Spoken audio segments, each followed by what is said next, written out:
之前，你不曾拥有姓名。通向终点的路很长，但谁也无法预知结局。有人前心暗影，谋而后动；有人拼尽全力，克敌机先。没有对与错，只有速度是唯一的答案。奔跑吧，在到达终点之前。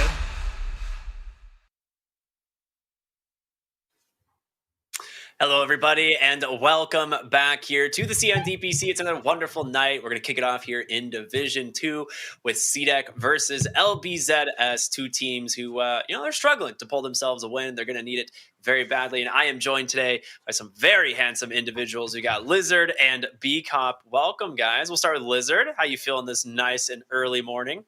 This is the best-looking panel ever on CNDPC, I gotta say. Doing great. Yeah. All right. What about you, B-Cop? Doing good. Doing pretty good. Ready for some Dota. I'm excited. LBZS, CDC, definitely the best of the best. But yeah, and then we get the Division 1 game. So, we'll get through this. It'll be okay. I think LBZS will be a fun team to watch, but we'll see how it all goes. I'm always excited for Dota, especially a little new patch, a little new flavor. We'll see what these teams do. Should be fun. And that's been something that a lot of teams are experimenting with. We haven't seen it too much yet here in the Chinese region as these teams are sticking to maybe what they know a little bit better. But, there is still time to be done. There is still things that could pop out with the new patch. But like you said, we got LBZS. We have CDEC playing here today. And CDEC, mostly a new roster, minus 7E, who we know from eHome. And, of course, we have LBZS, only one new player for them.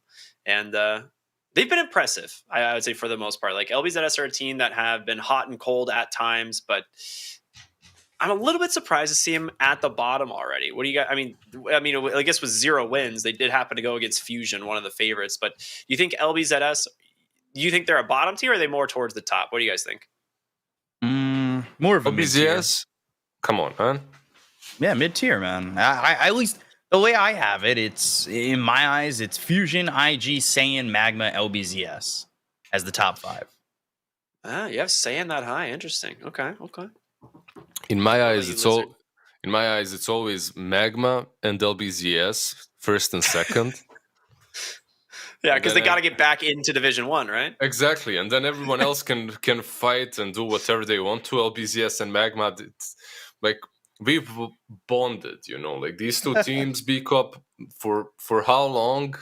2 years almost. We've been watching these teams. Yeah, man. It's like they get out of the Division 1 next season. Well, not next, but in 2 seasons they're back in. They get out, they're back in. They can't really do anything in Division 1, but they can't really stay in Division 2. Should I stay or should I go? Kind of a situation. I expect them to be back. Perhaps not this one, though. Like you guys said, if we're realistic, if we're being serious, it's rough. Like, I don't know what's happening with these Divisions 2 in China. They're just getting harder and harder to get out of. Yeah. A lot of people consider Division 2 China to be the strongest, most competitive Division 2 of any region. I think that's pretty obvious. We're like, when we look at the teams, the caliber of these teams that are down here, it's hard to argue that there is another Division 2 anywhere that even comes close. And so it's pretty big accomplishment just to make it out of Division 2 in China into Division 1, even if it's only to just come right back down, unfortunately, for LBZS and Magma. But what do you guys want to, we could talk a little bit about Magma, later, but right now, LBZS did go 2-1 against Fusion, which is considered to be one of the favorites. So, they didn't get 2-0'd, showing some signs of life here on the Sunny Boys, as we like to call them occasionally. Do you think they have the advantage going into this series, or do you think CDEC's new roster might surprise us?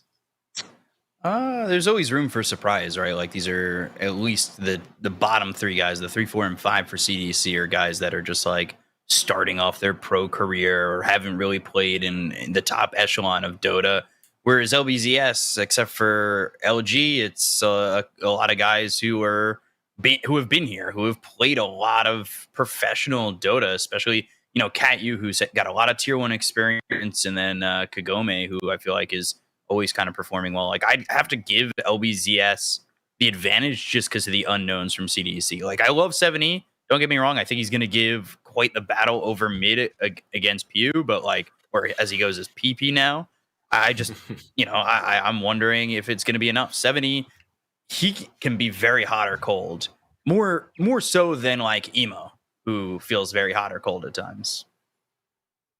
I completely agree. By the way, just you don't have to like everything that B-Cup said. Like if you look at LBZS and the names, like you always have these players. Okay, I see Salad.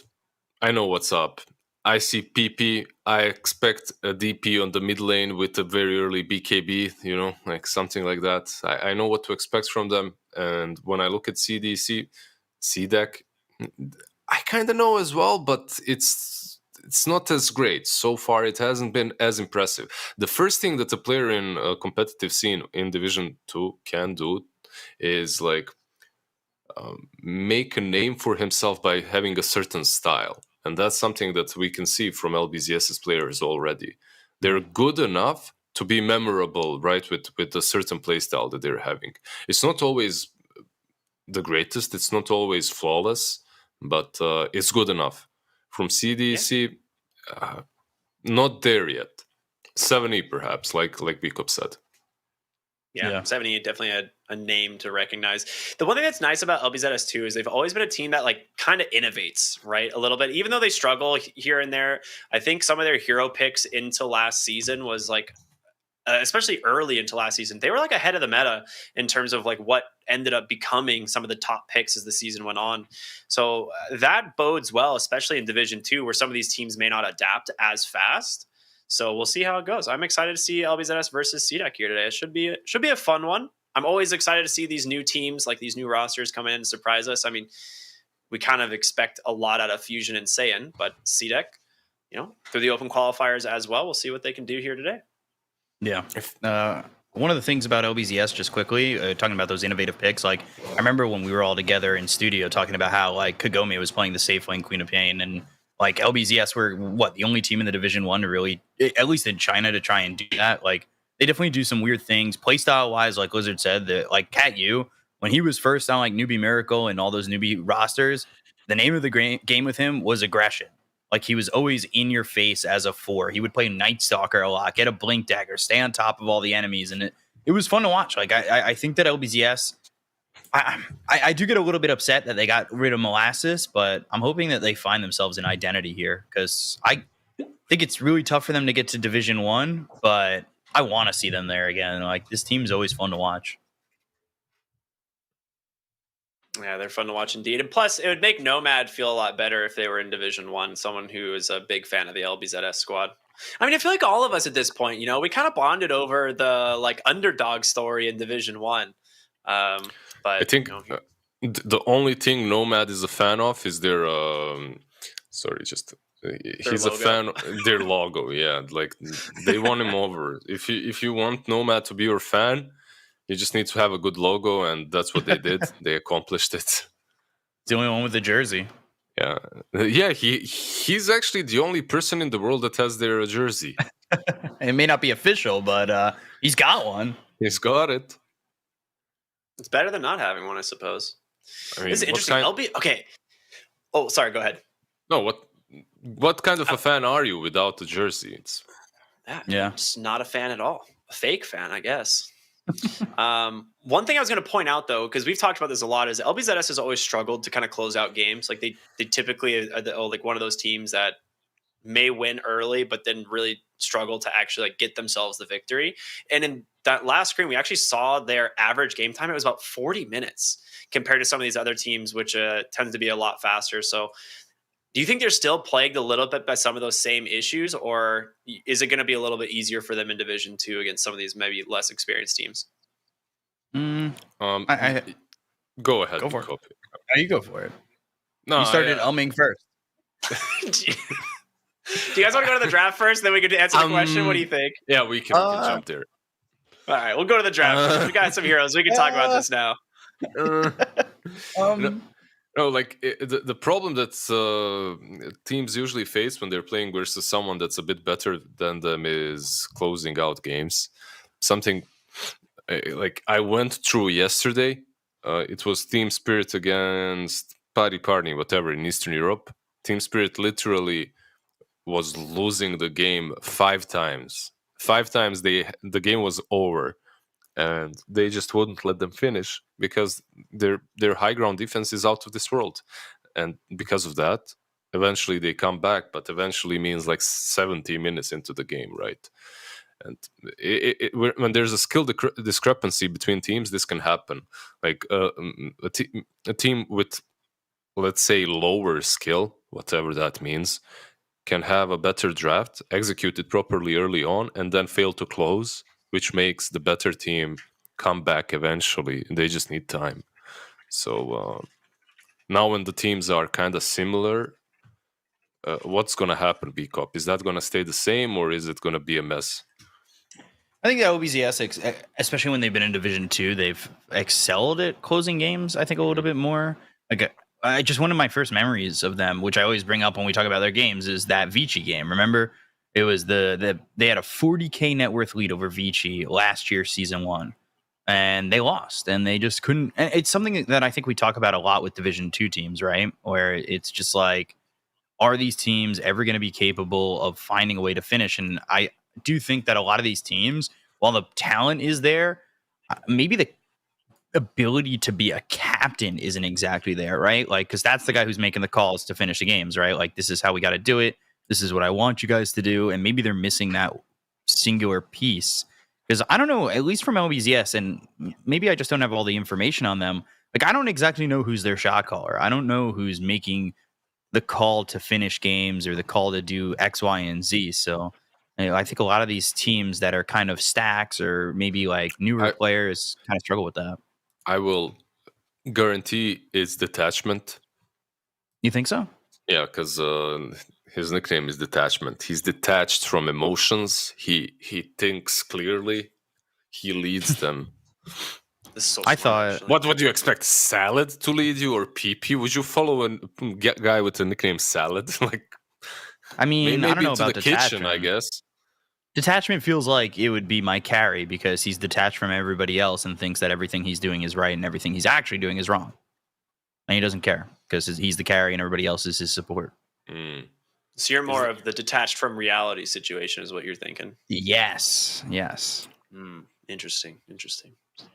You know what's not detached from reality? This draft, the draft that CDEX come up with. Dude, this is very much on par with the meta right now. Dawnbreaker Medusa opener. So you And like Treant. the And lady? now Wow. Treant? What? Are Dude, they, okay. Are they just stealing heroes from each other, like Phoenix by LBZS, and then Treant by CDC, just to take it away from LBZS? Both of these, like, if CDC had Treant and Phoenix, that would be the sickest draft ever when it comes to like this full team fight potential and whatnot. Not a lot of stuns, sadly, but still would be really strong. On the side of LBZS, what do they need, guys? Or They need some CDC, form they're of first. control. Yeah. Mostly, I think LBZS needs something to protect the egg. Like you have Avalanche, and that's basically it, right? So It's not that bad though. Like the Avalanche is not that bad overall. Tiny can do a lot. Yeah. It's like, to give him I some always- credit. I always expect Lena up against Phoenix a lot. Mm. Like, it's a 70 kind of hero. I feel like he does well with it.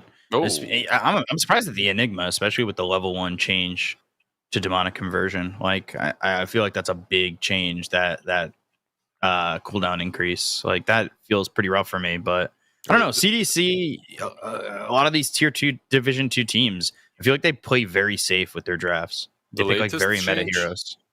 Yeah, right. Wasn't it the demonic conversion got Demonic conversion's up to 60 seconds now. Yeah, I mean, it was already pretty bad.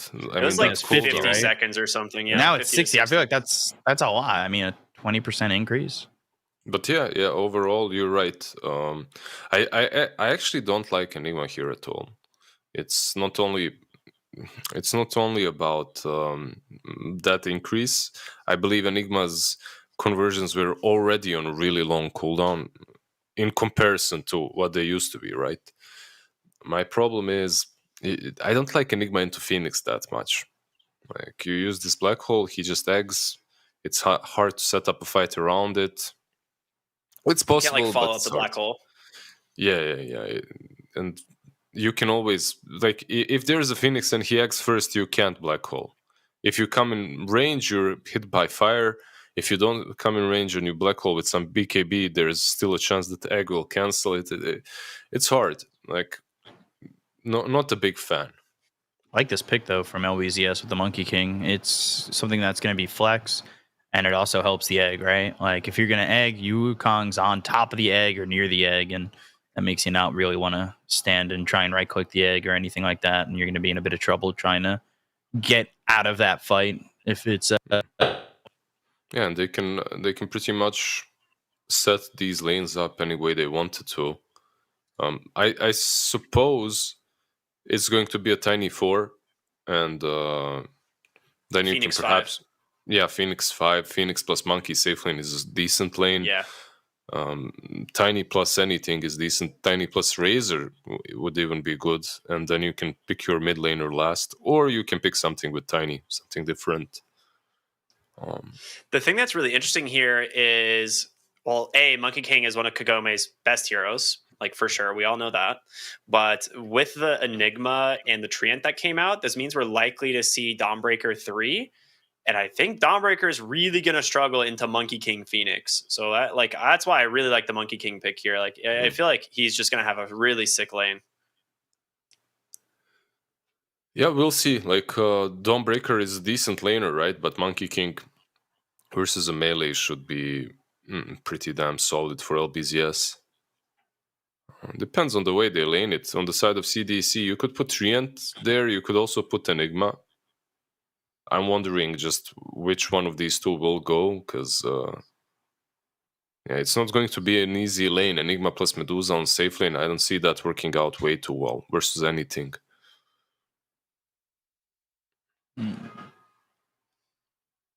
This just makes Razor offlane, right? Like, you put Tiny Razor offlane and you last pick something versus Quap mid. You get yourself a puck, and you have a decent, like, literally free puck game. They have no catch for him. Dude, and Puck has actually been the highest contested hero of the DPC in all regions. It's the number one pick band by a pretty large margin. And then I believe second was Monkey King. They're heroes that actually work pretty dang well together. And I like what you're saying. Like, it is pretty solid here, especially the Queen of Pain as well. So I'm wondering if that's what they want to go for, or if they want maybe lockdown. I don't know. The only question is, are they comfortable playing Razor offlane? Like, if in their team they're comfortable playing Razor offlane, I think Puck would be a no-brainer. It's literally, it's good for everything, this game, really. And it fits their draft as well. But maybe they will not go that route. Maybe something different. Maybe some Lina, like Bicop mentioned earlier. Lina would work as well. You'd get that long range versus Medusa. It would be on a greedier side, though. Much greedier side. It's really potentially greedy. Would you go Phantom Lancer here? Then you're running like a Monkey King 4 mid Tiny would be the only way to compensate the lanes. Yeah. Your lanes would Tiny, be Razor mid, Phoenix 5, or even I don't know. You could do it, but it would also be really greedy, like too greedy, I would say. They go with the Kunkka, okay. Another hero that's I think it's solid, gives them some damage mitigation too. It's decent versus Quap on mid lane. Like, okay, I can see this working out as well. So 4 Tiny. Yeah. Draft pretty much in place. Yeah, kind of what we expected, right? The 4 position Tiny. It's going to be that safe lane Monkey King, which did you guys catch? Is it the offlane Dawnbreaker? It is, right? They didn't lock in something weird. It is, yeah. Okay. Well, should be a pretty exciting game, honestly, based on the draft. You guys, I'll start with you, Lizard. Is there any of these drafts that you like a little bit more than the other? I think come late game, CDC should be invincible, right? Like, you'll have this double black hole, you'll have a Medusa. But up to that point, LBZS should break them. I can see LBZS just doing better as long as they can close the game, which was their problem previously. I still believe they'll be able to do it, though. It's LBZS's, yeah. Okay, all right. P-Comp, what are you thinking? LBZS, or are you going for C-Deck here? I kind of like LBZS. One of the things that I really took note on in those statistics that came up was how long LBZS games take, which is a little bit concerning when you're up against a Medusa, but I think that they're the better team, and I think that's the little bit of an advantage that puts me in their corner. Like, I think CDC can take advantage of how slow LBZS play, but I just think they're the better team overall, and they've had a lot of time together, so I think that LBZS win. All right, right on. Well, that sounds pretty good. I'm also going to go ahead and favor LBZS here. I think Kagome Monkey King is scary as all hell, and he's got himself a pretty sick lane matchup. So sounds like we're all in the corner of the Sunny Boys here today. Now, I think it's time for y'all to take it away with our first game of the evening. For those of you who are just tuning in, it is C-Deck versus LBZS. I'm going to go, sit down, enjoy watching it myself, and you guys have some fun. I'll see you when you get back. We'll see you soon. Ooh, right on with the transition, too. That was impressive. Give it to us. Give us the game, host. Ricky. Enough of your random talk. Yeah. Watch some Dota. 30 seconds. Waiting on host to start game. Can I? I love that in Twitch chat. Everybody thinks it's the host that controls when the game starts, or the panel. But it is. All right, I'll keep the illusion. Yeah, it is us. And the host can start or finish the game. He also controls the pauses. So if there's ever and the disconnects. If there's ever a disconnect, like a host gets a prompt. Like if a player disconnects, right? A host gets a prompt. Will you allow this player to reconnect? And he's like, not yet. It's not a bug when they can't reconnect and they have to disconnect completely, and it's a 4v5. It's actually not even any host. It's just Ricky. He's hired for every tournament. he's done for. We've outed him. He's the reconnect admin host. You know. What do you think our cryptic stands for? He's the crypt keeper of disconnects. Exactly. Oh man. Okay. Everything aside, if you don't see the team names, do you still think that LBZS's draft is much better, or is it?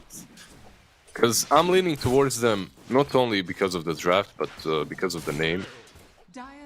I think if the names weren't there, it's hard to say with Division 2 teams, but if it was like Division 1 teams, I'd probably take CDC over them. Undyne. Well, really close to dying, but he'll survive. He's Undyne. Fake hype. Yeah. I think Undyne is like I want to say, I think I know it from like Secret of Mana. Mm-hmm. An ability. It's spelt a little bit differently, but it's the Spirit of Water in Secret of Mana. I thought it meant that he cannot die. That's Undying.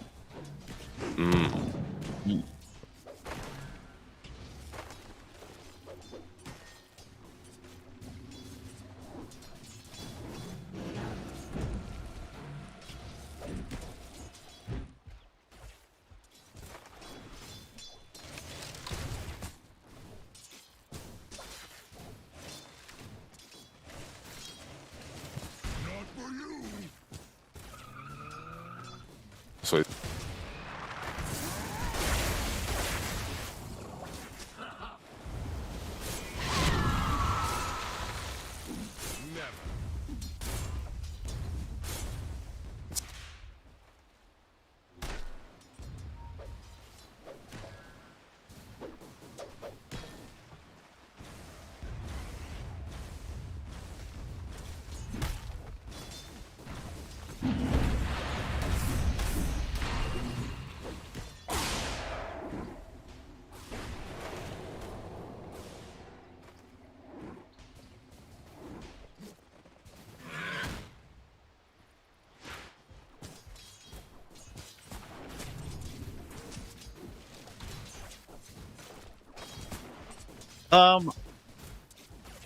I use middle mouse button, and then when I want to switch over. And then I've also got like assisted camera on, so I can turn it on and off, and it'll pull me towards the closest hero. Not from like a super far distance. So it kind of centers the heroes. I really like it. It keeps me ongoing. Just yeah, I was doing that.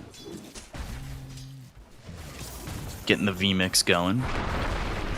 Victory mix. So at least so far from what I've seen in China, it feels so different from what we were doing a year ago. A lot more quiet in the early game. Yeah. Like back to old school China, one would argue, right? Like the mid game and late game still kind of pop off, but I've definitely felt that these early games are very like, oh, a solo kill here, a solo kill there, maybe one gank, but I mean, Division 1, especially when we were all in studio a year ago, like it felt like we were getting a lot of action constantly. Yeah, it depends on the patch as well, like what heroes are being drafted. You can't really do a lot when you have, I don't know, Dragonite plus Io on one lane and the other Abaddon plus something. You know, it's kind of hard to get these kills going, but yeah, when the drafts are a bit different, it can happen. Like I do believe there's a lot of kill potential on somewhere like bottom lane, top as well, possible. Treant. Yeah, again, might be in trouble. Static Link is level 2 this time, so a lot of extra damage. And Salad, he's already used the Avalanche and Toss, but it won't matter. They've got the damage from LG. Not getting traded. Didn't I set it up perfectly? Tell me. I mean, you're an analyst. Let's see, you analyze the situation of the game. Okay, tree toss to kill a courier. That, a little violent. That courier didn't need that. He deserved it. It Why was I didn't a like that. collaborator bringing items to the enemy team, to the enemy side. He deserved it. Oh my gosh. This Dawnbreaker has been very popular in China. Yeah, the build And with it's- the Aghanims, right? Yeah. Phoenix. He might be the next one. Or Ooh, Imitator looking like he's gonna die, and the Balance Strike will come in, and Kagome, though, with 70 making the rotation up towards top, will be traded. The best thing about all of this, well, the best thing is that Coop got the kill on Monkey King, but the second best thing is she missed the gank on mid lane. Tiny was over there setting up a gank, and because of that top lane rotation, she doesn't die, plus she gets Might a stay, kill. though. Imitator showing up and refilling that bottle. Yeah, PP looking like he's in a good way. 16 more CS. Like, yeah, he doesn't have the kill at the moment, but I think his game is... Yeah, he's 600 gold ahead of this Queen of Pain. Like, that's... Wow. Yeah, he's farming the small camp as well. He's stacking it up, farming it up. Queen of Pain, meanwhile, is forced to make some rotations and just farm the wave. 1411 for Kunkka. So, having the Tidebringer at max level, you're going to be doing damage like that. And you guys are looking at the top bar. You saw that the Queen of Pain did take about, what, 20% of your health in damage right there? Yeah, the bracers even got nerfed a little bit, but Medusa? bottom lane, Body blocks are real nice. They've got the Avalanche, the damage coming out, but that was that first item wand that the Medusa had that helped him stay alive. With that, they're actually going to turn this and get the kill on the Salad. They look over at Undyne. Undyne survives. The boat's really not that great. And ultimately, it's CDC who have made a rotation, gotten something out of it, and LBZS kind of come up empty-handed. Yeah, LG really didn't want to commit there on the Treant. Perhaps he could have, but if he did, also there's a Queen of Pain ulti. He could have gotten punished for it, so decides not to. I respect the discipline. I have to say that 70 is definitely doing a good job with his rotations. Right, towards the top lane, now towards bottom. Meanwhile, the Enigma is getting some free time on the mid lane. Quite necessary as well. Avalanche toss. Undyne surviving, and there's the ulti from both the Queen of Pain and the Dawnbreaker. What a cleanup from CDC. Interesting placed for the Solar Guardian, because I don't know if it was the same on your screen, but it was like in my face covering everything. I guess it was like placed on the tree or something like that. Yeah, it looked perfect. But it was perfect, yeah. Yeah. It looked perfect. Queen of Pain jumping in with the ulti. Yeah, 7E, man. He heard us during the panel. He's like, okay, guys, I'm gonna show you a couple of things with my QoP. We did say he was the best on the team, and he is showing it now. He's involved in 100% of the kills. Like we said, if there was someone who was going to pop off in this game for CDC, it would be him. I feel like we kind of alluded to that. Maybe I'm just inserting selective history, though. No. We did for sure. It's just that we said his team is gonna lose, so we'll see. Still a close game, though. I'm a little surprised, actually, too, because Queen of Pain's still behind the Kunkka of PP. Yeah, you just have to work twice as hard. Kunkka is that talented boy from the class that doesn't need to study, and Queen of Pain is working her ass off. God, I know exactly who you're talking. Oh, I got a 99. I did so bad on this test. Like, dude, you didn't even study. Yeah. I spent 8 hours a day, and I got an 85. I don't care if they study or not. If they cry while they got like the almost perfect grade, I'm gonna hate them, you know? It's like I got a 2, I barely passed. Like, what is that? A, B, C, I guess, right? No, D. Is E the lowest? No, we do A, B, C, D, and F. We don't give E's. Ah, okay, yeah, sorry. Yeah, you're right. I forgot. God. But it's also like, there used to be those kids in the class who were like, there was extra credit. I got 113 on the test. Yeah. It's like, cool, dude. I was proud of my 85 until you said that. Yeah. I get some D, and I'm afraid that I'm gonna get beaten at home. And then there's this kid crying next to me because he got, I don't know, not a double A, but just an A.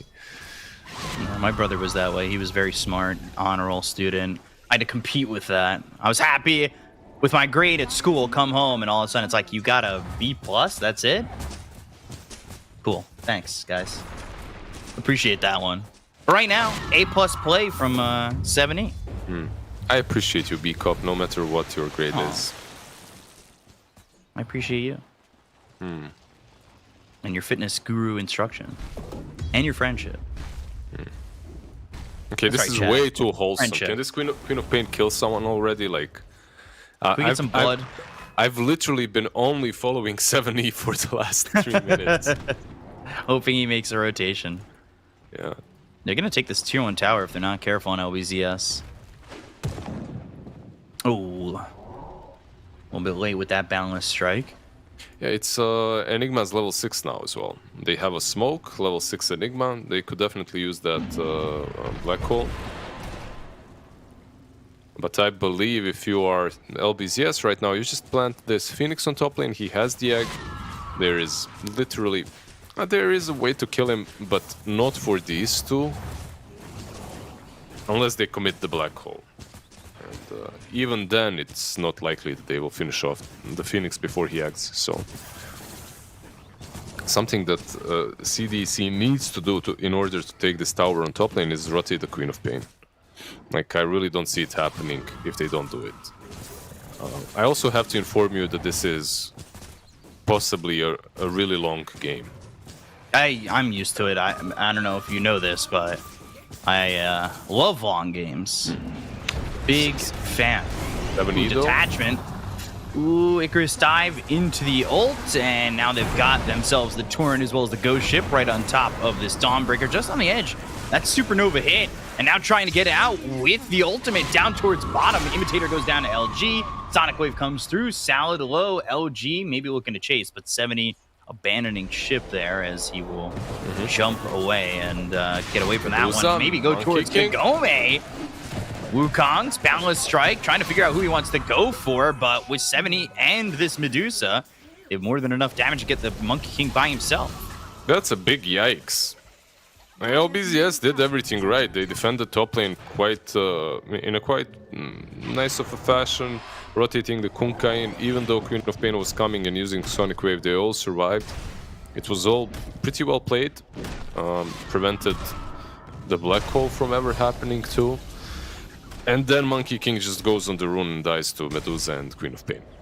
It's it's quite a big of a mistake because Monkey King doesn't have his Battle Fury yet. So, yeah. He's close, but I mean, what are you never want expecting to- timing-wise for it? 'Cause you usually see Orb of Corrosion with the Monkey Kings before they go Battle Fury. At least like Ame does that, and he gets it pre-14. And it's so good on Monkey, right? Getting that Orb of Corrosion, but still, you're playing versus a Medusa. Getting Battle Fury as soon as possible is probably for the best. It's just that I'm afraid that this Medusa is already on top of net worth charts. Usually it takes a little bit, but By a lot too. Bottom lane, Imitator, Black Hole, and there's the Avalanche from a distance. So now that's on cooldown. Kind of, it gives that freedom to LBZS to kind of think about what they want to do for the next few minutes, for the next 200 seconds. Like, where can we go, get our ults up, go for a smoke, make a play, and I would say try and find some vision on this Medusa because they really need to slow that game down. yeah, they do have heroes to do that. There's this Treant on the bottom lane. That is, CDC has ways of delaying, and that's what they have to do. Overgrowth, They wanna Sword fight. Guardian. Phoenix going to the ult. They're going to try and right-click this down. I don't really think they have enough. And there's the Wukong, something we talk about in the draft. Supernova goes off. They go to the Stone Gaze, Undyne, as well as this Dawnbreaker in so much trouble. And by trouble, I mean dead. Great Sonic Wave, but just not enough. 7E getting ripped apart. They all came to LBZS. And they all died.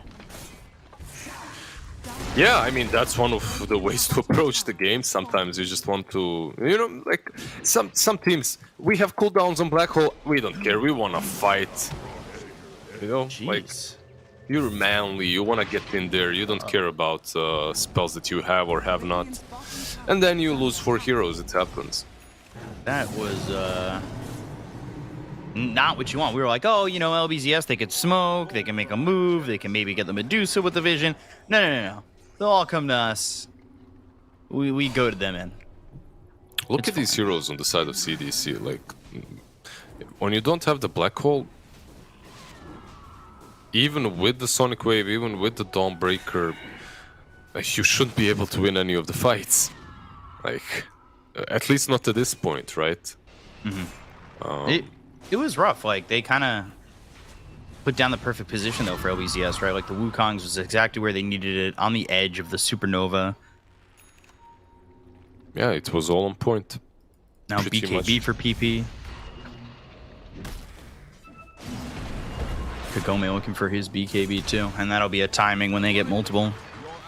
Well, not multiple, they get the trio. Because they've already got BKB on the Razor as well as the Kunkka. Yep, both of them already with the BKBs, which means that they really want to be fighting. There's also a blink on Tiny, so their problem is they really need Kunkka nearby to kill the Queen of Pain. Oh, they called the Queen of Pain. Didn't get the blink off and just getting away. They also look mid over at the Tree Protector, Undyne, trying to be undying, but Should be able to. Piggy form and he's out. yeah, if that plasma field hits, maybe it slows him enough. But now Undyne kind of stands his ground a little bit, and that might be his undoing. The whole time, though, Kagome goes down. That is not what you want if you're LBZS. I want to say that was Dawnbreaker and just Imitator getting it done without the Black Hole. Goes for the TP, and there's going to be success there because there's nothing to stop that. It feels so far for me that LBZS is having a flawless game, and then there's Kagome. Like, he's the only one. 2, 3, and 4. Yeah. He's the only one kind of messing their things up. Like, it's not as good of a game for him as you'd expect. But then again, I think the Dawnbreaker effect is really hitting him. The way he's dying most of the time is he doesn't expect the Dawnbreaker to get in there, and he falls.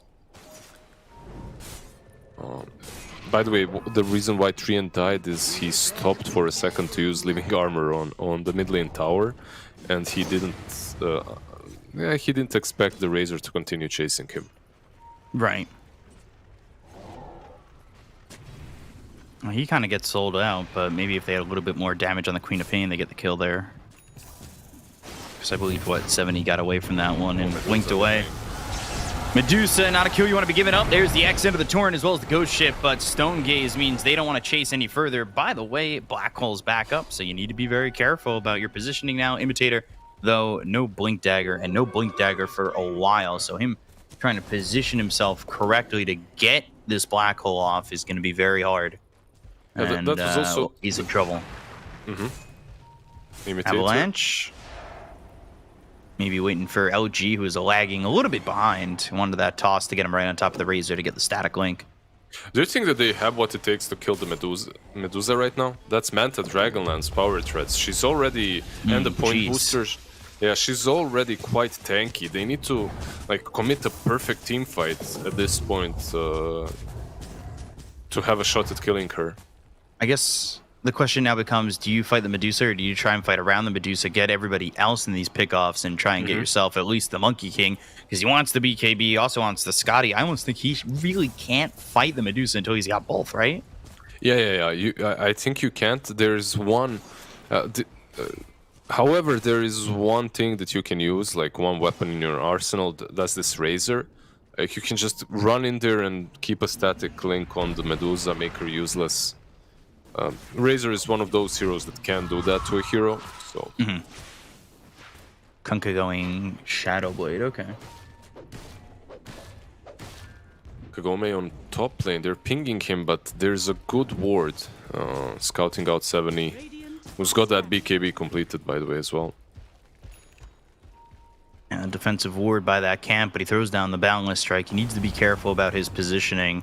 His Imitator is certainly looking to just go in and use Black Hole. With the Queen of Pain by him, it'd be more than enough. But now that Salad's here, he's got a little bit of protection. Meanwhile, Detachment does spot Imitator, so they may not even get that opportunity. Blink as well as the Avalanche. Maybe thinking about throwing something down, but just goes to the TP out. Boundless Strike is there, and they'll get the kill. He was counting the stuns well. There was one more stun, obviously, from Kagome. Maybe the thought process was, okay, if he Boundless Strikes, there's a chance I Black Hole, and then Queen of Pain jumps in. He's just not tanky enough for that to happen. But I don't know. They Dawnbreaker BKB TP out. And this is what I wanted to say. The Dawnbreaker with the ulti might have given him enough time to make that play. It would be extremely risky, though. I think if he wants to make that play, the Solar Guardian had to come out immediately, right?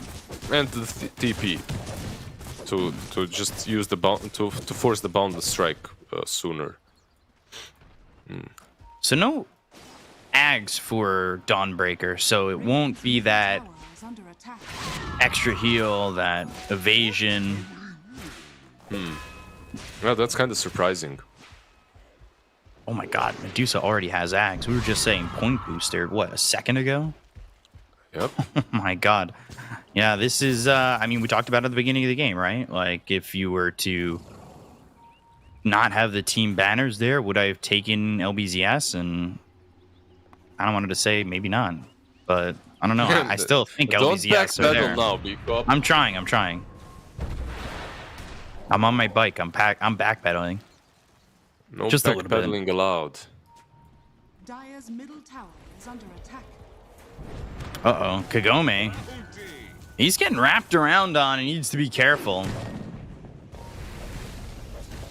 Not that the Enigma's there, but Quap and Treant, a little overgrowth action, or Salad. Nice attempt. The other way.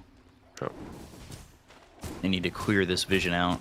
And they do have the sentry down already to do so. I like this obs placement, too, by the stairs, by the Dire. Yeah, they're getting definitely a lot of vision. The ward game is pretty decent on both of these sides, I would say. The ward also catches them going to Roche, too, right? That's a solid spot. Go on. I didn't mean to... No. Do you think that they're in a rush on CDC? I don't think so, but they are starting to pressure. I don't think they are, but there's a little bit in my heart that makes me think that they should be. because of where Kagome is. If he gets to Scotty, I think he's going to be a lot more confident and willing to fight with the rest of his team. Like, that's a big point to get for him, and especially it might line up with getting this refresher for the Razors. So there's a big power spike on the horizon for LBZS, and I think that CDC need to kind of slow that down or show their hand a little bit, because Medusa's in a good spot to fight, I think, ahead like this. But the one thing that gives me a bit of an issue, too, is look at where the rest of the team is in terms of net worth. Like, I understand a Medusa lineup is kind of this 4 protect 1, but we were feeling 70 in the beginning.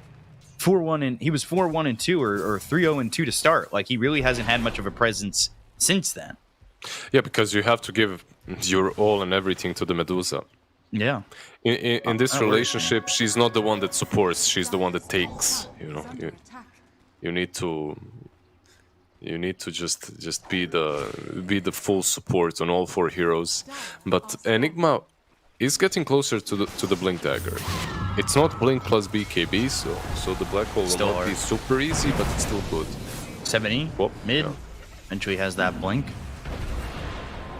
But yeah, like, Blink for Enigma, obviously it's a piece of the puzzle, but you know, this is a 1,000-piece puzzle, and he's gonna need to figure out where the middle parts go, because Blink Dagger is not gonna be entirely enough. We've seen the Avalanche be a bit of an issue for him as well. Smoke. Razor has a refresher though. He's got it. Come over for LG, goes to the refresher. Oh, what? And that was Overgrowth used and committed, so it stopped LG. Oh! He is one shot from dead. Balance strike onto the Queen of Pain. Full whip, BKB, Torrent lands onto the tree, and now they've got the Wukong. Supernova over to the side. The right clicks are in onto the egg. Is it going to be enough? It does not explode the right way. And they end up getting the kill onto the Phoenix. They look for the Tiny. Salad slowed up. He's barely moving, but he's got the Avalanche and will not get denied. 70 claims the kill. They do find 2. LG a little bit too quick on his fingers there. Like, he used the BKB refreshes, instantly pops another charge together with Eye of the Storm. Uses 2, like, that 9-second BKB, it lasted for a second. Yeah, a small mishap. But also the fact that they set up almost a kill on a Razor with nothing but a Mystic Snake. Like, that was literally their whole control. He didn't dispel Overgrowth with the BKB, right? Like the second BKB. If that happened, then it's my bad. Like, I didn't see it. Roche. Torrent lands, X is there on a 7E. They do have Ghost Ship, they have Wukong's in 5, but they don't have Supernova for 40. There's Black Hole, and there's a Blink Dagger Black Hole now. You have to be careful the way you approach this fight. Salad needs to be in a better position. He can't be grouped up with the rest of the team. He needs to be the one throwing the Avalanche to get something out of this one. They go to the Solar Guardian, they go to the BKBs, and now they've got themselves a stun on the 3! They'll look over at Salad, they'll get the kill on the Tiny, but they've taken out the Medusa. The Black Hole comes out, but it's a little bit too late. At least that's what it feels like. LG taking a lot of damage. They've got the Spirit Vessel on them. They'll get the kill onto the Razor. They look over to the side of PP, who's got the X, back onto the Torrent. Balance strike from Kagome, getting Imitator. So now, Dawnbreaker back into the fight. 70 with the BKB. TP out from Kagome and just makes it away. But PP may not be so fortunate. There's the Sonic Wave and a triple kill for 70 without the Medusa salvaging the fight with this Queen of Pain. Yeah, suddenly this Queen of Pain doesn't feel as malnourished as before. Like, she gets some, yeah, she gets some farm, goes into the pit. This is most likely an Aegis for her. He's got Monkey Supernova. King. The Monkey King is coming as well. Yeah, okay. They forced him out. Monkey King's coming over. Roche is out of the pit. They don't have Medusa for another 20 seconds. They'll have the Enigma back up, but he doesn't have Black Hole. This is a fight for what they want. 70 goes into the pit while they go after Undyne, who popped back previously. Here comes Imitator. He's kind of imitating himself with a Black Hole, because he doesn't have one right now, but he's found himself some pressure in a way. Refresher. Dawnbreaker won't get it. 70! Gets it. Oh, man! Not only gets the Roche kill, but he gets the Aegis. However, it's not going to matter. They'll get him twice. Kagome with the triple kill. It takes it out of the hands of LBZS. This could have been disastrous, but instead, it's only slightly a problem, I guess. Oh my, this was... yeah, this was messy from both sides, really. Like, Diag was so far, it still prevented them quite well enough from taking Grosh and bought some time for the Monkey King. Then the Dawnbreaker jumps in, instantly gets blown up. Queen of Pain follows. Queen of Pain with such a great kill streak actually feeds it away. I don't know, is it worth it stealing the Aegis? I don't think so. Like, considering how many heroes they've lost, I don't think that's worth it. I only slightly disagree, and that's because it gives Medusa time to kind of... I think LBZS maybe not as confident without the Aegis, which gives Medusa more time to farm up and form some sort of defense. Does it though? Because you're giving a lot of farm to the enemy team as well. And, true. My problem in that last fight around the pit, the initial fight, was Imitator. He wasted a good 2 seconds hitting, right-clicking Tiny, instead of blinking in and black holing, saving the Medusa. Like, they had no stuns. 4 heroes were stuck one next to another. He could have black holed all of them. But, you know, sometimes you just tunnel vision on different things. Tiny was in his face. It's hard to blame him for that. 4K lead for LBZS. Still up against a pretty farm Medusa, but now no longer sitting top of the net worth. That's the big switch here. And something like you said, where, you know, is it worth it to throw bodies like that? Coming around the back, though, is the Kunkka. Oh, gosh. That doesn't feel good to get hit by a Tidebringer immediately. Icarus dive looking for it, but, well, now into the Supernova. They've got the Torrent landing onto a couple of these heroes. They get the BKBs off, but it's not going to be enough. Dawnbreaker and the Enigma both go down. It's a Sonic Wave from 70 with the BKB just to survive. The biggest issue that CDC have got is they like their catch is extremely bad. Like you have Mystic Snake to set up or an instant black hole. An instant black hole is not something that you ever want to do unless you have a BKB on an Enigma as well. So it's so difficult for them to kill off anyone. Even this Phoenix that's a position 5, like he has a Shiva's completed. If you jump him, there is, I believe, 0 chance that you kill him before he eggs. Like, he's always going to be able to egg. The only question is, will you kill the egg after? And it's only getting tougher, right? Like, it's level 2 now, about to be level 3. That means it's going to take 2 more hits, go from 8 to 10. It's also got this Shiva's Guard now, and... Math checks out. The math does check out. 8 plus 2 is 10. Yeah. That's where I got my 85 from. Get those B pluses. I see. So addition is 85 in NA. I get it. It's most of what I know. It's commendable. I've seen worse in Twitch chat. Dire's middle tower is under attack. That is very true. They need to use this black hole somehow. They need to. This is another smoke that they're making.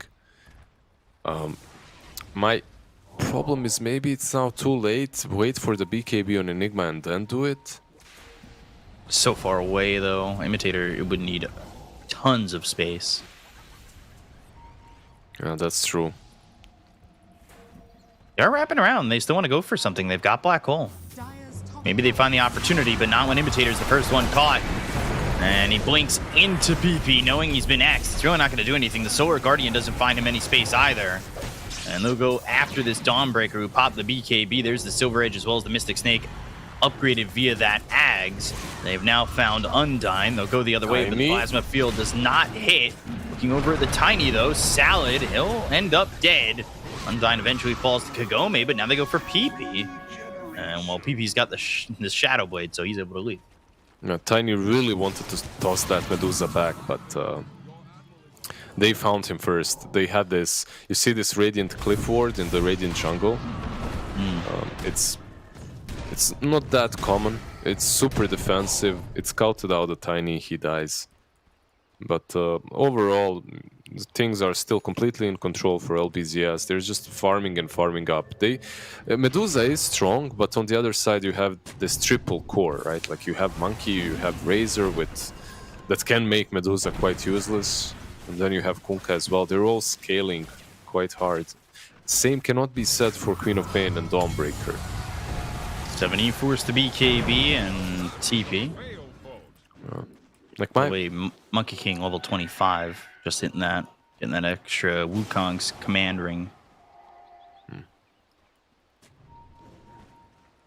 My X factor for CDC was this Enigma, and so far, like he's just not farmed enough. 07 and 5. And it's hard, right? Like, you want him to get space on the map to farm, but at the same time, that's exactly what your other two cores are doing by giving up that space for the Medusa. It's not really for the Enigma. It's for the Medusa, and you could see that based on the net worth chart that, like, Queen of Pain and Dawnbreaker have kind of taken these back seat to Medusa pretty heavily. How do you expect even the Enigma to get some farm? Yeah, it's something that you need to discuss within the team, right? Like, I know you're a Medusa, but I'm an Enigma. I need more, right? Like, at least this BKB is necessary. Not for me, for the team. But at least they do have a very big Medusa. That's a Skadi completed on her, so... One of these next fights, she'll have that split shot uses modifiers, level 25 talent, with the Skadi. It can be quite strong versus all of them. I think it's the best versus the Razor, because the static link doesn't... I mean, it doesn't hurt as much, you can get away a bit easier. Take these towers, take these outposts, get control of the map a little bit more. We're getting to that point again, like something we spoke about was the fact that LBZS, they do take a lot of time to finish these games, upwards of 40 plus minutes. So at the end of the day, is that something that's going to hurt them? Because Medusa, who was down about 2,000 in the Monkey King, has not only caught up, but excelled to pass this Monkey King. Like, it's Kagome, who's maybe not getting as much farm as he would like, but he does have that refresher with the Skadi now. He was thinking about getting that Arcane Blink, and that's something that he's going to be leaning towards potentially. He's got the Blink Dagger now, and the question is, does he finish that or go for the MKB that he's got queued up? Is there a butterfly? There isn't, so... MKB, if he sees the butterfly, he can go for it. Medusa, he's caught. Yeah, in a lot of trouble. They've got the Supernova. There's the Refresher, Undyne, the first to die, and goes and throws the Sonic Wave out. They don't get the Medusa, has a bit of mana and a lot of health left. Sunray right on top of Salad, trying to heal him back up. Icarus dive, they'll go back towards Roche and go back towards their jungle. Got about 2 minutes left on that, but all they get out of that is the Treant, and that was Wukong's and the Refresher, not the second Wukong's pop. Mid lane. But now Detachment, he's caught, he's gone. He's gone. He also gave the gem. Really nice pick off. You won't believe it, but the reason why they killed him is Mindbreaker. Like, literally, they jump in, hit him with the Mindbreaker, silence him so he can't dive out, and afterwards, it's an easy kill. There is some luck for LBZS. Double damage rune spawned, but there is no rush for an extra minute. So you'll have your Phoenix, you should have your egg as well. Everything will be ready to take this next fight. But Tiny, he might not be there. Let's see. Yeah, just no catch. Just TP. Yeah. This is giving time for the BKB, though, for Enigma. He's got enough for the Mithril Hammer. He's got a little bit plus on that as well, so... You said X Factor, he's not getting any space. He's not really able to do anything. Like, this is just so damn slow. Mid lane. BKB, PP, now he's the one who's caught. They go to the Overgrowth. LG thinking about going in and help his Kunkka, but he's hit with the dust. They've got the BKB, Papa the Dawnbreaker, maybe a little bit early, but it's enough to just turn around and back away as they're trying to control the pit. They're trying to make sure that they have the advantage going into this next fight that gets them the second Roche. Shard will be in there, but There's the scan. we'll see who gets it. It would be really good for LBZS to fight before the BKB on Enigma. Static Link, very quick kill, Undyne gone. He does have a buyback, so if they do commit to this rush fight, he should be there. So far, it looks like they won't. And another good thing that Enigma has got is this item would be damn good on Medusa too, but he takes the ninja gear. I think it's still better on Enigma. Just having that constant smoke to use the black hole from, it just gives an additional surprise effect, right? Mm-hmm.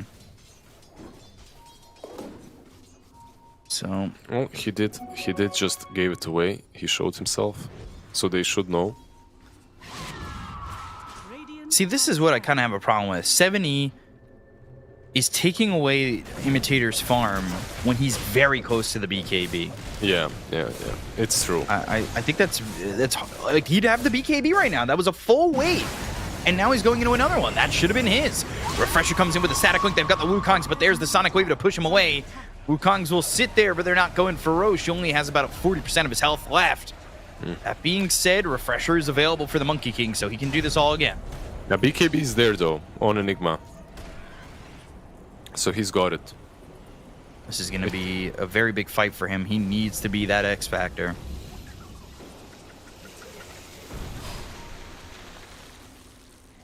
Very tense moments waiting to see who will break the lines first, but they've gone to the 5-man smoke. And Going they on the high have written the ground. line to go all the way out and around. Yeah, that could prove to be dangerous. LBZS is really well positioned. Like Tiny would break that smoke, right? Yeah. He's in However, position. LG is close, so they can make the blink and jump. Is under attack. Finally, 70 steps into the pit. That's after the torrent, but yet nothing going on just yet. Now the refresher with Wukong's coming back off cooldown will be double. It was just one before if they were going to fight, but now it's going to be two. This is a very tough proposition for CDEC to take. You see Kagome in the pit once again. Sentries are down. Ob's here, but immediately taken care of. They've got an arcane picked up here by the Medusa. They'll go in with the Wukongs. They're going to try and make this work with the Supernova. They start to back away on the side of CDEC. That'll explode. They get the kill on Undyne. They'll go to the refresher on a Kagome. LG with the BKB. Oh, That's Enigma. going towards the end. And now they'll pick up the Aegis on Kagome. On the other side of this, though, CDEC just trying to find an escape. The 4-staff forward. Nature's Grass. Avalanche hits on a 2. Balance Strike is there. Kagome with another Wukongs. And they get the kill on Imitator. Salad ends up going down, but he's going to buy back the Sunray right on top of this Medusa. They go to the Solar Guardian. The Sonic Wave comes in and hits on a 4 of these heroes, but is it going to be enough? LG there with the rest of the team. They get the kill on the Medusa. They look over the rest with the Balance Strike, landing on a 2. 70 on the run. Just blinking out, but the Medusa's back. Oh, here we go. Dawnbreaker with the Star Breaker. Dawnbreaker ends up dead, but they get the kill on a PP, and they will take out the Aegis into the hands of Kagome. But he Nice blink. immediately blinks after he comes back alive with that second life. Yeah, he's like, I don't want to mess with this neck lady. She's a bit too strong. I'm gonna TP away, and I don't blame him. Salad, however, he doesn't have a TP. Oh boy, and he bought back, so he's dead for 95 seconds. Not that I think that'll end up coming into play here. I don't think that's going to be a massive issue. How many But buybacks on the side it'll of be tough. Radiant? Medusa and Dawnbreaker, right? Dire's middle Medusa, Dawnbreaker, and the Treant. And the Treant, okay. And Maybe This I'm Queen of wrong. Pain They're is pushing already- pretty quick. he's got that AC Witchblade, like he hits quite hard. tower is under attack. No Medusa even around, but they don't want to commit any of the buybacks. This is a side, maybe even. I thought this wouldn't come into play, but the Tiny dead for another minute. Okay, with the Kunkka buying back, they should be Even able to scare defend. them. They have an egg. Medusa- remember. You need to be careful if you're going to sit here right in the front. You do have the Dawnbreaker with Solar Guardian ready to go if you need to at least try and get that There's heal still to Black go Hole. in. Starbreaker. KB pop by PP. Imitator going in, looking for the black hole. That's on a PP who just bought back. Kagome, though, with the Wukongs, he's going to try and keep his Kunkka alive. They've got themselves a Spirit Vessel on him, as well as the Supernova going down. These heroes have walked out of the circle. They will keep their racks alive, but a think lot used. Phoenix really needs a shard. It's dropped in the base. Yeah, he didn't pick it up before. I'm not sure. Probably just panicked and needed to help out the Kunkka a little bit faster. That was that the first black hole in the game or the second Not in the one? game. Not in the game, But- but in the last 30 minutes, I would say, maybe 15. I remember the one on the bottom lane as well. Imitator is having a really rough time. I feel bad. Yeah, like the black hole next to the pit. He pops the BKB. He's in ninja gear. He pops the BKB. His blink gets cancelled by Wukong's command. Now he uses that black hole on Kunkka. It wasn't a bad idea though. Kunkka didn't have buyback, right? But they just didn't have the damage as well.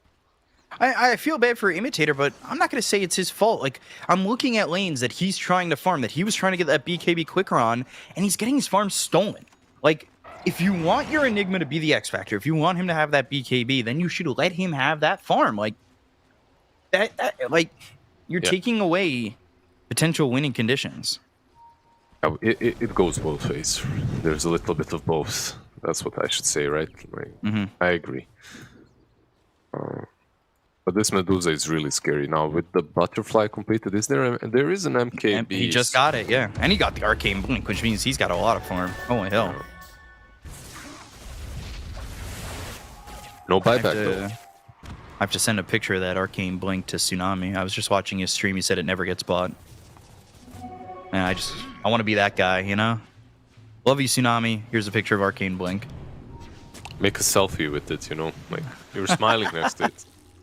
Oh, yeah, I will. I'll do that. And do some call me sign, you know, like, ayo. Okay, missed the smoke on the Dawnbreaker. Doesn't really matter. Could show top and then just Solar Guardian in. Yeah, exactly. Double That's damage a level about to- 25 Dawnbreaker as well. Ooh, jumping in, and now they go to the balance strike, but the BKB's being popped. They've got themselves the overgrowth. There's the Solar Guardian. The Sonic Wave comes out on a Kagome, taking a lot of damage to get the kill on the Imitator. He doesn't get the black hole off, but he does have buyback. Supernova lands onto the Medusa with it popping. They need to find a way to save the Medusa. There's no chance, though. No buyback. 2 minutes gone. That is not what they need by far. How short is he buyback? He is short 1,200 gold. Didn't know that, maybe. No, they will try to force it, however. One good thing for CDC is that they still have the tier 2s. Tier 2 mid, tier 2 top, tier 1 top even. Yeah. And because of that, it might be a bit harder for LBZS to push. Remember, they also lost the Monkey King, so they'll just chill out, go back. Another mistake by Enigma, sadly. Like, I hate pointing these out, but he jumps in. He pops the BKB, jumps in as he's about to black hole, but he didn't have black hole. It was on cooldown for 5 more seconds. So during his BKB, he just dies to the Wukong's command once again. A lot of stress. Yeah. It feels like he's stressed, definitely.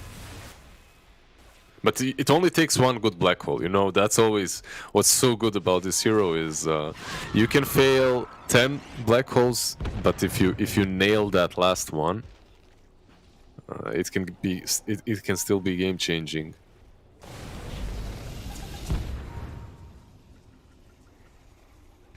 They might even wait for next Roche. I mean, not wait for it, but that might be where the next fight does occur if LBZS don't get anything here. If they have 20 seconds without Medusa, they really want to pounce on this opportunity. Undyne. That's someone you really want to get a kill on. Those overgrowths have been a bit of a problem. Now the Solar Guardian, they go to the black hole. It's going to be on the 2. They've got 70 over to the side with the Sonic Wave coming through. PP getting a little bit low, popping the BKB, and now healing up. He's got himself that Satanic thing. Get the kill on the Sal. They'll take out the Chinese. Dead for 80 seconds. The Wukong's committed. PP goes the other way here with Kagome, trying to scout something out. Maybe trying to get on top of the Enigma. They know that he bought back, and they want him out of the fight completely. However, that black hole now on cooldown for 2 minutes. Yeah, PP tried to get a catch on that mid lane. Queen of Pain didn't manage to. Also, the egg was good. the Sun Ray healing them up just a tiny little bit. Still good enough to keep the Kunkka alive together with that Satanic. So there's no black hole for the next fight. It's quite significant. That black hole cooldown is 160. Your Tiny will be up in 40 seconds. You should have a pretty good shot at having a good fight. He wants this refresher so badly.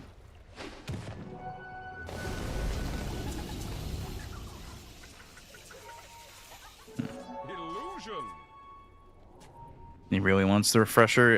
There's no way he's going to get it with the farm, but PP stepping up, spotted, and that's a bit of an issue. And by issue, I mean he's been hexed. He is gone. 2 minutes, dead. They've got the vision on the high ground. Now they look over the Phoenix. Detachment. Boundless strike coming in from Kagome. Goes to the Wukong's command. Goes to the refresher. He's got the damage coming in on the Undyne. Look at over at 7E. Who gets solo. The Sonic Wave. It's thrown forward and LG's gone. Medusa with a triple kill. There was once a 20k lead in this game. You wouldn't know it though, as it's only 5k here for LBZS, and they do not have a Kunkka. They do not have a Phoenix, and Roche is in the future of CDEC if they could hold still near this pit. What can Monkey do here? Can he actually defend? I don't think so. Like, there is a black hole in 40. Will they push? I hope so. You have an opened up opportunity to take the Raxes on the mid lane. They could get mid. I don't know about top, because I think he'd be a little bit more safer if you're Monkey King to throw Wukongs from the trees. Yeah, we'll see. We'll see. There's still an opportunity for them to take this and go straight. They go into the force? Dire's middle barracks has fallen. Well, Top's a little bit tougher. Medusa They're going force. They're doing a lot of damage to the towers. A full minute without this Kunkka. CDC, have they grasped this game from the depths of defeat? They go to the glyph. They've got a little bit of health left on that tower, 172 to be precise. The Medusa and 7E just trying to go for this. They've got the Phoenix up in 8 seconds. Buyback available from LG. He needs to come back into this. He's waiting so long. There's the black hole. It's running out on Monkey King. This is exactly what they needed to go and get Kagome. He's locked down. They've got the Sunray. It's keeping him alive, but not enough alive. They got the kill on an Imitator, but it's only going to be Imitator for now. Kagome's going to go down as well as Detachment. They've got the buybacks coming out on 3 with PP doing the damage to get that kill on the Medusa. They'll take out Medusa. They look over the Dawnbreaker. The Pablo gets on a 70. That's the 25 level spell block that keeps him alive. LG goes down. He's dead for 2 minutes. They need to look over to maybe get this Queen of Pain because now Medusa is back up. Wait. Queen of Pain is still around. He's not going back. Okay, now he is. Yeah. So Medusa pot back. They want to finish this game off. They know there's no Razor. They know there's no Razor, no Phoenix. You can go into that rush with the buyback, give that Aegis to the Medusa. She will have 2 lives. Blessing.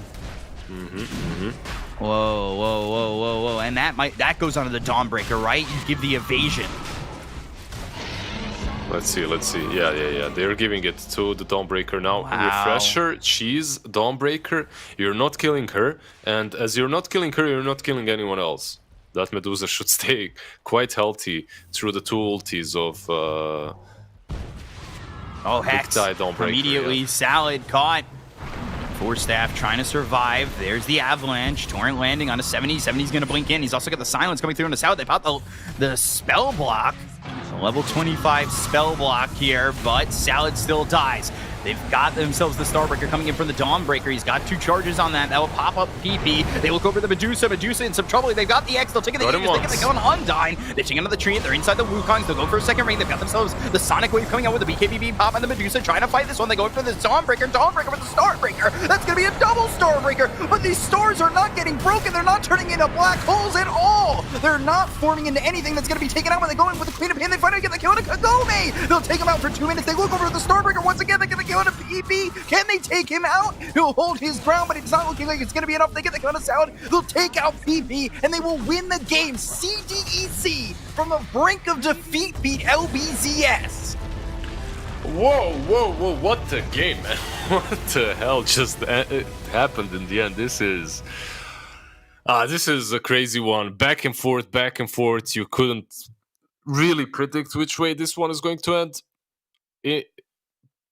Medusa, the queen of games in Division 2, I would say. Once Yeah. upon a time, Queen of Division 1 games. This time around, right now at least, Queen of Division 2 games. You let her farm, eventually she wins, as teams just do not know how to break her, do not know how to break that high ground push. That was... I won't say great performance from both of them. It wasn't flawless, but it was certainly super enjoying to watch. Yeah, especially those back end fights. It felt very enjoyable to see for sure.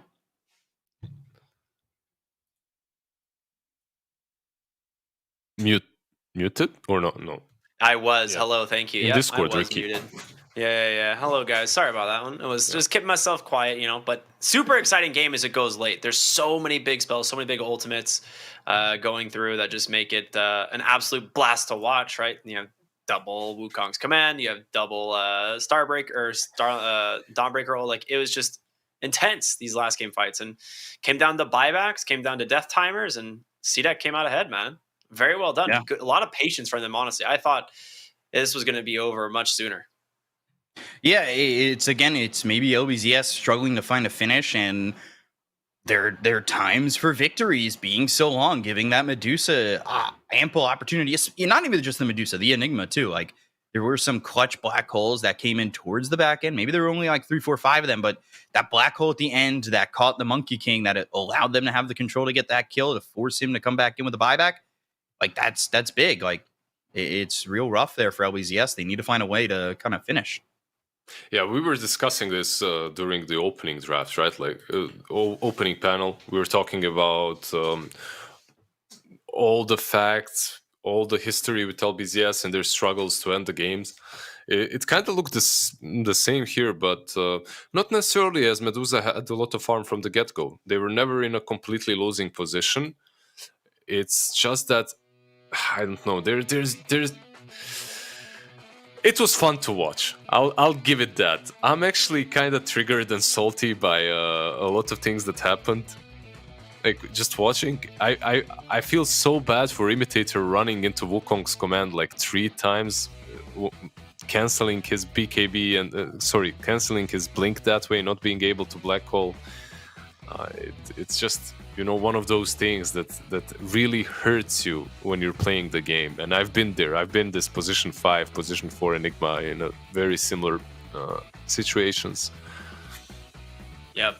And it really did feel like you mentioned this like very early on, that CDEX draft much easier to execute as this goes late, right? You have the Enigma, you have the Medusa, you have Dawnbreaker. You're like heroes that are borderline uncontested as the game goes on, because they are just so dang strong. But for a while, it did seem like the Monkey King Razor combo was going to be enough. What happened like around some of these final fights that just... Like, how did it suddenly go so wrong for LBZS? Was it just like bad positioning, or? I feel like the biggest switch that happened in this game is the moment 7E got his catch item. He got his hex.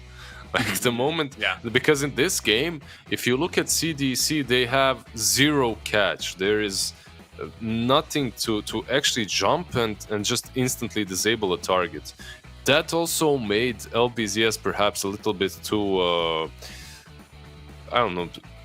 too reckless. They had no save items, like nothing that can help you out if you're a pig. If they hex you, there is no Force Staff, no Glimmer, no Lotus, nothing like that. There is no saving you. So the moment Queen of Pain got it, it's like a game-changing item. They kill off the Kunkka once or twice.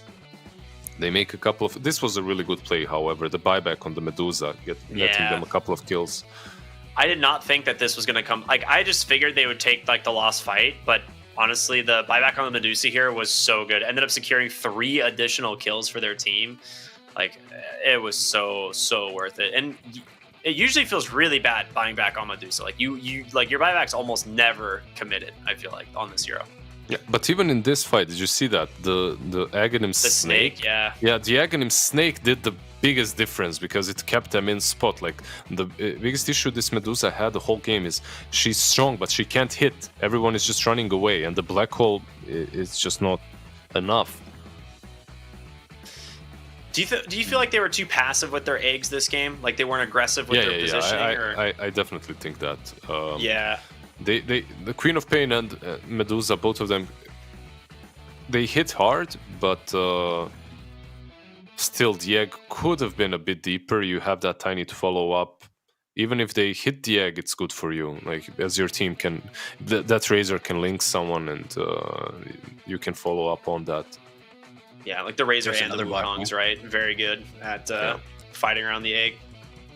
But despite all of it, CDEC managed to win. I mean, BCOP, you were talking about like they looked like it was pretty much over, but they managed to come back, close this game out around the 50-minute mark, and pretty incredible performance overall. It just, I don't know. I kind of caught the front end of that as I think I lagged a little bit, but I will say I think that LBZS, like they've got to get their end game kind of figured out, right? Like they need to figure out what they're doing with this. As it's just, it's so frustrating to watch. I think as a viewer and probably from the team perspective, right? Like, how can we find ways to feel more confident trying to take these later game fights? It's just not happening well for LBZS, and I think. Like the LG buyback at the end felt really late. It felt like they were trying to like time something right. Kagome just gets split up.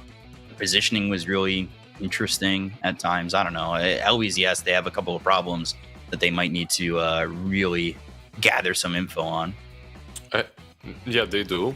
But at the same time, I have to say that I feel that they're still the stronger team. Mm-hmm. Like 7E, he had an extremely good performance here. Like his Queen of Pain was on point. He didn't die too many times. It was just good, right? But the main problem was they had this Medusa effect. This Medusa is a Division 2 breaker. I have to say it again. Like tier 2, tier 1.5, tier 2 teams get broken by Medusa, as it's difficult to push into her. You're always stressed that you need to be contesting her. And then you, on top of that, add an Enigma, and your whole mind is just in full blood rush. We just have to go, do things. I'm not saying that LBZS did a lot, but it definitely puts you in a different mindset. You're not thinking as clearly. But overall, watching this game, I still feel that LBZS will take this to game 3. Can't guarantee it, but I think if they adjust the drafts a little bit and they give themselves perhaps a little bit of a better late game potential, they should take this to game 3. Yeah. They did feel like the stronger team, right? Like I think that it's just Division 2. It's teams kind of having big holes in their game. Both teams having different ones, but it ends up going CDC's way because of said Division 2 holes, right? Yep. I mean, overall, super exciting game. The only thing we can do is hope that we get something equally as exciting in game number 2. A rough loss, though, for LBZS. Lizard, I'm going to ask you, as a very inspirational guy that you are, what do you tell LBZS, between games right now? Because this got to feel like a pretty bad one for them to lose here. How do you hype them back up for game 2? As I walk into their room, I would spread the curtains, let some sun shine in onto their faces. As I flip my hair and look into the sun, I'd be like, look, boys, there's hope. The sun, the radiation of it, the vitamin D, it's searing into you. It's giving you power. You're LBZS. You're the sunny boys, the flower power, I don't know. You got it. Just play. And ban Medusa, please. I'm so glad I asked you that question, because that was the best possible answer I could have gotten. B-Cop, you're going to be up when we get back, so prepare something. For right now, we're going to go to a short break as we've got game 2 of LBZS and CDEC coming up. Stay tuned for more here on the CNDPC.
前，你不曾拥有姓名。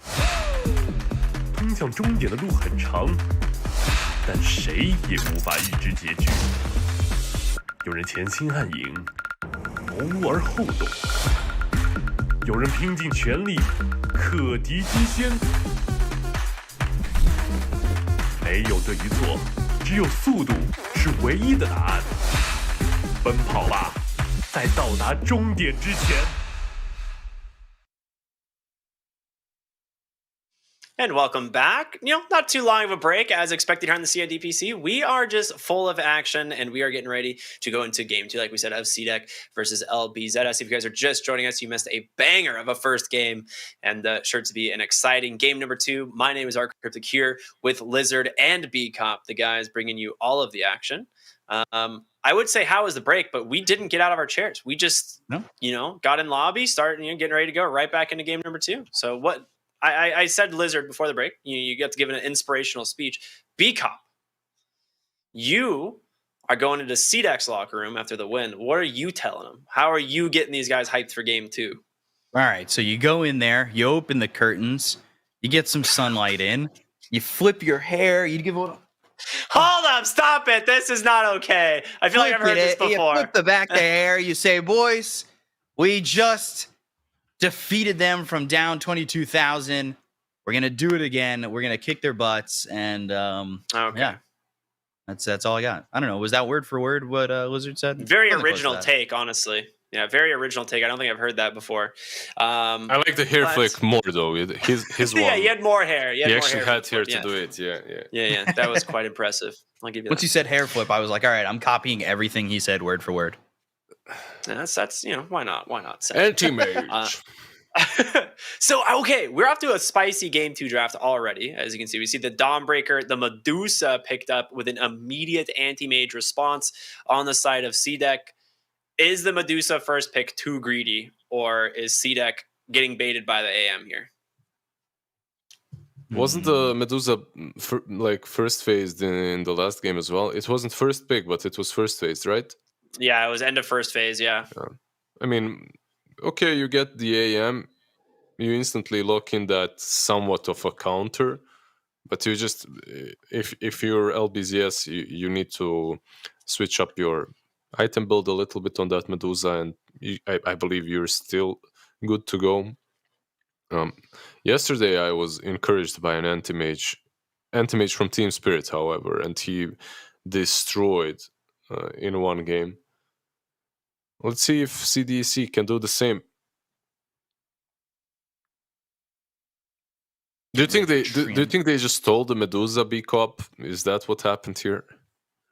Maybe a little case of anything you can do, I can do better.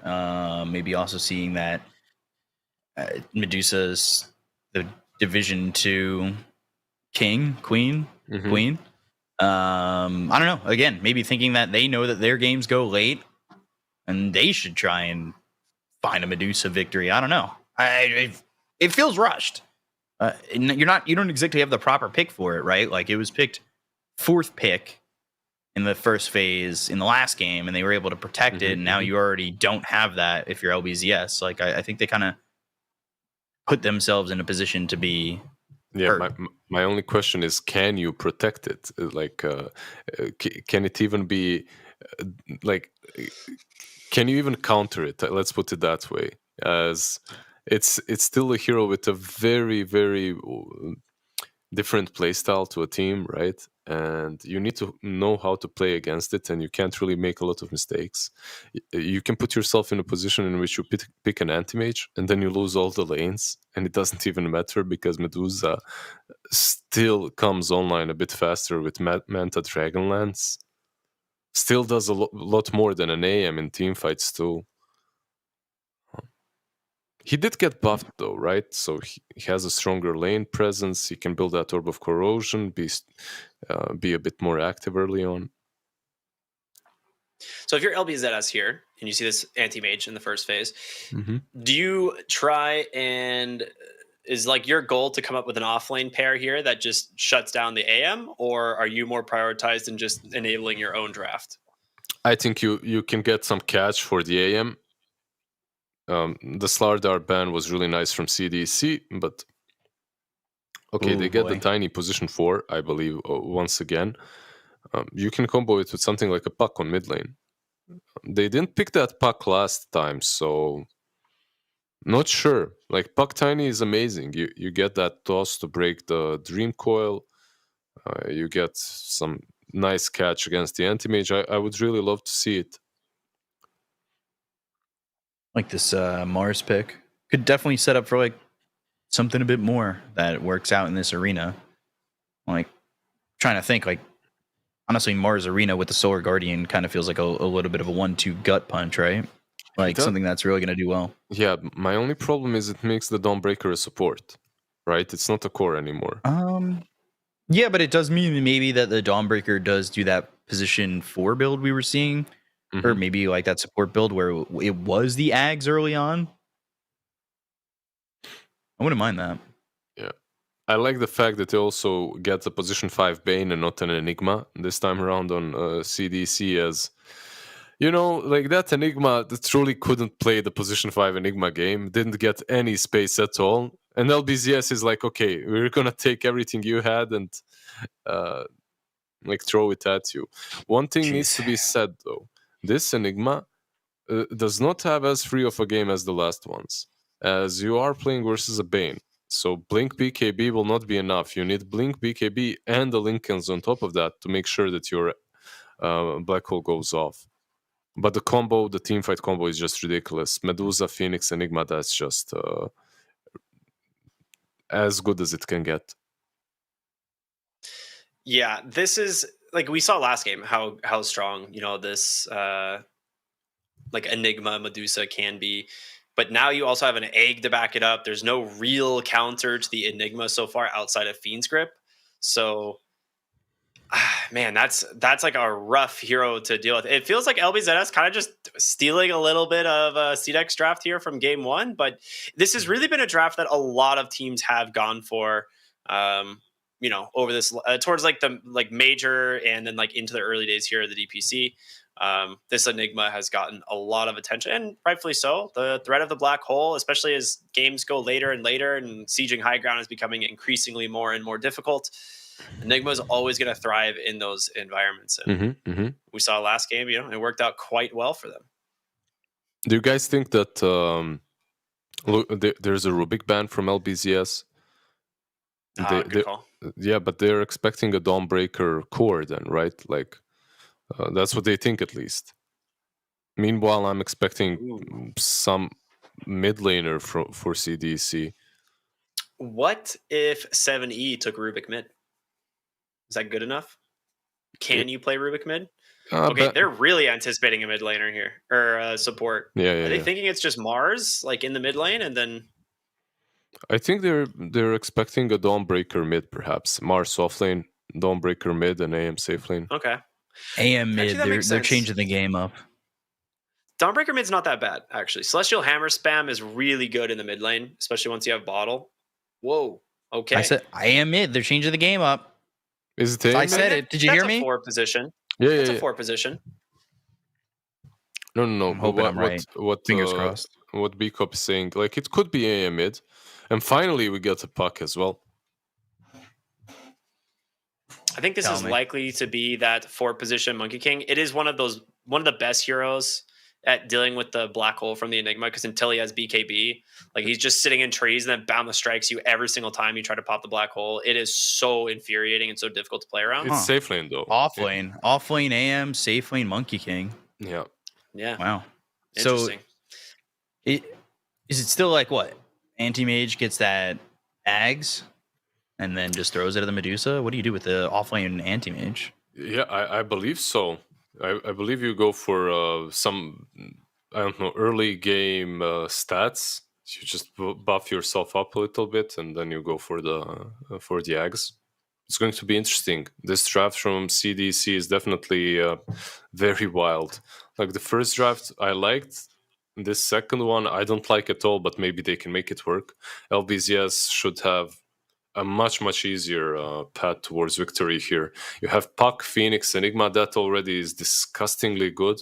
Follow that up with Medusa. seems like an easy game for me. Yeah, I think a lot of times what we've seen out of off-lane anti-mages are things like Vanguard into Diffusal and then Aghanim Scepter. And this now, with the massive buff actually to Crimson Guard, we could just see a Crimson Guard anti-mage, as it does block a lot of Medusa's damage now. But we'll see. It's going to be a very fun game, very interesting game nonetheless, but also tons of really big ultimates. Real quick, B-Cop, give me your answer. Who do you think's got this one? I'm going CDC 2-0. I want to see it. All right, Lizard, what about you? Yeah, I think we'll see game 3. I don't see this offlane anti-mage working out. All right. Well, should be exciting. I'm also going with LBZS here. I think their draft is a lot more straightforward, so should be a fun one. Hope you all enjoy it. Again, Lizard, B-Cop, have fun in the game. We'll see you when you get back. I'll be here. I'll be ready to go. And ready to go I am right now. And I will say, I think my hair flip was stronger. That's why I chose CDC. I think that's the power I needed. No, it was the prediction of the hair. I'll bring back the old predictions. My coffee beans, the cheese, the clouds. The clouds were the best. Oh, did you ever look into the teacup? You did, right? Yeah. I had some course you tea did, and yeah. I brought the cup in. Kagome, this is... Kagome. Oh boy, this is a very dead Medusa. You really do not expect to be ganked exactly there. Yeah. That's like one of the weirdest spots, the closest spot to the Radiant base I've seen a First Blood happen, like pre start of the game, right? Like pre-0 mark. That's crazy. And they still get 2 bounty runes. That feels really good.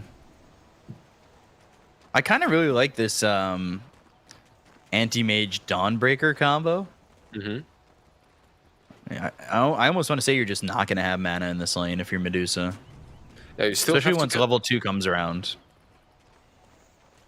Yeah, we'll see. Because you still have to get on top of her, right? She's ranged.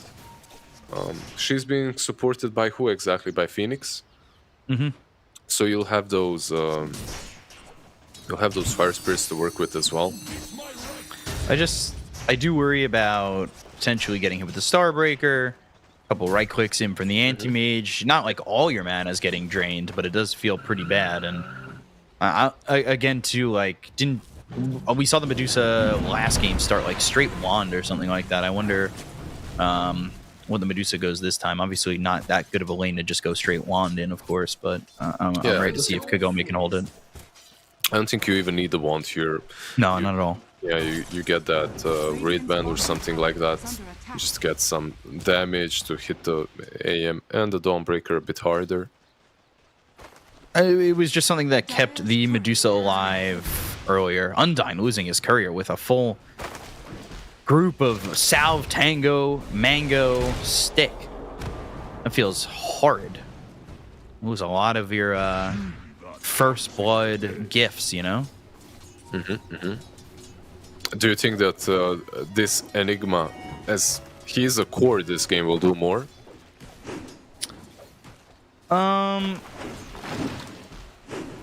Again, I think it's really tough. Like, we saw how much the 2 and 3 were behind in farm in the last game, right? Like, I do still worry about the rest of the team getting farm. Yeah, Phoenix getting so damn low on the bottom lane, but manages to get away. Like, it worries me that maybe Enigma might be a step behind if he doesn't have a great lane. Like, LG had a great time as the Razor in the last game, but if you're starting to lose out on farm and your 2 and 3 are behind, or maybe CDC Excel could be a problem. You're right. At the same time, it's a different team, right? So I believe they will. The way they share the network across the heroes, the way they delegate farm. I think Enigma will get more this time around, definitely. Especially as he's a core, but... Yeah. Also because of the way they play around LG, they give him more farm. I was going to say, that might be the one thing that like kind of differentiates LBZS and CDC, right? Is like knowing how to give farm to the rest of your cores in a position like this, where it is kind of like that 4 protect 1, but at the same time, you do kind of need a little bit of farm here. I would say on both Puck as well as the Enigma. Mars used to be really good versus Puck, right? And I think it has changed a little bit towards Puck's favor. Like, he does a bit better. It's a decent Mars game overall as a core. Kagome, no mana, like you predicted. This is a dead Medusa. And just gets ripped apart, right? Like, it just feels like, especially with the Starbreaker, that level 2, that it can get pretty easy if Kagome is just not in the right position, especially when they're able to push out detachment so easily. They did manage to kill off Enigma on top lane at least. Some sleep into Monkey King getting on top of her. And so 3-0 for CDC at the moment. Not fun at all. I think you need to get Orb of Corrosion on the same, right? Like, you get that as well, and suddenly, the moment you get them low on mana, or no mana that is, they can't move. It's literally so much slow, plus the minus armor. It feels good. I mean, right now, just going straight into that Vanguard, he'll feel pretty confident in the lane overall. I could go for the Orb of Corrosion after. I don't think I hate it afterwards anyway. I will say, I'm a little bit surprised. Like, 7E is right up there with the Puck. Yeah. It should happen this way. I think. I just thought maybe 7E would play a little bit more, or PP would play a little bit more aggressive on 7E. But I guess he can't really, and now detachment goes down. And again, that's just the pressure they've been putting on bottom. Yeah, the Phoenix and Medusa. Phoenix is really not the strongest laner. Like, especially early on. He needs that level 3 to be able to do pretty much anything. He's not level 3 yet. So Kagome and Detachment kind of suffering on the bottom lane. Mid lane, and they've got the Dream Coil as well as the toss. They'll toss him out of the coil. The spear! Oh! If there was anybody else, maybe they get that kill on a PP, but 7E ends up losing his life. Dawnbreaker just a little bit late to the party. Starbreaker, though, on Detachment, and gets 1 kill. Gets Fairy Late Fire. to help 7E, but let's see. Toss, Fairy Fire. No mana, though. And then there's the Illusory Orb to get the kill. And taking away his Spree. Not amazing, because that, I would say, probably pushes Puck ahead and puts him ahead 400. Not a lot of gold, but it's enough. It's He'd have that level 6 first. Look, you can never really be sad about someone coming and giving you a kill in the mid lane, right? Like pushing you, propping you up a little bit.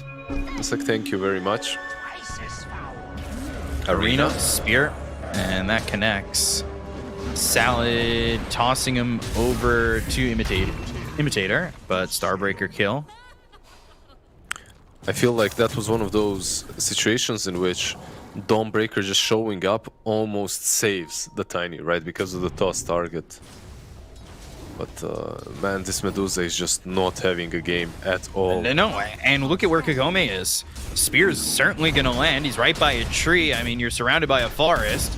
And then you get hit with the God's Rebuke. The Starbreaker is there, and Imitator has another kill on Kagome. CDC is breaking them apart. Like, this is Breaking their will. Yeah, this is ridiculous. If you're a Medusa, they're literally forcing you to the triangle already. Like, you need to go top or to the triangle. You just can't lane anywhere. There's no stacks either. Like, it's not looking good. Dream Coil. Again, they're going to look for potentially the toss, and that's exactly the positioning PP wants to take. They've got LG over here, no Black Hole, but no life left for this Monkey King. That being said, Detachment down bottom goes down. Yeah, he tried to delay the push a little bit. He did succeed at doing that, but AM doesn't care. He has the Vanguard. He's literally tanking the tower all along and jumps him and kills him. What's the way? Is it just Spear to break this black hole? Like, what's the biggest fear factor? Grip for LG, of course. But like, he still has to kind of get close for that early on, right? Like, that's not exactly that easy with the rest of the team that LBZS has. Wukongs and the Arena. That's actually going to land on both LG and Salad with the Wukong's Venn diagram with the Arena, and that works out pretty well to get the kill at least onto the Enigma, but they don't get a second one. I thought they'd at least get 2 by taking out Salad, but they weren't able to clasp down on the Tiny. No, it worked out great. It was unfortunate, obviously, for Enigma. It was a nice plan, toss the Enigma and then follow up with the Black Hole, but Boundless Strike was literally hitting the Tiny, and as it hit the Tiny, hit the Enigma in the air. So it stunned him. Gave enough time for Mars to set up the arena and everything else. But Dream Coil again, snapping it, and there should be another kill here. Down on Undyne, and LG with the Black Hole getting a solo kill on the Monkey King? it seems that way, yeah. He got that Black Hole, had Eidolons as well to work with. That is kind of crazy that he would get that solo kill. I wasn't exactly expecting that. I'm a little shocked here, but the off-lane anti-mage is top of the net worth. Well, I wasn't expecting an offlane anti-mage as well. That's life. Like, you don't always get what you expect. Yeah, this whole game is really wonky. But Puck BP so far is keeping LBZS in the game. Like, yeah. He's had some good rotations together with Tiny. Tiny utilizing his toss quite a bit. They know where Kagome is, and I feel like Undyne wants to kind of sap some of this experience. He's not going to get to level 6 with this, but he got them the vision that they need to try and kill Kagome, and Kagome going over to the side. This might be a problem because it puts him in a bad position to not see 7E, right? Solar Guardian, Spear lands. They'll come in with 3, and 7E gets a kill into Kagome. Triangle's not safe either. And they steal the Tumbler's toy. They steal their neutral item. But Oh, I swear it's always like this. Like, you're farming as a carry, you know that there's a gang coming. He knew it. He starts going back. Sadly, the item drops, so he needs to move back for the item. He kind of stutter steps and they catch him. Enigma top lane.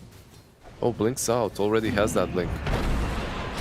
He just ended up in the wrong position, right? On the Medusa Kagome. Like, if he was over to his north a little bit more, he would have seen the gank coming, but instead... Or if he was Because towards the south, he could have just ran, right? Like, Ooh, Monkey King again, sorry. Oh, Dream Coil snaps it, jumping. Fiend's Grip, though, onto the Puck. Starbreaker will get that extra follow-up lockdown. They go to the Wukongs, but it never comes out. They've got the toss. They have the Eidolons hitting away at the Monkey King. Supernova, not going to get off. Detachment goes down. Kagome did again. Imitator, he'll fall. 2 for 3 all over the place. Yeah, but it's Kagome dead once more. I mean, both carries are having such a difficult time. They are 8 depths of the 20. Yeah, that's true, but there's an anti-mage on one side, and he's kind of a carry as well, you could argue. You could try and make that argument. He's going to Fusel now, and I would assume the Ags is after. Arena, Spear, Salad in some trouble. And God's Rebuke, and eventually the kill out onto the Tiny. Yeah. One great thing that's happening for CDC is that they're taking map control. They're just shrinking the map harder and harder against the Medusa. They took the tier 1 on the bottom lane, tier 1 mid. Also warded the map quite well. Look at this, he's going for the Medusa. Like, he doesn't even let her farm in the triangle. Are you even trying? Denies the observer as well. Yeah, it's just... You're not where you want to be as this Medusa. How frustrating is that? Being all over the place trying to farm and not being able to spot anything. Anything secure, quite honestly. Uh-oh. Uh-oh. Undyne. There's 3 here. Eventually, he's going to get low, but he's not going to die. The Solar Guardian comes in. The Black Hole now on a 2. LG with the blink in and the Black Hole. Undyne, Imitator, both dead. LG with a double kill.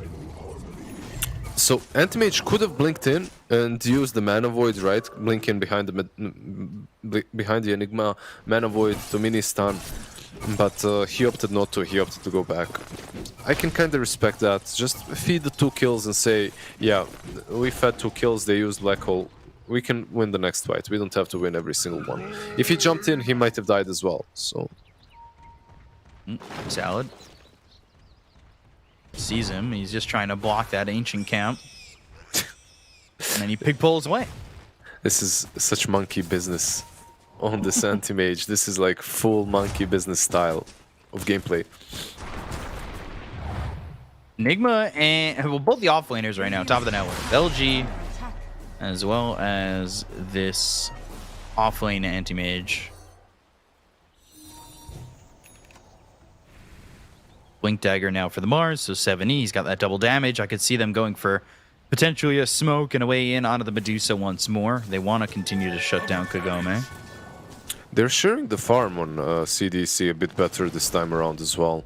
Like Imitator getting something off of the map as well. Phase Boots Venom getting He's towards going that Axe. Aghanims. Yeah, but it's not only because he farmed. It's mostly because he had a good lane that he has these items. Medusa, Arena, Stone Gaze, misses the spear, does have the double damage, but there's no mana left on Kagome. He needs to be very careful how long he's willing to stay on this one. Anti-mage is coming. Mango goes to the TP, and they won't get the kill on the Medusa, but they will get Detachment. Undyne dies. How satisfying is it to use the shield with DD like that? Just do that much damage. It's Yeah, disgusting. yeah. Especially when you've got that shield, the Medusa shield, right? Mm-hmm. That's a mortal from that Halloween treasure. Radiant's top tower is under attack. BKB next. There's the Diffusal. And it's going to be Yasha, or no, it's going to be Manta Battle Fury for Anti-Mage. I kind of wonder if he maybe feeling the pressure, the necessity to kind of transition more so into a core instead of maybe going for that Ags and throwing in the Blink Fragments. It could be that. It also could be that he's just having a really nice game. So he's just transitioning into a full core. Yeah, I think that Ags is really good in this situation like this. The Blink Fragment always such a pain. So you would just throw all of them on a Medusa and get away. Like, I don't even take all of know the if you mana. need to do that. Maybe you force an earlier BKB from the Enigma, putting the Blink Fragment on him so he can blink in. I almost want to say you don't even use them on the Medusa. You use them on Kobe? everybody else. There's the Spear. Stone Gaze. Oh my god! I was not expecting that kind of damage from the Mana Void, but it's already level 2. Oh my god! Fiend's Grip, meanwhile, on a detachment. Solar Guardian coming in. Anti-Mage needs a little bit of help. He's silenced. There's the Illusory Orb, and they should be able to get the kill here out onto AM, which they do. How much did that Mana Void do? A lot. That Mana Void did a ton of damage. Altogether, Whoa. he dealt 600, so I guess that's pretty much all It did for Mana Void. 557 from Mana Void. Yeah, wow. I guess he doesn't have a lot of health, but I was a little bit more surprised to see just the oh, okay, you're using Stone Gaze. Before I turn into stone, I'll just kill you. And also, by the way, it took them so much time to kill the AM. He's extremely tanky at this point. Yeah, that Detachment. Vanguard. He has the Doing egg. pretty good. No Fiend's Grip. I love how confident Undyne is because he knows the Mars is right here, right? So if you jump on me, you may have Icarus die, but I don't know if you're going to have the ability to get it off. That being said, the spot is for LG. Nightmare, Supernova, 7 in a lot of trouble. He may have played himself. Missing the spear completely, and he does. AM is here. And he actually gives the kill to Kagome. Big Bull trying to run, thinking about the Wukongs. They're going to Icarus dive, looking to stay on the Anti-Mage. Monkey King over to the side, but they decide not to make the complete commitment. Yeah, they really couldn't decide whether to go or not. Imitator is still on top lane. He doesn't have that Aghanims. He doesn't have his ulti, so he couldn't connect to them. 70 kind of feeling himself a little bit too strong. Jumped onto that Enigma. There was no way. The two of them just didn't have the damage for the Enigma, so a small mistake. Anti-Mage just blinking in. I think he spotted Salad. Yeah, he used the Diffusal, but again, maybe overconfidence is the downfall of this team. Because that is an Anti-Mage now kind of having back-to-back deaths without getting anything. Yeah. He is still top of the net worth, but that is not what you want. In a way, I guess it's him dying and not the Monkey King dying, which is pretty big for them too. Oh, the Arena! Look at the trees! stunning out their own Monkey King and now putting 70 in a lot of trouble. Wukong's Boundless Strike, 70 surviving. God's Rebuke is there to get the kill on a detachment. Black Hole comes in. Instant immediately grip. stopped by the Fiend's Grip. Really well done there by Undyne. LG is gone. They've got the Nightmare out on a PP. And Salad now trying to run. But it's the Celestial Hammer that got the slow on the Salad, and they should be able to keep up with him even past this Avalanche because they've got the Boundless Strike, Celestial Hammer again, and there's the kill for the Monkey King. Yeah, Monkey King is really not having the best time jumping on trees. His teammates are the problem. They're just cutting every single one.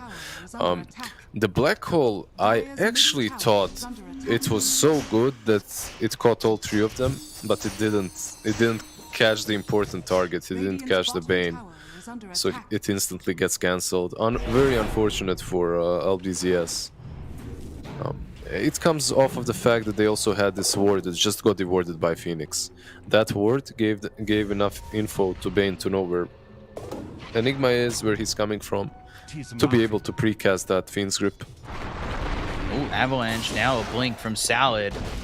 They come through with the Malefice, Dream Coil, and Essence Ring, and not enough.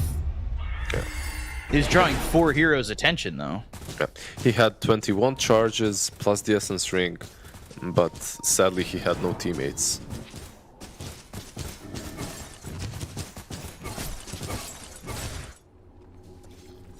Hey, not some bad gold for some illusions there for the Anti-Mage. Smoke up. Oh, Bane spotted, Avalanche toss, Silence with a Waning Rift, Illusory Orb is there, and PP gets the kill. CDC, like, they're in a good spot. They're 2k ahead. But I do feel like their confidence is killing them slowly but surely because they are finding themselves in such aggressive positions that are they're not staying alive in. They're being caught out. And it's giving a lane for LBZS to take advantage of. Yeah, they're doing a little bit too much. Like, they're so aggressive, and not a lot of teams can really execute this level of aggression. Like, usually if you're this aggressive, you're all over the place, you're all over the map, and you get punished, which is something that Monkey King suffers from already a couple of times. Like, he has 4 deaths to his name, and he's the position 1. He's just way too active. I feel like he could have been, you know, farming a little bit more, getting that BKB first and then joining.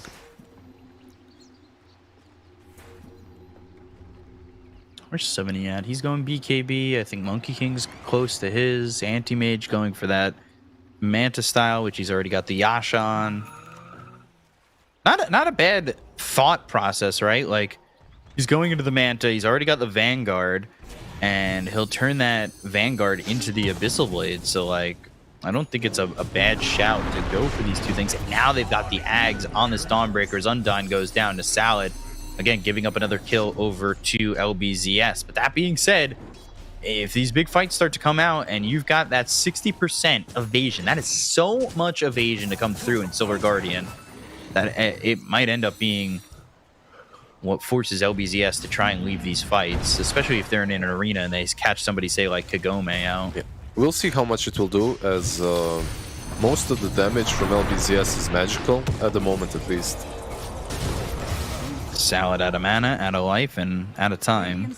By the way, I don't want that to pass not being commended. Bane on bottom lane, when he died, it was a really good death. Like, he blocked the gank, the smoke gank towards Monkey. So it was one of those, good job, position 5. Like, it always feels good. Even with this BKB now here for LG, he's not exactly safe completely. Yeah. Especially with now Bane, who's saving up for this Aether Lens. He wants to be able to have that cast range to make sure that he's safe. Unfortunately for them, they did not get the benefits of a keen optic, but if they do get another cast range neutral, they should feel pretty confident with Bane and his positioning at that point. Yeah, they really need to get this item towards Bane, and if you're LBZS, you just need to catch Bane somehow. You need to find, and you do have ways. There's a blink on Tiny, there's a puck in the game as well. Like, it's not the easiest game for Bane to stay alive. Ooh, you went blink instead. On Bane, Yeah, instead of the Aether Lens. it's also not bad, right? Like, just stay back. You have that blink, and you can blink in Fiend's Grip the Enigma. It's a different option, but still a good one.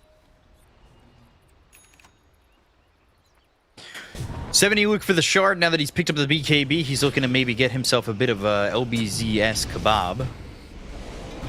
Pick that up over at the cart on the corner and see if you can get yourself juicy gold out of it. BKB popped here by the Monkey King, turning this around, going after Salad, being kept alive thanks to the Sunray, and Fiend's Grip early. And it's going to be a full duration Fiend's Grip. They got the kill into Salad, but here comes the Black Hole afterwards. Solar Guardian comes in, Supernova goes off, and they get the kill into 2. Now looking for 3, but LG, here comes the Anti-Mage, right clicks coming in. There's the Arena, and the Spearman's onto the puck. They might be able to take away the mana from PP, but the other way around here for Kagome as he turns on the Stone Gaze and chases the rest of CDC away, but not before they get the kill into Detachment and go back in. Waning Rift, silence on the 2.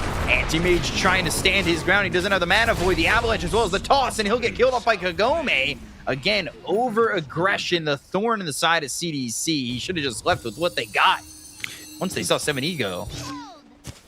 Yeah, that blink grip that was so early, it really started things off. It was a stalemate until that happened. Hell breaks loose afterwards. As Enigma is free to BKB Black Hole, everyone is free to follow up. Anti-Mage showing up like the true carry once again. A little bit too late, but ready to get some kills. Unfortunately, like you said, way too deep for way too long.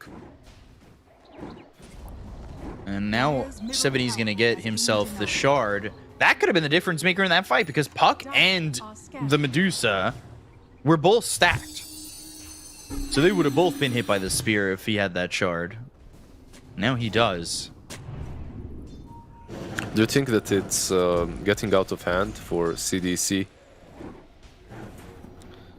Not entirely yet. Their net worth is split pretty well.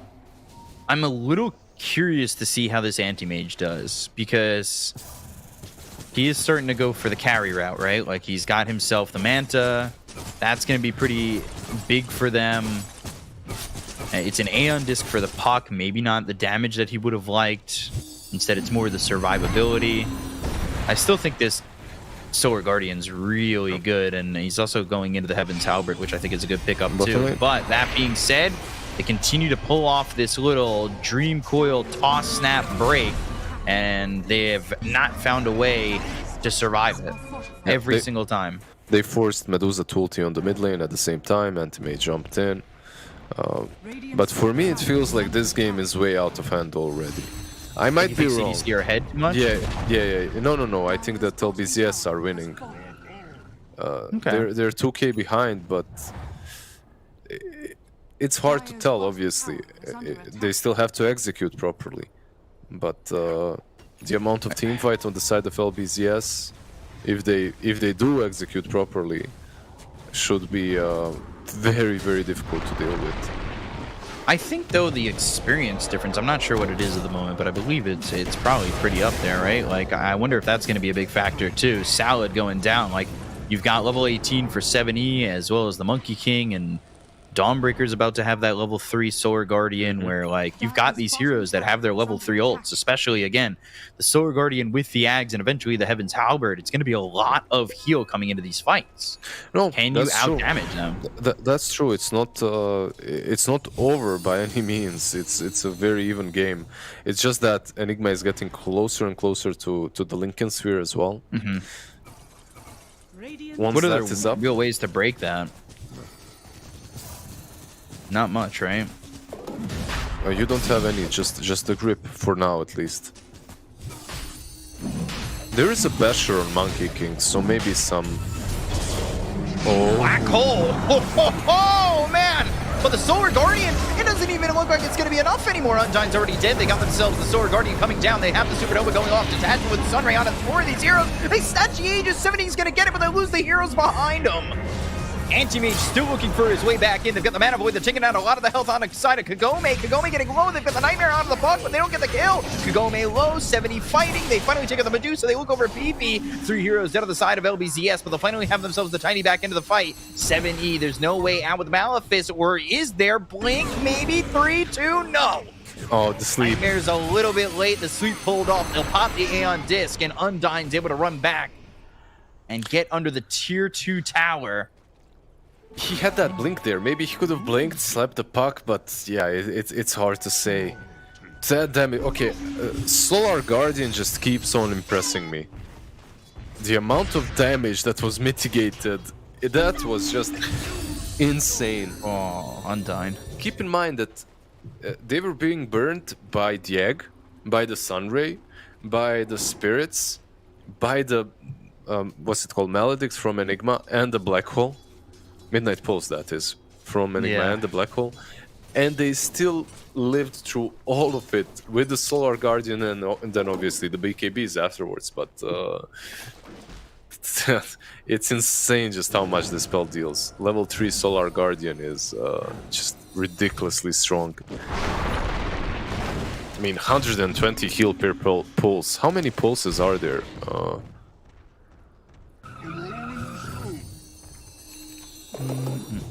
I'm just looking. 0.5 seconds. And you got an extra 3.5 seconds of bonus airtime. Yeah, it's a lot. Like, it's at least 7 pulses from that bonus airtime, right? Like, that's what, 800 and something damage healed by a single ulti. Plus the landing stun of 2 seconds. Yeah, it's ridiculously strong. It still wasn't good enough for them to win that fight, but it definitely fills me with more hope than I had previously. Yeah, especially now you're going to get at level 20 at least. I would assume you go for the plus 150 Solar Guardian Radius to help even more of your team if possible, or have it in a bigger range. And like, Anti-Mage, he's going for the Abyssal, maybe. He's holding a lot of gold. I think he's making the decision on whether or not he wants to go for that or the BKB. They get a Titan Silver, they get a Cloak of Flames. Maybe he could just buy the Mithril Hammer, at least one of those, and then figure out what he wants to go for. Yeah, they have a Basher on Monkey King as well. Getting a Basher on AM too, it could be solid. Gives you just way more lockdown. It may not be worth it though, right? Like, to have the double Basher, you've already got one on the Monkey King, you spend your gold on something else for the Anti-Mage. I still thought that Ags might be something, because Blink Fragment would be a way to break the Lincolns, right? Does it break it? Like, if does it? Can... I don't. No. Maybe I'm wrong. It's target enemy. Or yeah, rotate? it should if it's at the target enemy. Like, if you can target an enemy with it, it should break the Lincolns. The same way, I don't know, something like an Impale works, right? Like, you can target ground or target the enemy and break it. I'd like to see it though. Arena misses. Roche, of course, a long time away because that last fight was for the Aegis. That 70 snatched up.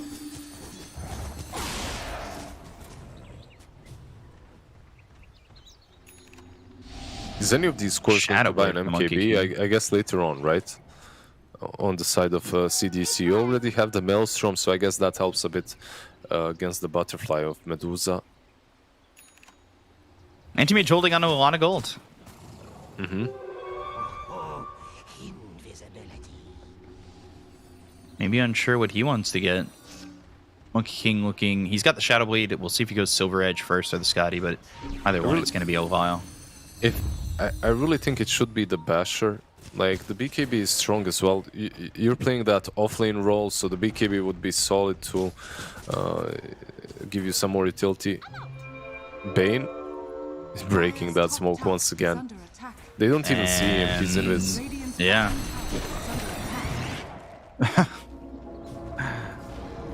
They're going to know where he is when that courier kind of shows up. Nightmare stopping the outpost from being taken, and he'll walk away afterwards. Salad TPing down towards bottom. They've got the Dream Coil down onto the Anti-Mage. They'll go to the Stone Gaze. He goes and pops the Manta. Avalanche comes in. Solar Guardian I mean, if he dies and so does this Dawnbreaker, they're committing 2 to this, which is very dangerous. Imitator goes into the Heaven's Halberd, puts it onto the Medusa, going to try and run away this Dawnbreaker, but oh no, the Midnight Pulse! That's exactly what you need, and CDC again have kind of played themselves.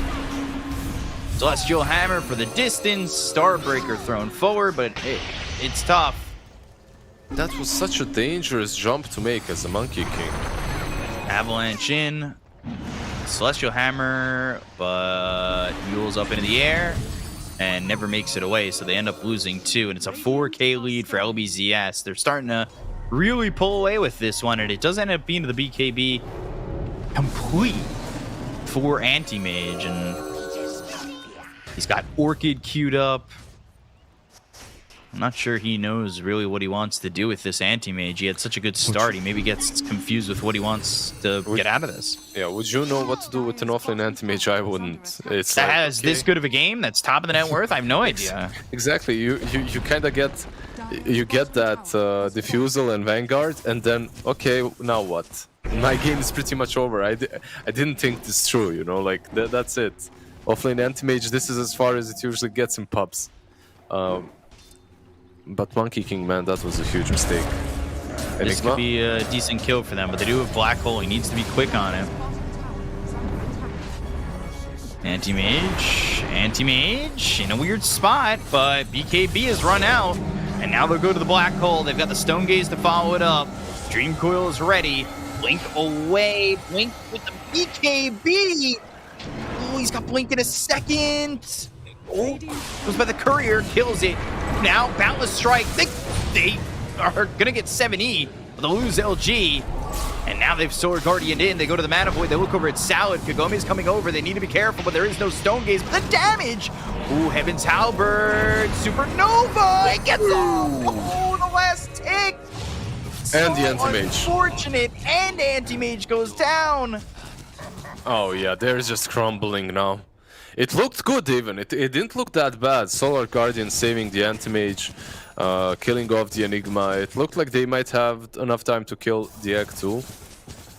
But Medusa is just hitting way too hard from behind. Also losing the Mars, obviously, in a different part of the map. Yeah, they just crumbled. They just crumbled under pressure. That's how I feel. I feel like they don't necessarily even know what their draft is supposed to be doing, right? Like, you have Anti-Mage, Monkey King, and Mars. They're just jumping across the map, doing their own thing, and Dawnbreaker is just following up anytime that she can. She's doing a good job saving targets, but usually they... Like a +1 though at the end. Yeah, right? Like, it just feels like a +1 that's going to die.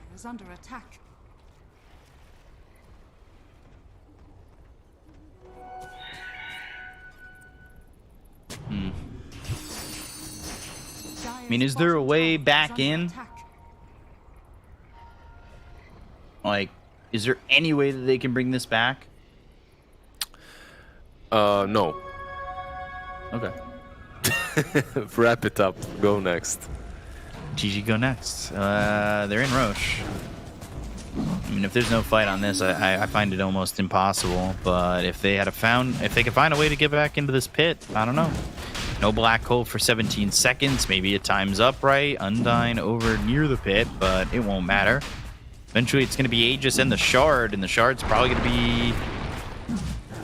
I mean, it doesn't have to be on the Medusa, but I'd like it on LG as well. And he gets that Black Hole pull. Dream Coil on Undyne. Midnight Pulse is down on the ground. They've got the Malefice, Waning Rift, and the Illusory Orb, and of course the Spell Prism gets himself a Spell Prism. Yeah, always feels good. Maybe perhaps you can do something like split push, make them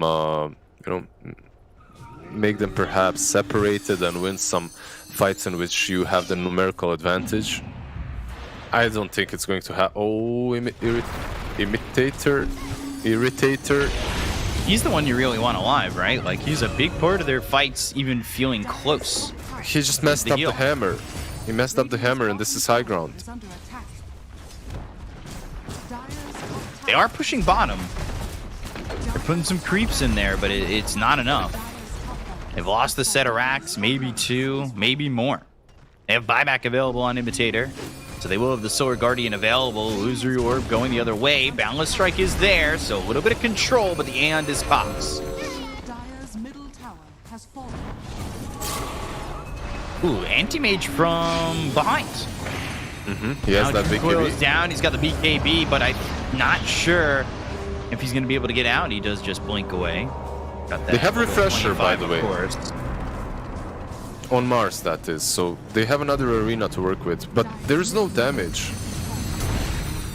And there's the spear. Wukongs. They're going to need the refresher in the arena. The black hole comes in. That's going to land on the 3. It pulls in the anti-mage. They're doing the damage on the Kagome, but you got to remember it's not going to be just 1 life. It's going to be 2. With the BKBs being popped across the board, they've got the Starbreaker out on LG. LG stunned up, killed off, taken out of the game, and will fight back on Undyne. They look over for the Monkey King. They've got the Stone Gaze. They have the damage. He's got buyback as well. They're still committing to this one. They are up by a lot. Anti-Mage goes in, right in onto the Avalanche, and he's killed off via the toss. They're going to buy back on the Anti-Mage as well. Boundless Strike comes in. That lands onto the Medusa. They've got the Starbreaker as well as the Spear. They've locked down the Medusa, now without the mana, and now without the life.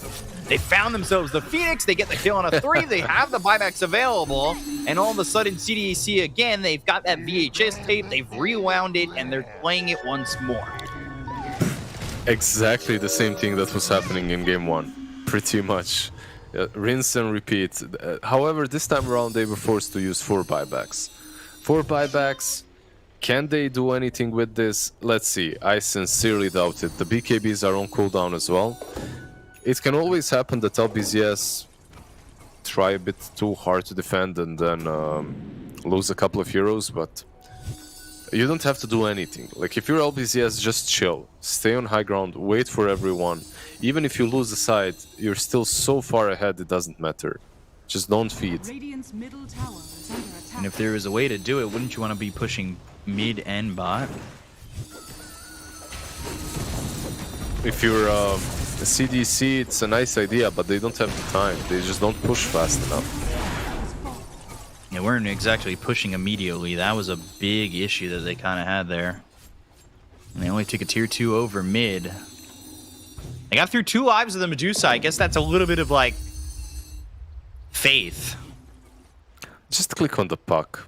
Look at these items. He has Overwhelming Blink, Spell Prism, Kayan Sange. Like, you're not even killing this puck. Octarine. Yeah. Like, maybe you kill him if you get some sick mana void on him, but most likely even he's unkillable. Yet alone the Medusa. Is it quietly that he's 13-0-21? It kind of flew under the radar for me at least.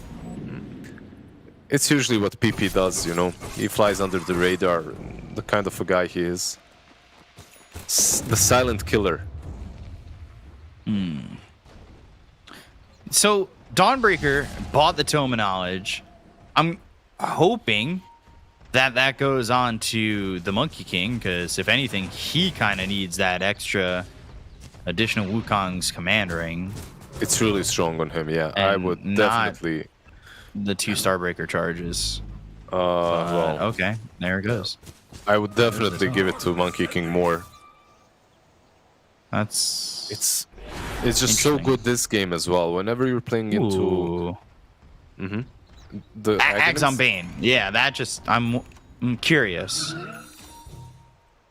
And the Abyssal. I'm wondering if these items are enough. I'm just thinking, like, maybe what? maybe these items can catch, let's say, an Enigma off guard. And keep in mind that even though they did buyback on CDC, a hero such as Enigma does not have one. Like, he just doesn't have. Oh, Anti-Mage. Oh, Anti-Mage. Oh, Anti-Mage. All right. Well, okay. Now Dream Coil. They got the sweep on a PP, the Balance Strike to follow it up. They're going to use that Spear in the arena. That will come through with the BKB, as well as the Stone Gaze already getting used. They're coming around the other side of this fight. The Avalanche lands out onto this Bane, and Bane's going to be holding that Fiend's Grip in the grave because he's dead for 90 seconds.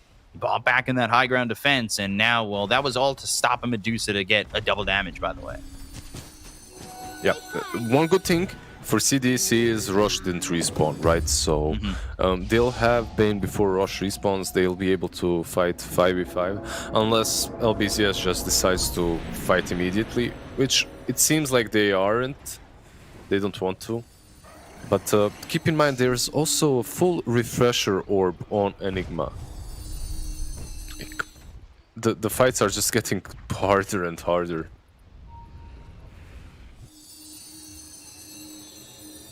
Silence. 43 minutes in, 70 kills. Can't wait for LBZS. If you want to win this fight, you need to jump the Enigma. That's pretty much it. You need to kill him first. If you don't, the double black hole will just destroy you. 70 needs to make a decision. He's trying to clean up these creeps. Trying to put some pressure onto the bottom, but now they look over. They already got the kill on the Monkey King. He's got no buyback. Black hole is there. Solar Guardian doesn't matter. 7E is in, but 7E needs to be out. Because there's the GG call. There's the black hole. It's on the 2, and that'll secure the game for LBZS. They get Imitator. Can they get 7E before it goes down? No, they can't. But it is LBZS that do take the game. They jump the Monkey King at the end there just to make sure that they can finish it off, no problems. What a game, man. Like, for me, it was a little bit straightforward. Even though Anti-Mage had an amazing game, I could, like, I've experienced too many Enigma games, you know, so I kind of expect the same outcome in every single one. Did they have ways of dealing with her? Perhaps with the Bane, with the grip, but I think they let this game go a little bit too long. Like, they did a really good job at controlling the triangle, a really good job at shutting them all down, and then suddenly they did way too much. Like, there's always a point in a game in which you need to, like, hold your horses, slow the pace down a little bit, farm up that one big item, and not feed away the advantage that you already got. Sadly, they did that. Monkey King fed away most of the advantage that they got before getting that BKB, and then it didn't truly matter because they lost that advantage that was necessary to keep the Enigma down. Enigma gets the Lincolns, game becomes way too difficult. Mm-hmm. Yeah, it's a really good way to point it. And you're correct. Yeah, the game just got overwhelmingly difficult, you know, for the side of CDEC, and it forces us into a game 3, which honestly, I think is what we probably expected going into this one. Looking at the drafts, it's really difficult the longer this game goes on, and LBZS managed to drag it out long enough, and those late game fights just become so easy, you know, to execute. Like that's what I think we talked about in the draft, right? Ease of execution here for LBZS, very straightforward into the late game. You just black hole like 1 to 2 heroes. You've got Lincolns, you got BKB. There's just not a lot of options. And even though the Anti-Mage had a fantastic start, it was not the end-all be-all counter to the Medusa that they were hoping. Yeah, I kind of wondered about the item build. Like, we kind of talked about, did he get baited into going more of a position 1 item build and maybe going into something that's more like quick and jumping the Medusa constantly? Like, I thought Blink Fragment would be nice. I really thought the Ags could have been a kicker here, especially with the lead he had. Maybe just wipe the mana out of these heroes. I don't know. It could have been good, and also the quote marks. What did you call it? A carry build? Air quotes carry build. It didn't really work that well because of the adjustments from Medusa. Like, she got the butterfly really early on, and then suddenly, yeah, you get this carry build, but you aren't really hitting her. So you can deal with everyone else, but not with her. And even everyone else, they get covered by an Enigma, by the Sunray. It wasn't an easy match. I have to say that I completely recognize the brokenness of Dawnbreaker now, though. Like, yeah, right? That agonism is just so strong. It's crazy. Yeah, there was a couple times where you just like Dawnbreaker ults and you're like, well, here, look. Just don't get to participate. Yeah. They just all survive, like just out healing the damage that's coming through the Midnight Pulse. It's ridiculous. I mean, granted, the fight still is kind of a disaster because you're playing around the Roche Pit against like Phoenix, Enigma, you know, Medusa. But one thing that I was thinking to the Anti-Mage, like the reason he goes like this Abyssal Blade build is he like he has to just like hunt the Enigma. I don't think his goal is killing the Medusa. Actually, I think he has to kill the Enigma, right? Like, he's the only one who can do it. You leave the Medusa to the rest of your team. No, 100%, but that's where B-Cop's idea also kind of makes sense, right? Get the Blink fragment and just send them on And the search Enigma. for him, yeah. Yeah. It could work, but I can definitely see the reasoning behind the Basher. By the way, there was a fight on the bottom tier 2. I don't know if we saw it yet, but the bottom tier 2, when they Midnight pulls the Monkey King off of the trees, like, Monkey King really did not have a good game this time around. Kagome was, he was getting caught way too much. Here as well. Nice Solar Guardian, and then they still lose the fight afterwards, focusing the egg. Look at that damage. One hit. Yeah. So it's always one hit, you know? Yeah. It's always like that. I don't even think they win that fight, even if they kill the egg. But yeah, it made it easier. That's for sure. You just get the kill and still die. That's the only difference. Like, you know, the Phoenix just doesn't live. But yeah, I mean, honestly, one of the probably the biggest reason that they win here is PP's puck. I feel like he absolutely balled out of control this game. He played exceptionally well with the tiny, right? But him and Salad getting these like coil into immediate tossbacks, and there's just, you know, no response in time to cancel it. So really sick plays from them this game. Yeah, The fact that he went 13-0 and 25 is kind of disgusting. Yeah, he had a decent laning stage versus the Mars. Afterwards, he had a couple of really decent rotations and just rolled off of that. Did they have catch for him? Not really. Once again, both of these teams, they're severely lacking in that department, in their drafts, that is. Like, one of the reasons why I liked Puck in the last game, and the same reason why I liked him in this game, is that catch that they need. Like, it just makes the game so much simpler. Yeah, so much easier. It really does. Like, it's one of the reasons like Shadow Shaman has become such a top tier pick, right? You have this instant disable in the form of the Hex, the Shackles as well. You're just so good at controlling fights, and there's very few heroes in the game that can do that. Puck, probably one of the best right now. It's the reason it is the most highly contested pick in the DPC right now, with almost 100 games picked or banned.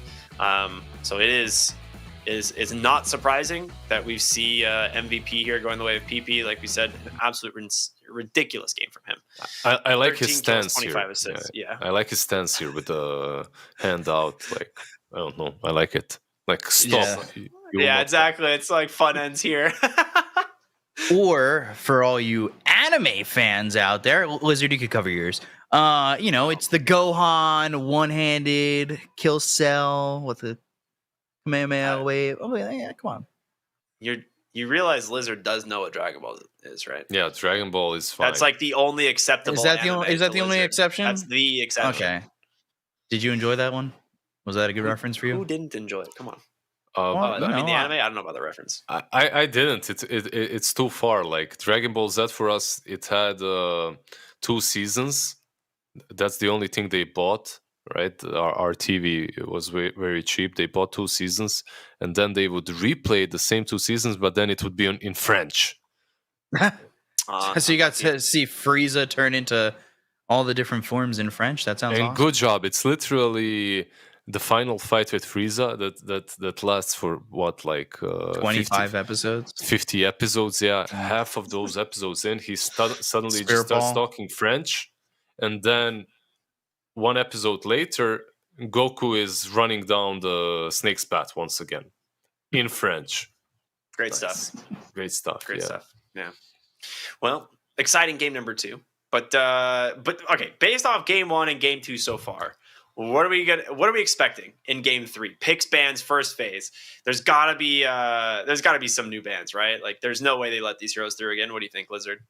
Yeah, I expect Dawnbreaker, Medusa, and Enigma to be banned out. Like, these 3 heroes, perhaps they will not be banned out, but will be highly contested. They need to be picked by one of these 2 teams. Medusa seems like end-all be-all carry between these 2 teams.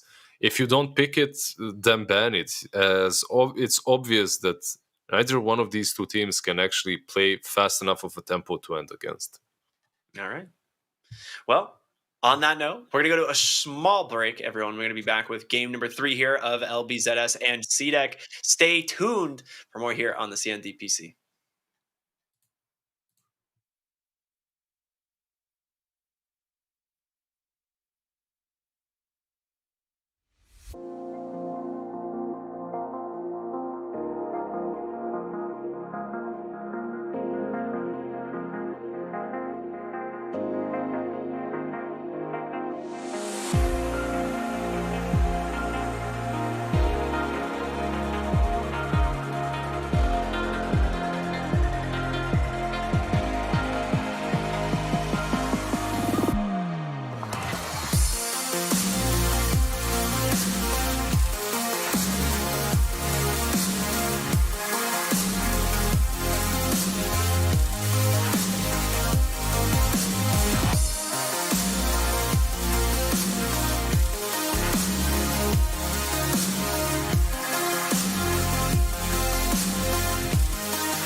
之前，你不曾拥有姓名。通向终点的路很长，但谁也无法预知结局。有人潜心暗影，谋略。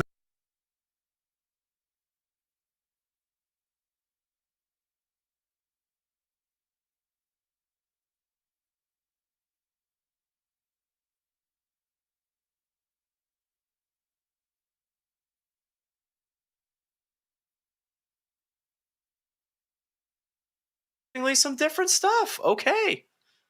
Someone fill me in here. How does this happen?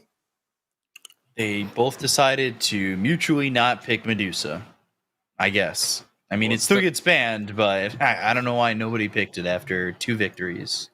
Was it some agreement, like between the two of them? Yeah. A gentleman's agreement in the lobby before the draft even started. Shake some hands. Say no to Medusa. Like, I've seen so many patches now in which Medusa is just like this. Not in every division, right? Like, not versus any teams, but some teams just can't win against her. Like, way too difficult of a hero to break through. Just this wall that cannot be defeated. But we do see Marcy. This is, I believe, my first Marcy in the DPC that I'm casting, at least. So it's going to be fun. Oh yeah, you are in for a treat. This hero is very strong. No, I've played stats on that one. I've played and I've played against a ton of Marcy. It's just that I haven't seen her in the DPC that much, right? That Okay. But yeah, I know that she's broken. I didn't believe completely in the brokenness of Dawnbreaker and the ulti, but for Marcy, you don't have to convince me. Like, I understand. I get it. By the way, they picked 3, and this means it still could be Kotl mid. But I believe... Kotl mid, I think. Mm-hmm. Okay. So 70 Kotl? That's what I would guess. Tiny's definitely been playing most as a 4, just because still the toss in Ava combo is just strong enough. But yeah, the Treant is something we've been seeing pop up a little bit more lately, and I'm kind of surprised. I don't really know why this hero is suddenly back into the meta. Like, not a lot changed. I guess it might just be living armor because he like basically just salves your ally for free as opposed to having to pay for it. But like, is that it? Is that good enough? Wasn't it like the 2 with the cooldowns of BKB? It kind of coincides with him using his overgrowth, so like it feels pretty good to have that ult available when BKBs come back up, as well as the living armor too, because of the salve change.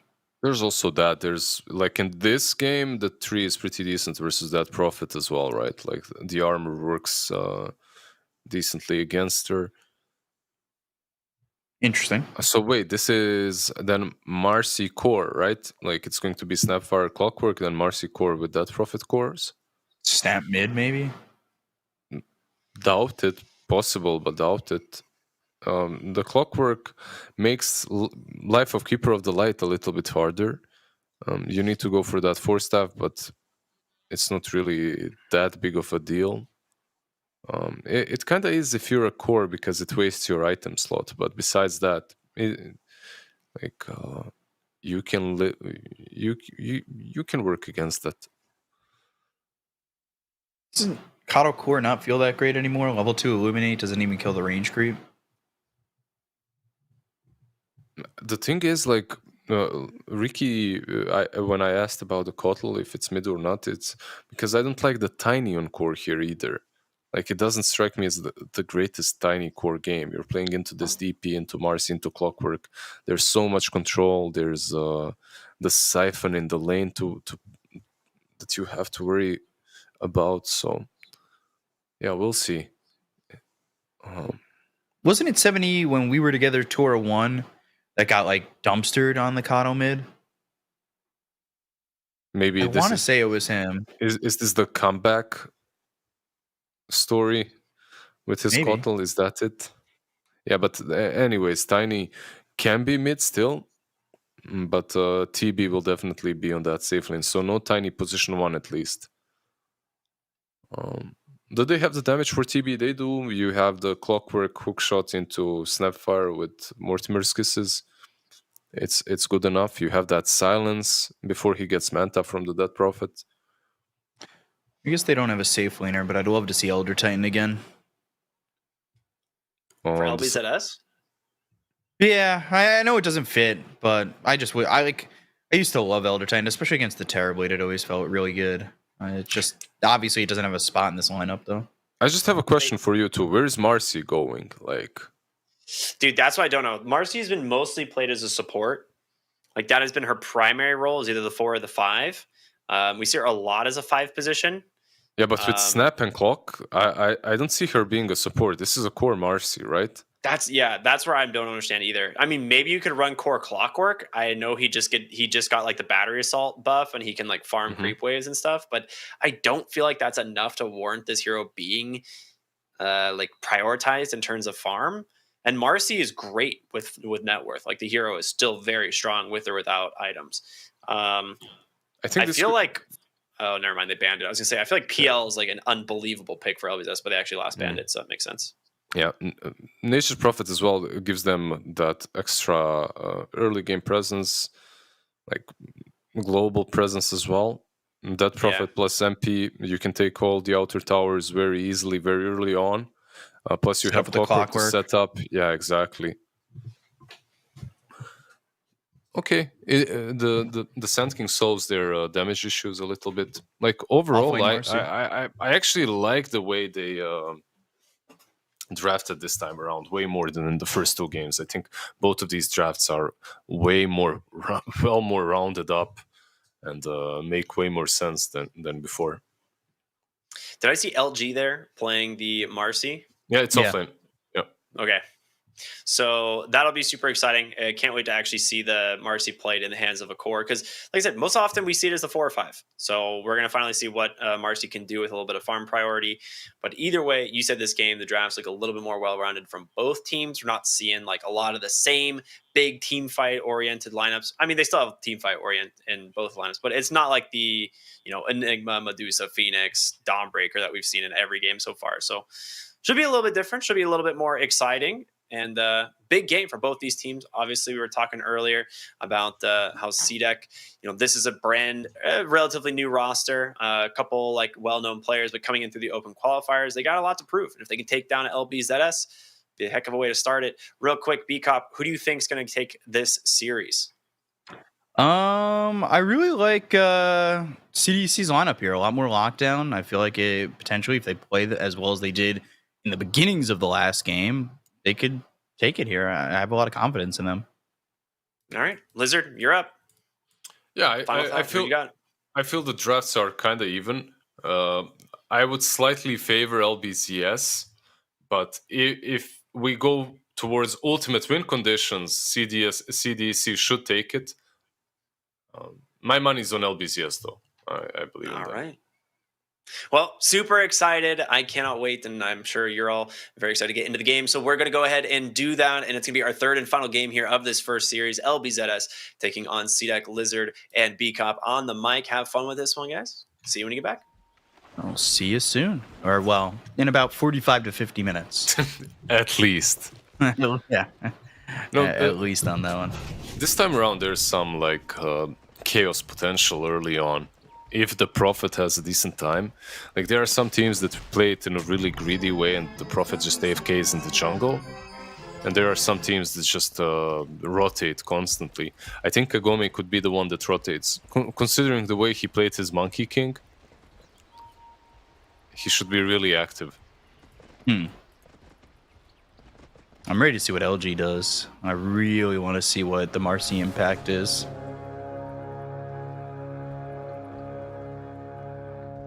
At least I'm hoping to see what the Marcy impact is. Clockwork? Battery assault. Yeah, Burrow Strike, Nature's Grasp, stopping him from going down the steps. However, kind of away from the team a little bit. Oh, misses. Avoids the Illuminate. Eventually, they'll have that Burrow Strike back up. And the toss to bring him back towards the Sand King. And they'll have to wait on it in just a second, but eventually, First Blood goes the way of CDC. They got First Blood in the last game, too. They used a lot of their resources for this. A lot of the mana was lost. Still, the First Blood is well worth it.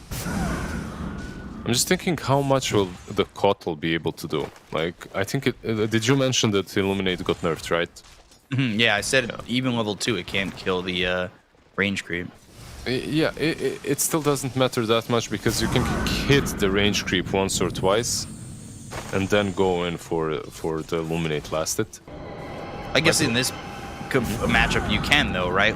But in other matchups, you may not be able to put your positioning like that, right? Yeah, sometimes it definitely can be difficult. For me, the biggest issue for Kotl is you're playing into Clock and Nature's Prophet. These two can get on top of you very easily. Prophet can TP behind you. Now go for it. Fake and Clockwork can hook you. Top lane Tiny is getting really low, but should be fine.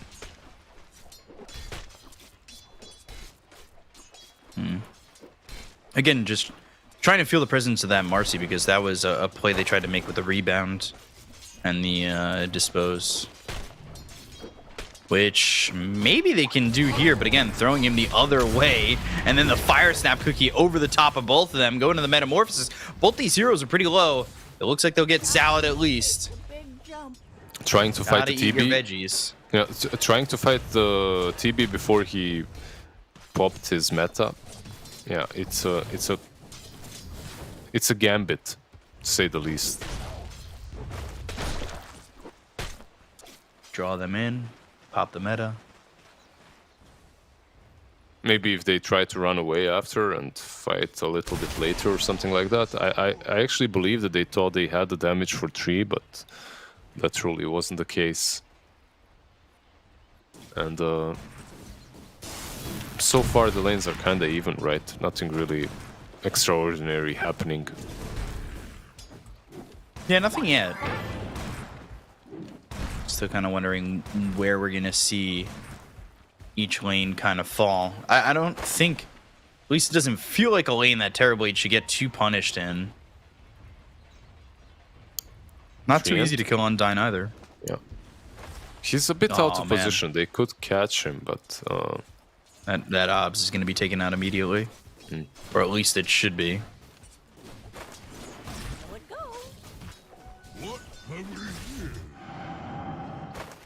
Holding it at least for now. Bottom lane again. I said Terrorblade is probably a little bit harder to kill, but they've got the Dispose as well as the Fire Snap Cookie, and still they just don't have the damage. yeah, he wasn't even forced to use the wand. wand charges. Yeah. And there's no living armor, like he's not being healed up at all just yet. Are fortified. I think so far so good for CDEC. I think in the lanes they've kind of kept themselves alive. I think the biggest issue, at least in the moment, is the fact that they're just not CSing as well. I don't think that there is a obvious advantage for one team or another in the lanes. Maybe there's more kill potential on this bottom lane, obviously, with Marcy, right? But the other lanes, it's kind of even. You have the Sand King plus Tiny on top lane, Kotl on mid as well. Finally, it works for them. Yeah, they caught him well far away from the Terrorblade. Radiant's top tower. That is was under attack. not where he needed to be, that's for sure. Maybe looking to even go after mid. They do block this small camp too. They want to make sure that Kato's not getting the advantage of throwing the Illuminates over to the side and being able to get some more CS. Yeah, but as much as I know, and as far as I've played Kotl and how I've seen really strong Kotl mid players, you stack the hard camp bottom lane. Nothing gonna happen probably. Yeah, but usually on Kotl, you aren't going that much for the small camp, but for the hard camp, and you're stacking it. You're stacking the hard and the medium Dire's one, middle and tower is under attack. that's where you get that extra boost in Whoa. your farm. I guess Detachment's been off the lane so much that Kagome is getting real close to hitting level 6. Bottom lane, Exorcism, PP moving forward, trying to get the kill on the Terrorblade. Illuminate, and, well, not going to do enough. They end up getting the kill onto the TB, and maybe they could get some damage out of the tower, but it's not exactly necessary. They kind of already got what they came for, right? Yeah, they did. If Kagome hit 6, he could rotate in, but he's not really quite there yet. He may not even need to. He could just throw an ult if he does hit that level 6. They do get the kill in the 7E. They're taking him to the Coddle now, so they'll throw Imitator down bottom and TB back into the lane, but LBZS, they get a couple kills in this lane that feel real good for them. They get 2 cores, the mid lane and the safe lane in the same rotation. This is like the dream come true for the Dead Prophet. The most perfect rotation ever. Plus, no one was pressuring the mid lane, right? Like, no one was pressuring your tower. You returned to find a catapult still alive and healthy. Just the perfect scenario for PP. And there we go, Dead Prophet, Brown Boots, BKB queued up. Classic PP.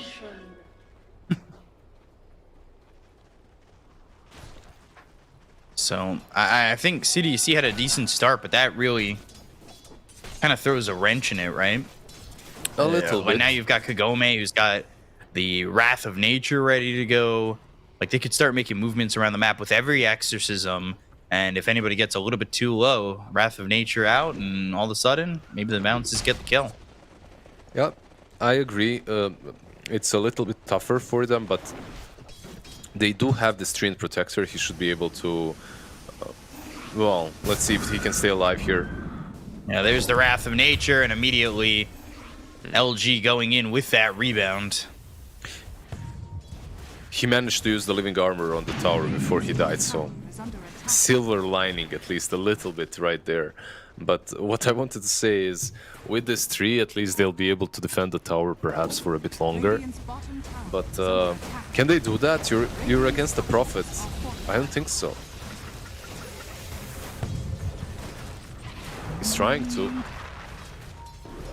Not a bad Nature's Grasp in that position. Just to try and cut these creeps. The tower, they're not doing any damage. I guess they will hold it together, but they TP in. They're going both the Coddle and the Sand King.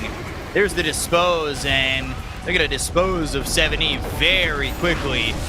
The epicenter does some damage. They get salad, but that's not what you want because you've given up 2, and that's 2 cores again. This time Undyne, there's no way to save this tower. You gave your cores, you're losing your tower. They're not truly respecting the reach that LG has with the Marcy. It's catching Kotal.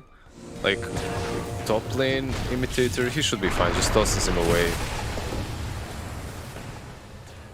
And Kotal is traveling in, but yeah. That kind of hurts. He's gonna regen it eventually, and he's got the tango, but to jump into the lane and then just get hit by that Wrath of Nature, there was a +1 there. He's probably dead. Yeah. The good side for CDC is that Turblade is still farming, right? So you are saving your carry from all the aggression that he felt in game 1 and 2. So the triangle for now is safe space, but Snapfire and Marcy, they want to change that.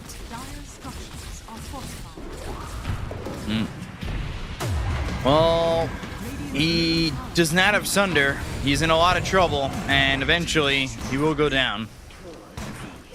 A small mistake there with the toss back, right? They caught Marcy caught the illusion. Yeah, the dispose. Yeah, dispose. It's hard in the beginning when a new hero comes into, because like I feel like I forget the names of some of these spells, but especially when somebody's like just put into captain's mode, I do know them, but I gotta be on it. Yeah, I want to feel like I know Marcy forever. I just feel like I want to describe the spell, you know, not really call it by the name. True. That Wrath damage. of Nature, jeez. And again, he's got no Sunder. He's in a lot of trouble, and he's probably dead again. Honestly, this is a good marker if they can get this kill, but they end up losing the Snapfire. Maybe a little bit unnecessary. It's just hard to get those Mortimer's Kisses down when he's so close, and that also was because of the dispose right on, throwing the Turbo Blade right on top of him, right? Yeah, especially with the new character, you're not wrong to explain the spells more so just to make sure that people who may not be familiar with the hero understand it as well. It makes sense, right? Like, it's... You're more of a teacher. I'm more of just a say guy. It's that grapple lever hook, you know, that's what she does. She's a grappler. Catches you, throws you over the hip on the ground. Give the dispose, also the angle slam. You know, it could be a little Kurt Angle action. I feel like Marcy is your kind of a hero, am I right? I don't play Marcy that much, but I kind of want to... You know what? I get a little bit scared of screwing up the rebounds. I'm fearful of being stupid with that hero. You get used to it after a couple of games. Pretty much one game and you'd have it. It's really fun. Like, Marcy is a lot of fun to play. It's partly because she's broken, but the skill set is unique as well. Does she get away with being the 4, you think? Because I play a lot of 4. Yeah, of course. Like, she definitely can be played as 4. Oh, that feels so bad. That was in unison. The fire snap cookie, the rebound off the jump, The double landing. jump. That was a 10. Synchronized jumping. Oh my gosh. Do you give it a 10? I give it a 10. I gave it a 10. Yeah, perfect form, perfect timing, synchronization on point. That was he really got jumped there. Gosh. That was a true gank. Yeah. That's what all ganks should look like. Another smoke. They basically right now, if your LP is yes, all you want to be doing is invading this triangle. But Undyne is, she's doing a really just good throw the hook team. shot in a different direction. He thought about it. How many times did Undyne break smokes in these 2 last games? Like too Pretty many. frequently. Radiant structures are fortified. Terrorblade. trying to go for it. Hookshot actually not finding any targets. It's the cogs down, Salad low, Salad gone. It looks like they should be able to get a second in detachment, and they do. But PP with the BKB, he's not exactly an easy target to go for. They've got Kagome, they've got LG all here. Wrath of Nature bouncing around. They have Burrow Strike? Yeah. Stop the TP and get the kill on a Kagome. A big fight there for CDEC as they take out 3. Yeah, that was last millisecond to get that Burrow Strike. One thing from LBZS is they were kind of rushing in blind. They planted one ward as they went in, but they didn't really have vision. And besides not having vision, they didn't have a BKB on Nature's Prophet. I think that's even bigger. Not having BKB on Nature's Prophet kind of makes him susceptible to any sort of aggression, so he can just stand there and hit.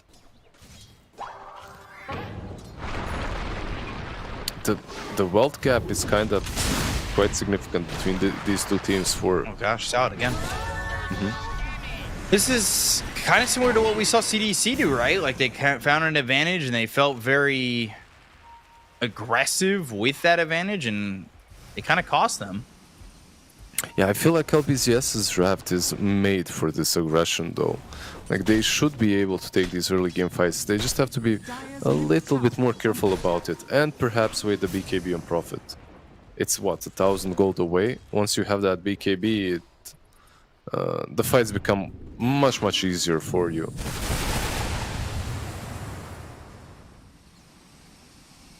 There's a blink on Sand King completed. Tiny kind of far away from his zone, but he's getting there. And finally Terrorblade getting at least a little bit of breathing room, as he was really being pressured hard.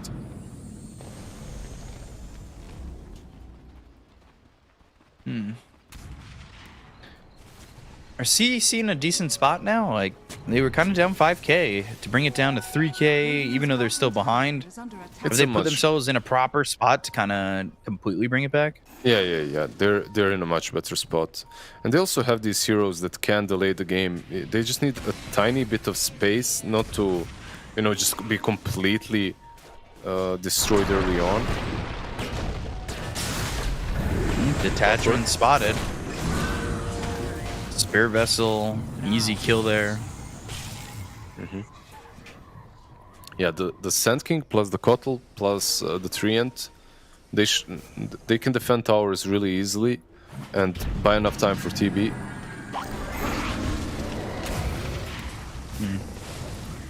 They do get Undyne, but again, Undyne is not exactly who you're looking for. He's really good at getting more out of it. He's really good at racking up all these insignificant deaths. Like he dies when it doesn't truly matter, or he dies for a smoke gank, or he dies first to give vision. Like, Imitator. Wow, LG.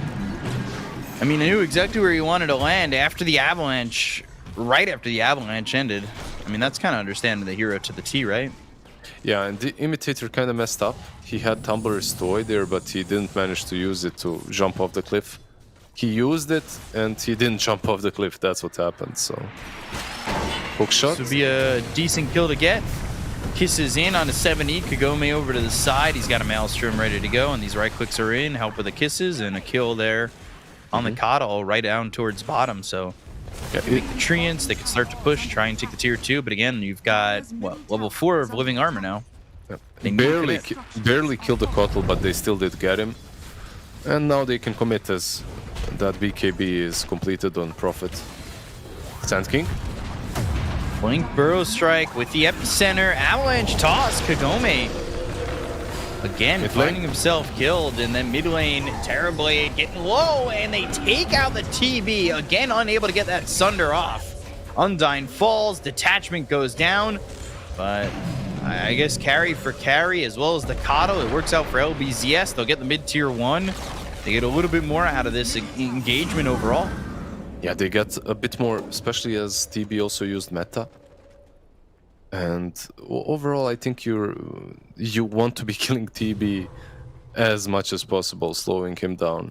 Same can be said for Prophet, but Prophet respawns, TP's back in, continues pushing, you know, he's more about this early game aggression anyway.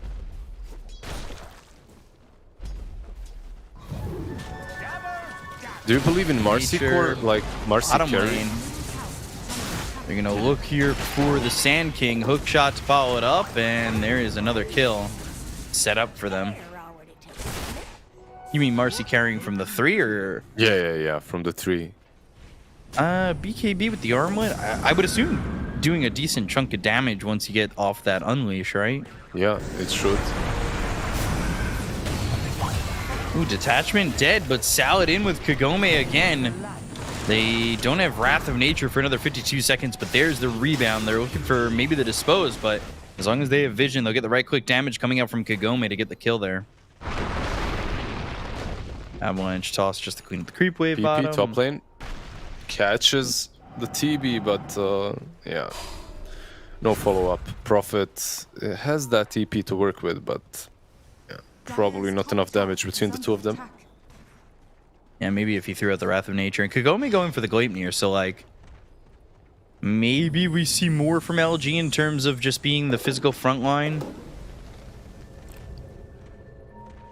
With the help of Death Prophet kind of being the buddy-buddy.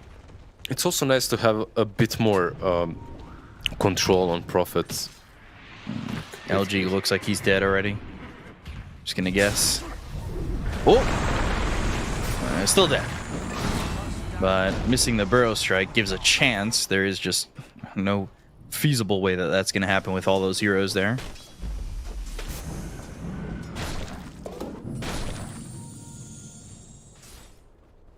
Do you take Sprout leashes at 20 for this Nature's Prophet? Oh, 100%. Radiant's top tower is under attack. That talent is just broken. I think it's one of the best 20 talents out there. Not only is it broken, it actually breaks some heroes. Some heroes are unplayable against it. Dire's bottom tower is under None of those that are on CDC's side, but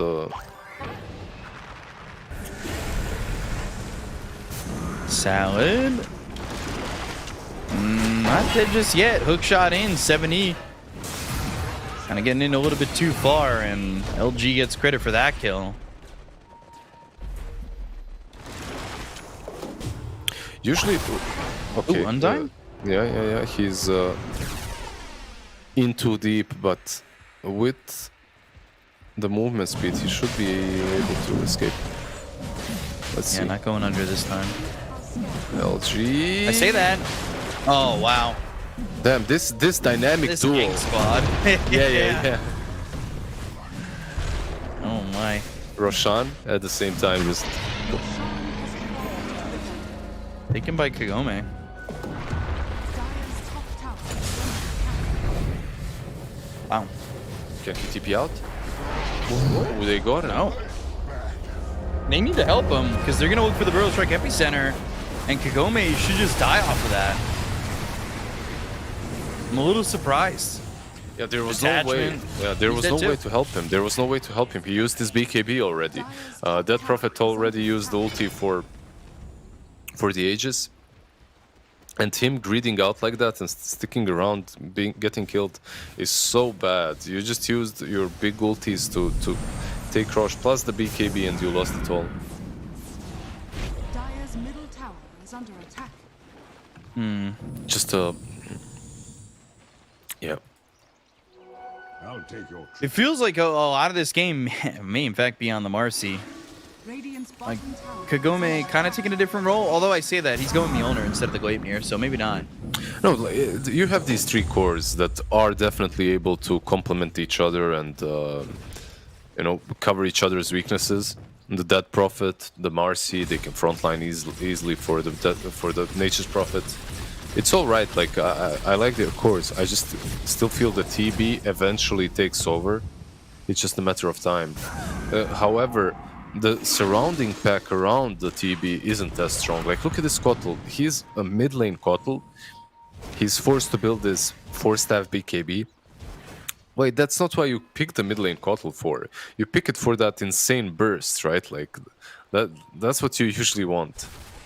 Dire are scanning. But you can't get that because this game is not an easy Kotal game. There's way too many heroes that can get close to him.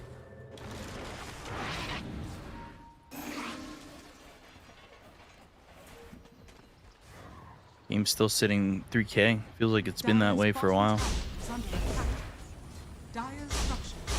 LBZS, we're trying to use that smoke to find somebody. They don't find him yet. I will say though, Salad now with the Blink Dagger as well as the Shard going into the Yags next. Like that Shard with the Blink always feels like he could get something done. Especially in these close quarter engagements. Especially with the Marcy and the way the two of them have been playing, right? Mm-hmm.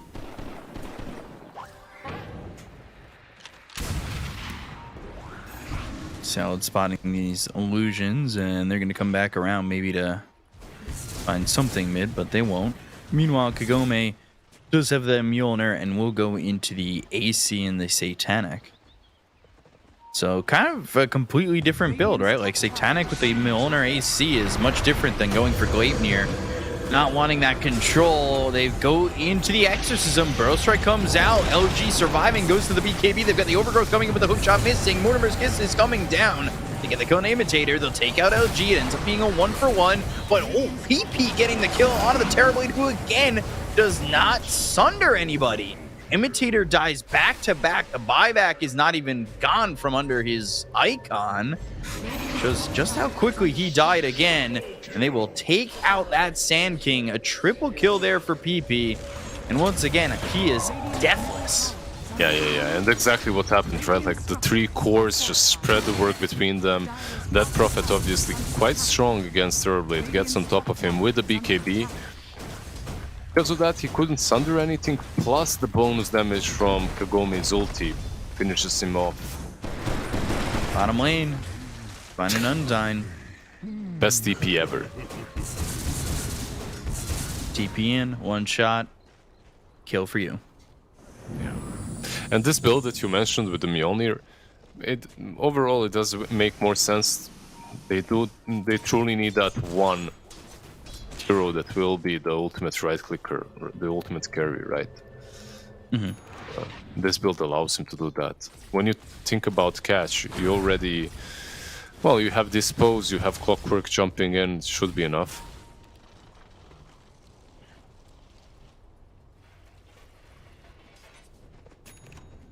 LBZS trying to just keep this lead up. Roche a lot of time, but now they've also got a double damage. I wouldn't be surprised to see them fight again.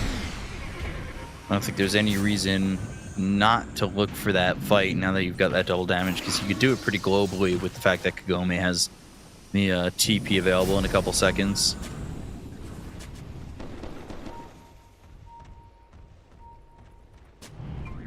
So see what they want to do. PP level 20. He's going Shivas. Like, it just feels like the things are starting to line up for LBZS. Yeah, they are definitely they have this sort of a draft that can snowball over time, and that's what they're doing exactly with the Prophet, with both Prophets. That is just constantly being on the map, pressuring. Dire's middle tower is under attack. Ooh.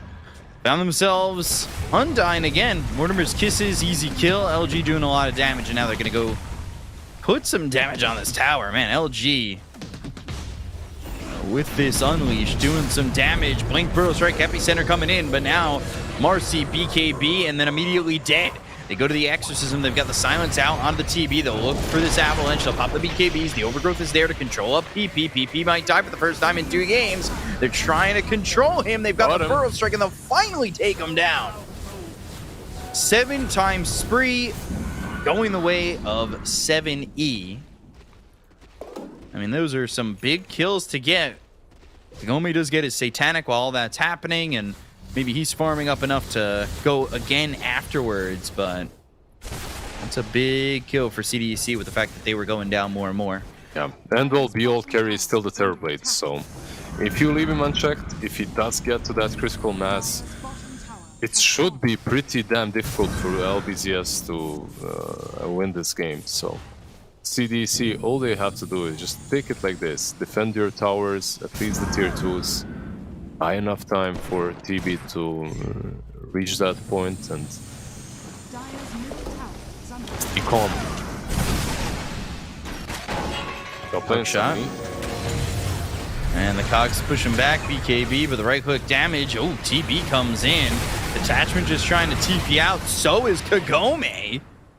And again, moving up too far, moving up too fast, and dying there to the TB. Dire's structures are Bottom lane. fortified. Oh, blinks out. Oh, and the Sprout was not on point. Did he take that leash? Yeah, he did. Okay, just wanted to make sure. I don't think you take the left talent. Like, Sprout leash is probably picked 100% of the time or something. It's just really, really strong.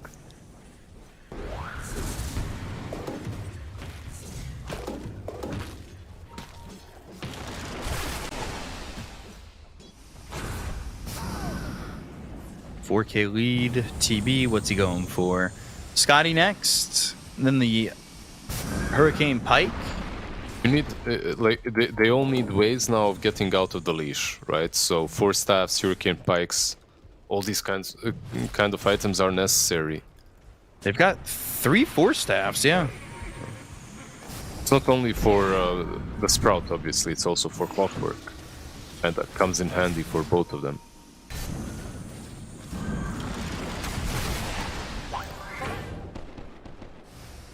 Marcy also queuing up the Satanic, so these are all high dreams, high hopes, you know, like, think big.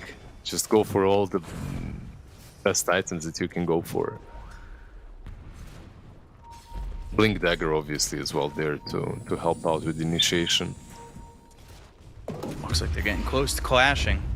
Roach up in 45, Smoke here. Probably the winning fight of this gets the next Aegis with how it's timing out. And for CDC, that would mean that they're probably back to even in the game if they were able to grab themselves a couple of kills in the Aegis. Move forward, and they're on the cliff. There's the blink as well as the Scatterblast coming in from the Snapfire, but it's not going to be enough, even with that shard. BKB's been popped. They're going after this terribly, but he finally gets a Sunder off in this game. The Metamorph Sister on the right clicks out. They've got this LG Marcy going in, but there's the blink. Burrow Strike coming up with the Sand King with the Epicenter. They get the kill on a 3. They'll take them out, but they do lose the TB. That's pretty big. Kagome trying to get the right clicks in to take out the Sand King and Will, so they'll find themselves a 3 for 3. Trying to keep Kagome alive with that Psychic Headband by pushing back Kagome, but it wasn't enough range, and now they look over as maybe Poor Tiny is stuck. Imitator set to fall, and he will. He'll perish. Nice little help there from Salad, getting back into the fight after buying back, making sure Tiny falls as well. This route just 4 for 4 overall. Yeah, but this route just killed off so many heroes. The Sand King died because of it as well.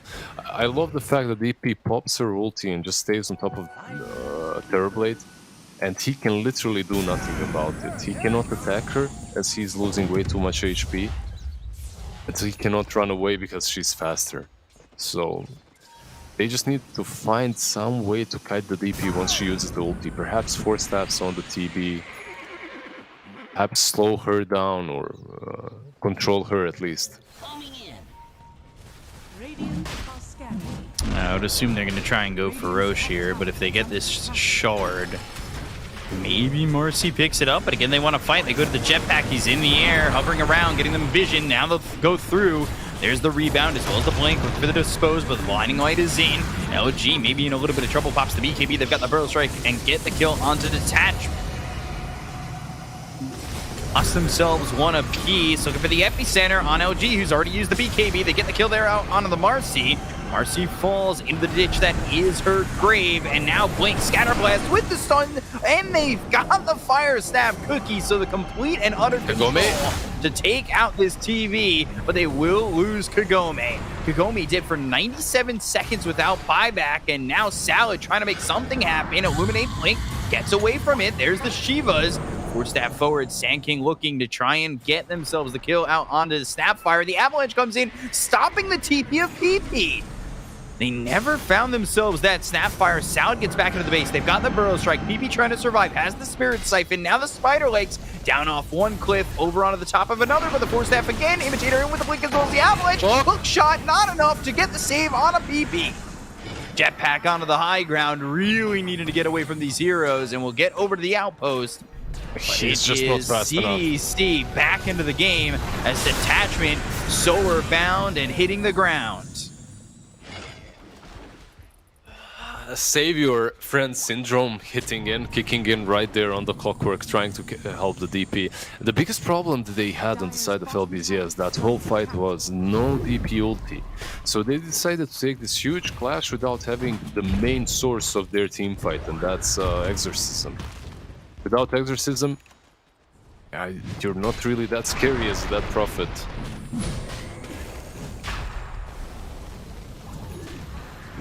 Yeah, they really need that Exorcism. I feel like Shard would be nice on the Death Prophet as well. Especially as these fights go on for so long.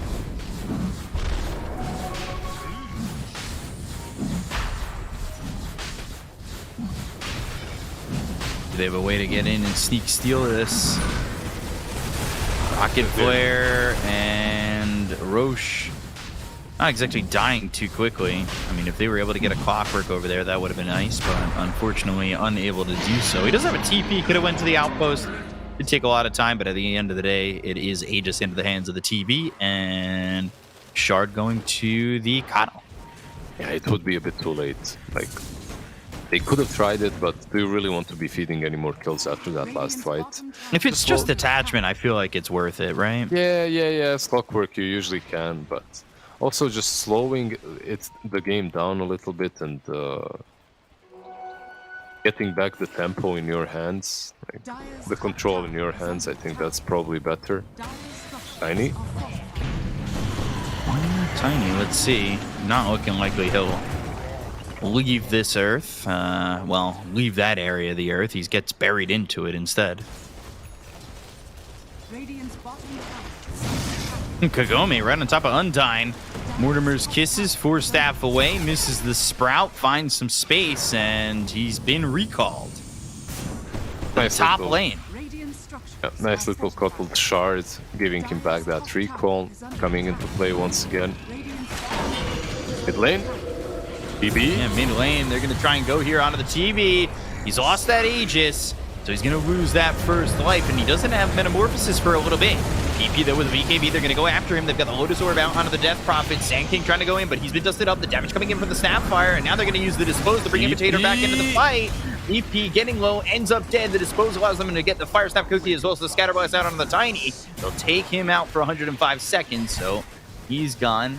Hit the grave. For LBCS, you need to just get everybody out. Everybody else gets out. Yeah. You need to. You have to bail. You don't have the Death Prophet, you need to bail. Salad? TP? Oh, the Burrow Strike! Just at the edge of that TP. Very unfortunate for Salad. Got a tiny little bit more time for himself, but there was no way for him to get out after the TP was broken. Do you think that there is more damage needed on Nature's Prophet, or that the Silver Edge is just good enough? Like, Silver Edge, I guess, is solid. You still get the crit. I mean, he's got MKB, Silver Edge. I don't know. I wouldn't mind. What else would you get? Crazy old Daedalus and just hit hard, you know? Like. Right. Now the meta that wasn't available in the last fight, well, they're going to use it here. And try to go on the high ground. All of a sudden, I say, try to go on the high ground, but Kagome, without Inuyasha, well, killed immediately. Has buyback, Detachment gone. He's dead for 45. He's got buyback. They'll use it on the Nature's Prophet. They've already lost the mid-set of racks. Oh, they're going for a second set. Okay. Thinking about it, that's for sure. If you can catch them on the way out, maybe that feels good enough, but it's not looking like they're going to get anybody, and these buybacks are, well, used to deter, but nothing else. Yep. And they did. They stopped them from taking two sides.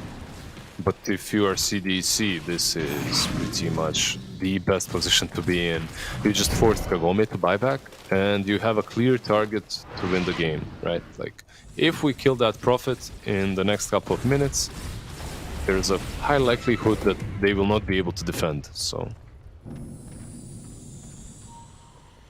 Their path to victory is much, much clearer now. Silver Edge Refresher. Thought process there for Kagome, yeah. A Refresher is a little bit weird, I guess. Double Rate of Nature, double BKB. It's always nice to get that eventually, but he's not that close to even completing the Silver Edge. Avalanche toss into the air. Detachment, Force Staff, Jetpack, done. Back forward again. TB with meta available. Has it? Yeah. Are they forcing? It wouldn't be the first time. Ooh, TB spotted, disposed, disarmed, and now it goes into the mantle. They got the overgrowth on the 4 Sunder, so he's ready to go back into the fight. PP, though, very far forward. Mortimer's Kisses getting dropped down, looking for the kill into the Sand King. He's going to burrow strike away, but LG goes in with the rebound as well as the dispose. They've stunned up, too. They've got themselves the sprout around the Terrorblade, but they've got the Force Staff out. They'll get that kill there on Undyne. They'll take out the Salad. LG's gone, but there goes the Sand King. They've got the buybacks, and unfortunately, LBCS... PP!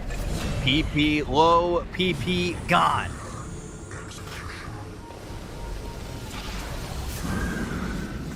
Nature's Prophet actually trying to rat? Like, he TP'd. There is no way he can do anything there. Okay, he changes his mind, goes back. They need to fight this. They've got to try. There is no meta. Sunder again, going for both these tier 4s. They've got to hold out. LG feels like the damage in the controller a little bit in these fights. And without him, it's a problem.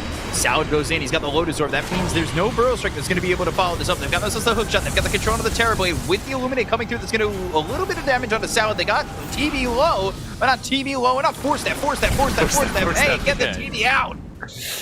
Get down, Mr. President. I just love the fact that Force Staff is so valuable. Once again, that item used to be the trashiest like utility item for a year or so. And it's just such a high ceiling item to have. Dire's middle tower has fallen. Dire's ancient is under TB was just put on a roller coaster ride, and They have picture. 5. Every single hero has a Force Staff on their side. Well, 4 and a Pike. There was a team. It wasn't my own, but some players that I played with. In Dota 1, they used to practice by just buying 4 staffs. Like every game, they would have to have 5 4 staffs, and they would just force each other. Right? That's the way they learned how to communicate, how to have good team fights.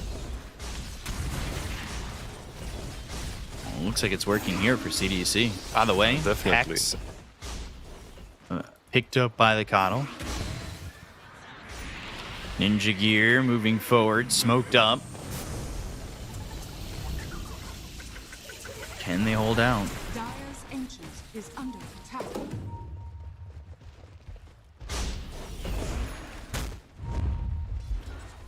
Radiant's bottom tower is under attack. That's Sand the question. Scan. Just fake pumping. Dun, dun, dun, dun. Dun, dun, dun, dun. Oh, wow. He doesn't even need to go with them.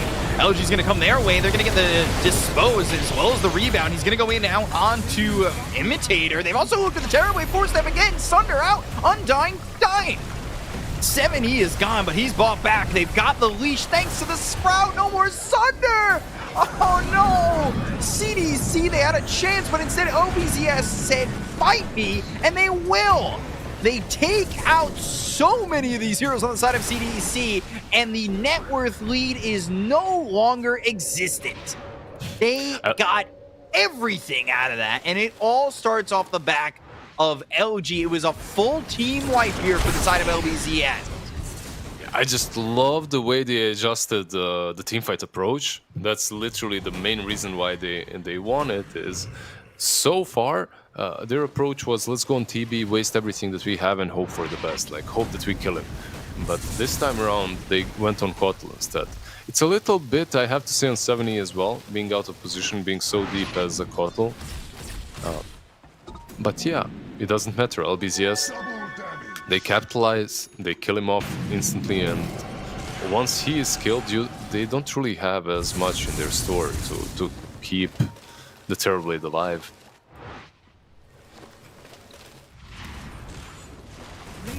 Mid. I mean, their Ancient is exposed, so you always got to keep an eye just in case. But with 3 heroes dead, not looking like that's going to be much of an issue. And now they're going to find themselves 70 again. He just bought back. Ooh. LBZS might have just found their opening. They might have just found their pathway to win this game with no Coddle for 2 minutes. That could be game. They don't have Prophet ulti. That Prophet ulti, that is. It's at least a set of racks. They do take it pretty quickly. They will try to Screen go is for up. Throne, I'm sure. Yeah.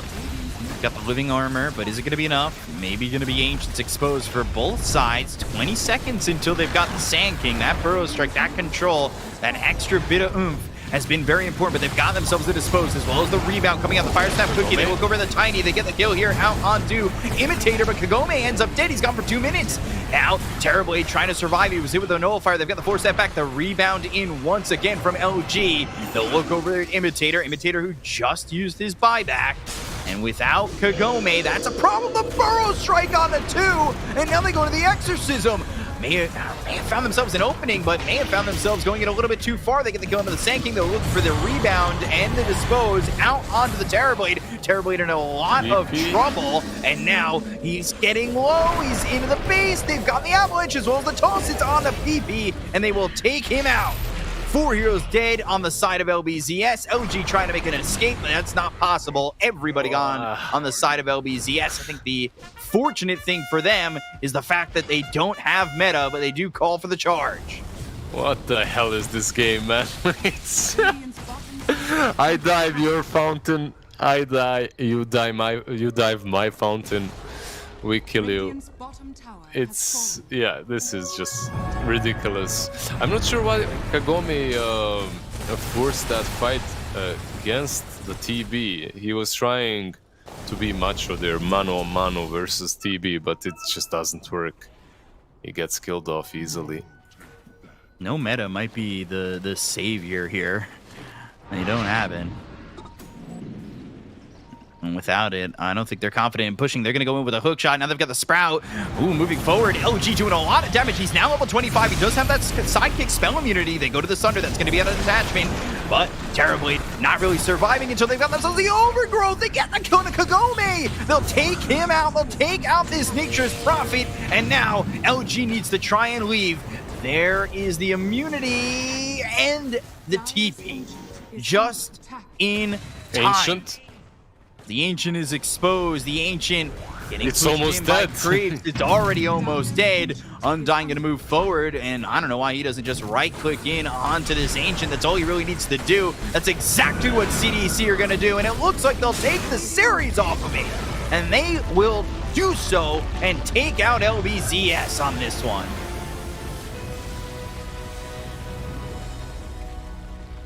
Oh man, this is The whole series. Jeez. the whole series just a roller coaster of emotions, of plays, of feeds, of throws. Tell me how you really feel, Lizard. I'm nauseous, to be honest. Like there is no way you can analyze any of this. The game is just jumping from one side to the other, from one throne to the other. And do you guys realize that in all 3 games, there was a throne push that got like completely countered, went to the other side, and then got countered as well. Mm-hmm. Yeah.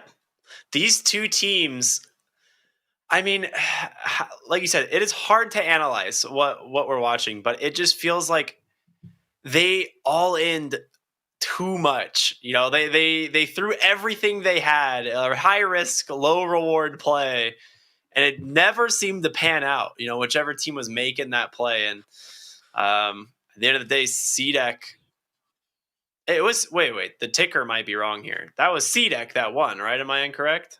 Yeah, Oh, it was CD you're correct. You're C1. correct. Okay. I was like, wait a minute. I thought it was definitely C-Deck that took this.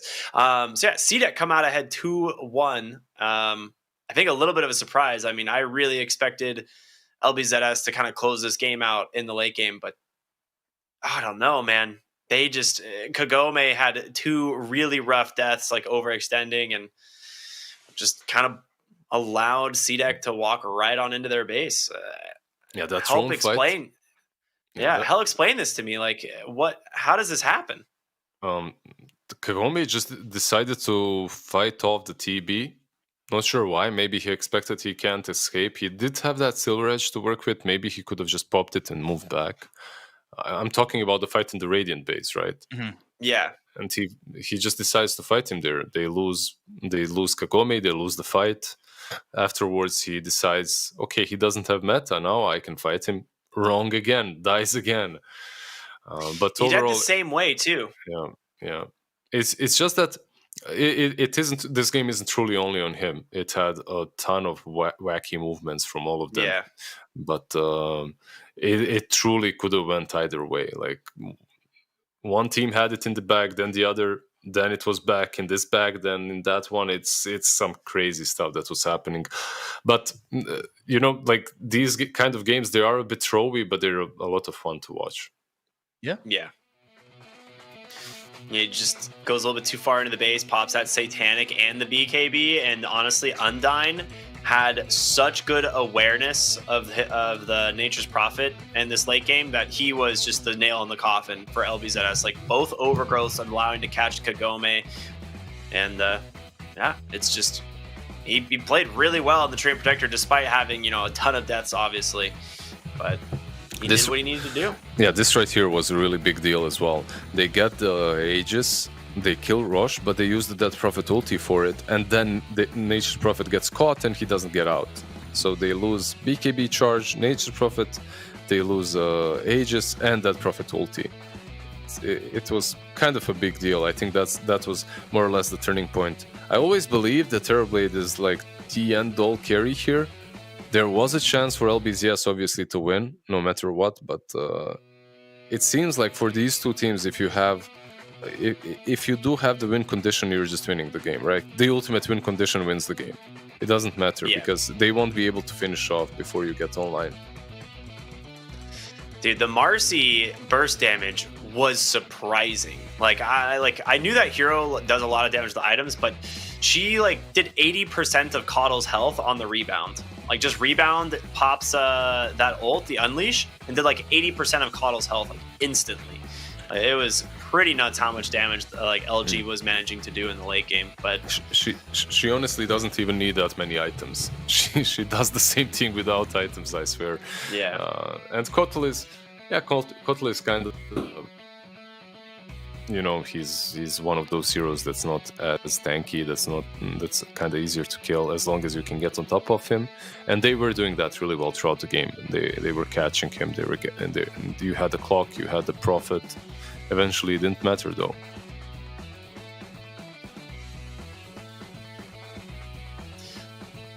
I will say Detachment had some pretty good hook shots this game, but they do have they definitely lack overall stun and control on the side of LBZS, right? It felt like in the late games, their damage just came out during the BKBs, and once those BKBs expired, it's it felt a little limited maybe in terms of the control, but I guess a lot of the control there was for CDC, right? LBZS, they can only do so much. They're working with Sprout, Hookshot. There were a couple times where, we were praising it in the early game, right? The Snapfire Marcy combo, just the rebound, Fire Snap Cookie, Dispose, get a quick kill with Scatter Blast. It was there early, but as the game went later and later, it just didn't feel like it was enough to what was needed there, especially with the 4 staffs. But again, maybe they could have gotten it done if they played a little bit cleaner. Both these teams played pretty sloppily as it kind of went on, and I think with cleaner play from either of these teams, it maybe looks a little bit easier for both of them. It's just late game panic, dude. Yeah, this fight right here All against the panic. TB with the BKB, just a little bit too much. Imitator as soon trying as to he get pops everything Satanic done there. BKB, like Undyne just snipes him with the overgrowth just instantly, and we're gonna see him do the exact same thing in the triangle in a moment when like Nature's Prophet tries to, force the next fight. Or not in the triangle, sorry, in the dire jungle. He does the exact same thing. This as well, this was kind of a high risk too, but perhaps necessary. Like PP felt that, okay, my carry is dead, I need to go in, kind of make it even. We won't see the forest fight, sadly. Yeah, but it doesn't matter. It was pretty much the same. I think you're right though. If you're PP there, you kind of do have to commit. You don't really have a choice. Like you can't 1v5 them anyway. So your best case scenario is you do get the Terrorblade kill. He goes on dieback, and maybe you can hold off until someone else comes back. So I mean, people might be like, oh, diving Fountain Keck W, but I think he is making the correct play there, right? Like you don't have any other options. It seems. Yeah, there's no way that he gets out as well. Like, there's way too much control, so might as well. Perhaps diving the fountain is not the best. Maybe he could have played around the throne, perhaps pushed the tower, fought the rest of the team off. But he wanted to go all in. He went all in. Yeah. Exciting series. I mean, this whole series, I feel like, was a roller coaster for both of these teams, and all three of them going pretty lengthy games. But it is not the only series that we have tonight. Luckily, we've got another Division 2 series coming up, and it's going to be Shenzhen versus YBB. And I want to get your guys' predictions on what you think this series is going to look like, because these are some pretty strong teams too. Shenzhen, they lost the same, but they did put up a fight in that series. Like they lost 2-1. I thought they did look decent at times. YBB, I don't know. I have them Not bottom. a believer. I have them bottom too. So that's where I think they stand. They had a bit of a roster shuffle. They haven't looked good since the days of Lou. So it's just not looking better for them. Like Pulisin, D-Stones, Sinful Soul, like those are guys who could play okay. I don't know. YBB, we'll see. It's definitely, I think it's going to be close. I honestly, 3 games, sure. 60 minutes each. 70, 80. It's Division 2, so it's to be expected, 90, 80 minute games. Yeah. I have a surprise for us. We apparently have an interview with 7E. Ooh. Are you guys excited? I think we're going to go right into the interview. I was just notified. Yeah, I think we have an interview with 7E here. So that should be a lot of fun. Do we have him on the line right now?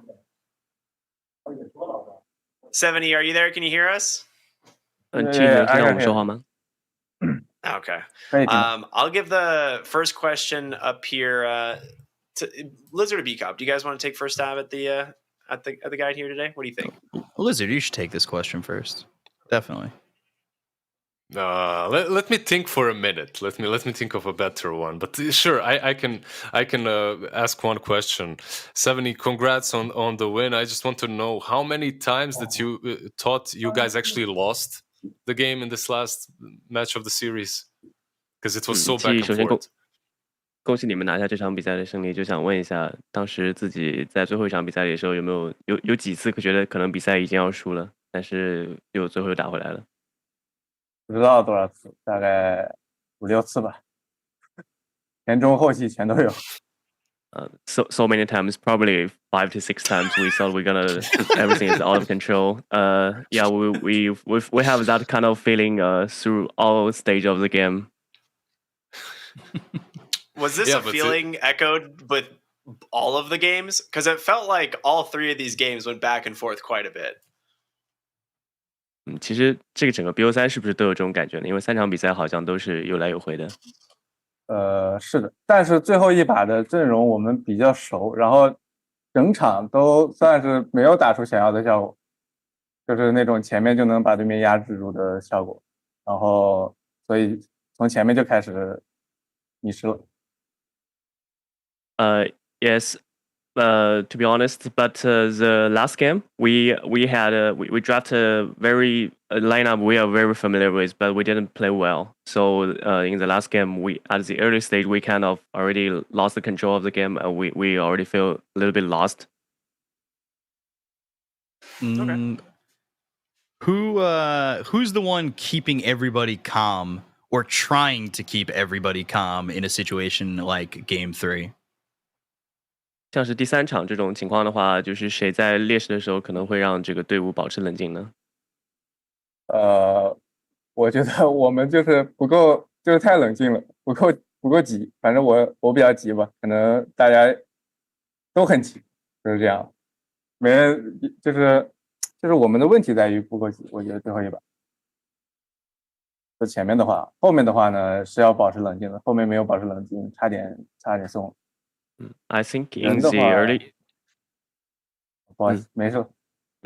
I think the early stage of the of game 3, our issue is actually we've been too calm. We just playing too passive, and it dramatically changed at the later half of the game. We all trying to rush, and yeah, that's just kind of the game. I do have a question here. So, obviously, I would say a lot of people know who you are, 7E, but maybe some people are a little bit unfamiliar with some of your new teammates. Is there anything you can tell us about your new team and how it feels to play on the team with these players? 就是观众可能对你7E还是比较熟悉的嘛，然后你们队友的话也有几位这个新人，然后你能不能稍微介绍一下你的队友，然后你现在在这支 CDC 打之后感觉怎么样？是一个什么样的情况？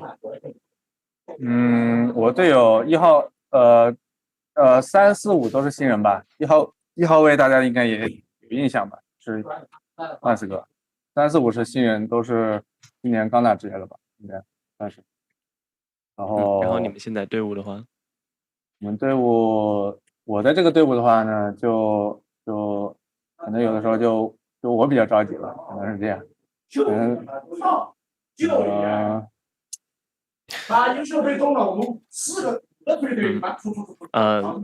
I think fans should be familiar with our position 1 as well. He's been playing for sometimes, but yeah, our position 3, 4, and 5, they just begin their pro career, so they are just newcomers. And yeah, regarding about our team, like I just said before, I think I'm the one I'm the one with experience. That's why I'm the one calling the games, and sometimes I feel a little bit urgent to make moves sometimes in the game.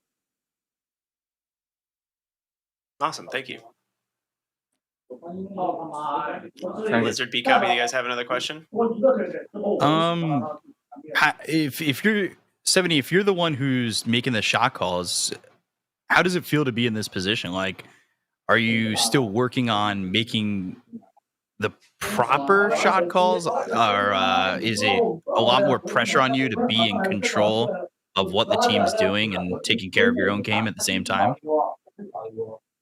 就是像你之前说的，就是有时候你比较急嘛，那你现在是你在这个队里做这种指挥这种类型的嘛，然后如果是的话，就是会影响到你自己的这个，你是怎么样兼顾自己的操作跟这种去指挥呢？还好吧，因为比赛的时候，其实如果是思路比较清晰的话，可能就不会怎样，可能就会有点影响我自己，但是呢，不会影响太多。I think overall it's fine as long as I have a clear understanding of what is going on. I don't think it's gonna affect me too much making the calls. I just have one more fluff question, if I can go with. Like, you guys are obviously all together. I wonder, like, what do you do in between games? It's a standard question. Do you play Dota after the officials, and what do you do besides Dota? Like, do you do some sports or anything like that? 就是想问一下，平时你们 Dota 之余的话，还有什么活动吗？就是怎么样去放松自己？有没有一些运动啊，大家一起做的？还是说其他的这些事情？没有，大概就是可能喝酒、唱歌，我也不会，就是也没什么 Dota 之余的。We don't do much sports. We probably just go have some drinks together or go to karaoke. Nice. That's a good team exercise. I like that. That sounds great. What? Yeah. What's the go-to karaoke song? That's what I wanted to know too. 7E你自己的那个成名曲是什么？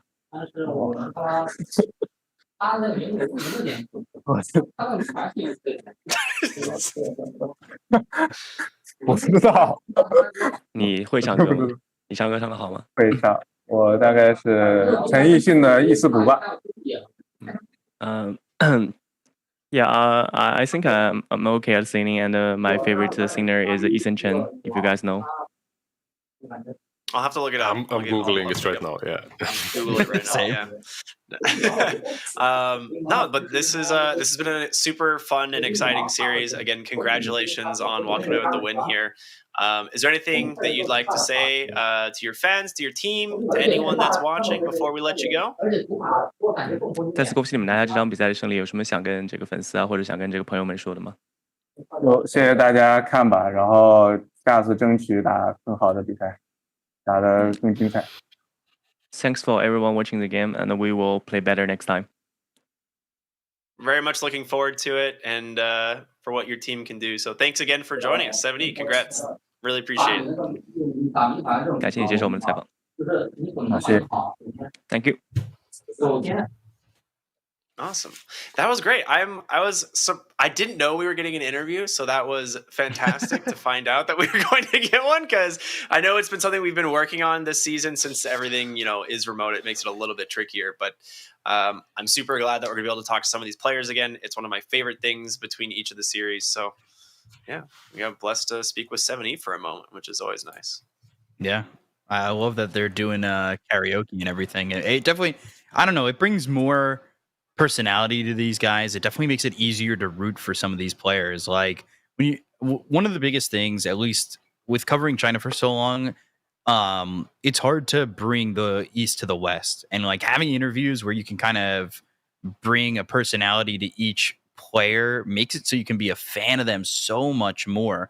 Like you and Neff loved that eHome roster with 7E and everything. And like now when you get an interview like this and you hear it's like, yeah, he does karaoke. He's working with being the shot caller. He's giving more information about himself. Like that's the best part. Like I love that stuff. And it makes it so like, I don't know. That made me a big 7E fan, but I'm also a fan of like everybody. So it just, I don't know. He gets to the top of the list. He went up a couple rankings. You can sing with him. You can sing with him next time. On the line. Yeah, what I really want is a video of the team doing karaoke. That's the next thing on my list. But in terms of lists, we got one more game coming up next, and it is going to be a hot one. Again, it is Shenzhen versus YBB. But we got to go to a quick break, and you'll be treated with a couple new friendly faces when you get back, everyone. So stay tuned for more here on the DPC. We'll see you in a bit. 成为英雄之前，你不曾拥有姓名。通向终点的路很长，但谁也无法预知结局。有人前心暗影，谋而后动；有人拼尽全力，克敌机先。没有对与错，只有速度是唯一的答案。奔跑吧，在到达终点之前。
前，你不曾拥有姓名。通向终点的路很长，但谁也无法预知结局。有人前心暗影，谋而后动；有人拼尽全力，克敌机先。没有对与错，只有速度是唯一的答案。奔跑吧，在到达终点之前。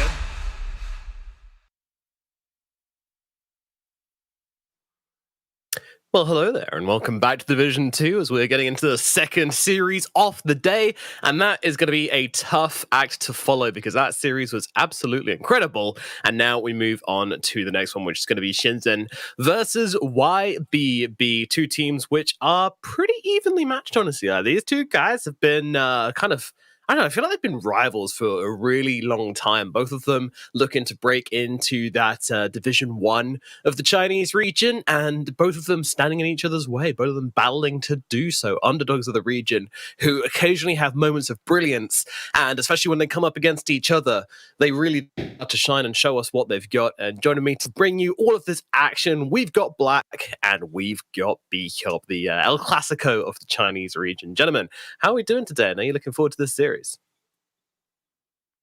Doing good. I guess I'll speak for Black. I don't know. We're doing well. Both of us are doing great. He just doesn't look like he's going to speak. He's just going to sit there menacing. And a few words today. I'll let you do the talking. I'll to back up your very solid and smart points. Was I making solid and smart points last game? Were you paying attention? Yes. Well, the last game at least. The other two, I was like, eh. No. Well, you know what? It's not my That's like time yet. My time is not yet. But when my time has come, I'm like, okay. This is a roller coaster. This is a roller coaster. Black is like lifting you up, bringing you down, And lifting you up, bringing you down. I don't know if my emotions can handle this. Yeah, it's exciting. But I guess he's been influenced by the last game we had. But guys, we're not going to sit here and talk loads of nonsense because we have a draft to jump into. So let's strap on the speedos and jump into the deep end of game 1 of YBB versus Shenzhen, as we have got some heroes being thrown our way straight off the bat. And the first hero to be thrown at us is a goddamn rock. How rude is this, Shenzhen? Just throwing a rock at us straight off the bat. We're barely even awake. It really hurts. It does. well, just growth into rock blood damage. No problem. Wait, which Pokemon type is resistant to rock? I can't remember. Water? Steel? Ice? I think so. Steel. I mean, water is definitely very strong against rock, but I still did normal damage to water.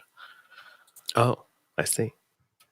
And I think steel is anti-rock, maybe. Who knows, man? Who knows? I mean, I know that Twitch knows. the main English manager of Perfect World is a huge Pokemon fan, so we're probably all fired for not knowing that. So it's been a pleasure, you guys. But after this game, we're likely going to be replaced by Ricky and Neff, who both love Pokemon. So yeah, thanks for the opportunity to cast trainer, I guess. But we'll see you next. I only played Mewtwo, so I only know psychic, the psychic type. The rest is up to B-Cup. Yeah. So rock is half effective. Well, I might be reading this chart wrong, but I thought it was half effective to normal, fire, poison, and flying. No, normal. No, that's what they take half damage from those types. I don't know how to read this chart. Then I'm an idiot. Yeah. Oh, okay, so it's half to fighting, ground, and steel. That makes more sense. That Yeah. sounds Okay. about right. Steel. All right, so see? have they picked up any of those types to counter the rock? Well, isn't plant really effective against rock too? Yeah. Or was it the other way around? No, plant's definitely super effective against rock. I remember that one. Yeah. Yeah. See? Perfect. So trip and I would protector. say Death perfect. Prophet's Ghost type, which I don't think is good versus rock. So you know, YBB all right response to the tiny, and then Shenzhen grab themselves a razor, which causes lightning, which doesn't have any relation to anything around here. So you know, it's cool though. It's cool. Yeah. But It based could on be the ghost type too. Looking at the body, you know. he does patrol the narrow maze, which is basically purgatory for all intents and purposes of the Dota world, which is where you go when you die and you have to decide your fate. So yeah, I'd say Electric and Ghost is absolutely correct. And also, I do like the heroes which Shenzhen have picked up. I think it's looking pretty cool. I don't know where the Tiny's going. We've seen a lot of Tiny 4 coming out over the past few days. Why is that? What's with the Tiny 4s coming out and the resurgence of it versus the Tiny Carry not being quite as popular? Well, the biggest reason why Core Tiny isn't as popular is because of the power spike change, right, from 15 to 20. And Tiny as a 4 is just a perfect frontliner for the lane. So you can lane heroes like DP easily, Razor, really anything. Like Tiny just enables a lot of offlaners. Plus, he's one of the tankiest support heroes in the game. And one of the only support heroes in the game that actually has 2 disables plus 1 repositioning spell. It's a very strong hero. Very strong hero. Does he still have 4 strength gain too? I believe he does. So he just gets like a casual 80 health per level. It's pretty cool too. Very cool. He's no Marcy, though. No edge again, though, so he's balanced. But then he's got Grow, so he doesn't need edge again. Yeah, it's cool. However, DP Treant, that combo is very strong too. Because BKB doesn't really do anything against either of those. The Treant armor on a DP makes her incredibly tanky in teamfights early on. When you have BKB plus Treant armor, you literally just don't die from anything. So I like that YBB opening quite a bit as well. Not as flexible, I'd say, but it's very strong still. Please, somebody ban Medusa. Why? You don't have Medusa? Dude, I watched game 2. I was so surprised AM lost. Yeah, but how did AM lose to Dusa? If that was my AM, I would have crushed that Dusa. I watched that game from start to finish. I was so disappointed in the AM. Of course you were. Of course you were. His item build was pretty not what I thought it should be. Truthfully. Well, life is life. Things don't always go the way we want it, right? That's why YBB is going to pick up a Medusa right now. No. Why don't you like Medusa pick up? I've seen 2 Medusa games, and it feels like in Division 2, Medusa is just the end all, and it's so frustrating to watch. Oh, Medusa! So, it's the same game every time. I was bitten by 8 snakes, and 8 snakes at once. At one they all time. attached to your head. They're and you were all like, little gardener snakes. And they all just bit me. We've all been there. Now I'm Snake Man. Nobody bit me yet. Not a snake, at least. All right, so we have the Snapfire coming out for YBB. I think this is a super underrated support duo, actually. I love this one. The Treant Snapfire, I think you just like get yourself a Blink Dagger on the tree, you jump in, you hold everyone still. Snapfire just starts with the monomus kisses. Everyone's just like, oh no, we're burning, we're dying. What do we do? Everybody starts shining suddenly, and they're like, oh shit. Yeah. Very anime. Hoodwink again. I mean, honestly, it seems kind of set in stone already, right? The heroes that are being prioritized by most teams, at least in the support role. What happened to CM? I guess that one strength nerf was a little bit too much to handle, so nobody wants to play her anymore. No Shaman, no Lion. Yeah, I'm very surprised about the Shaman, because Shaman didn't really get nerfed, did he? Shaman, his wards can be killed easier by Roche now. But as long as you have someone to tank the wards, it's fine. It's still really, really good against Roshan. I think people are sleeping on Shaman a little bit. I think he deserves to be picked a little bit more than he is. But it is what it is. I feel that way about a lot of heroes, though. I feel like people are too static with how they draft them. And I still feel like there's lots of room for innovation, for stuff to come out, for strats. But everyone just kind of likes to just go for what's popular. And I mean, I guess it is what it is.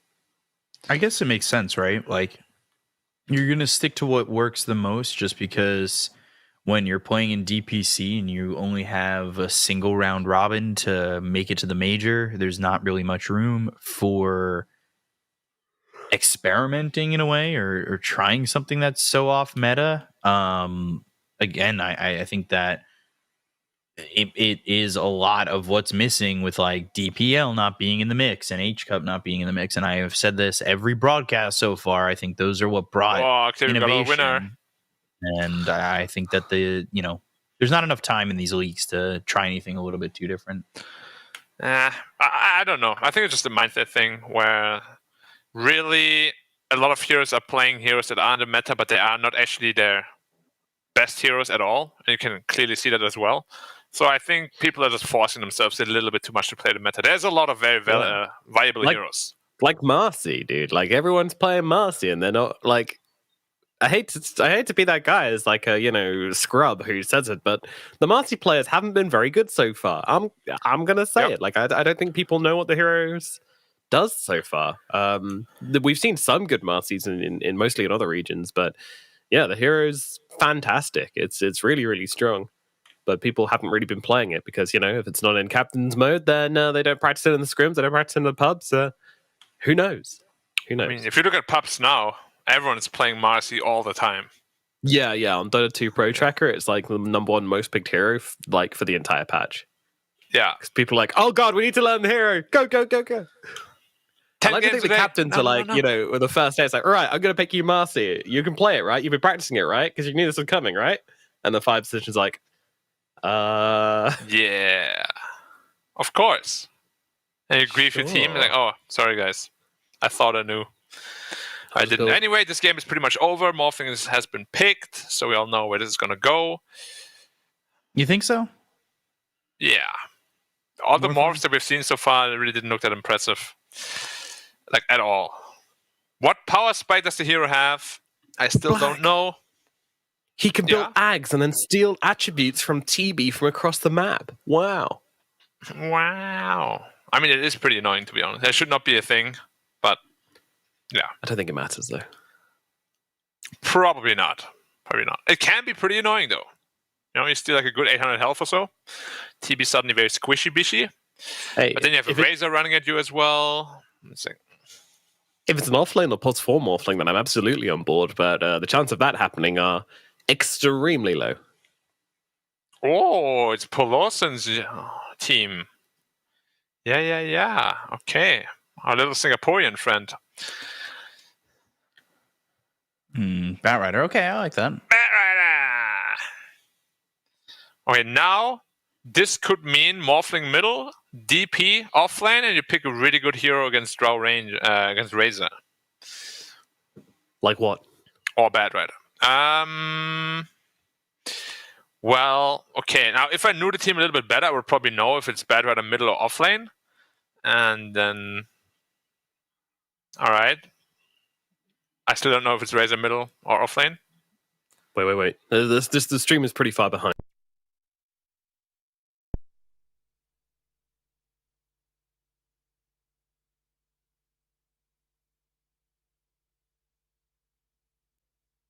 If you had to predict it, what would you predict, Black?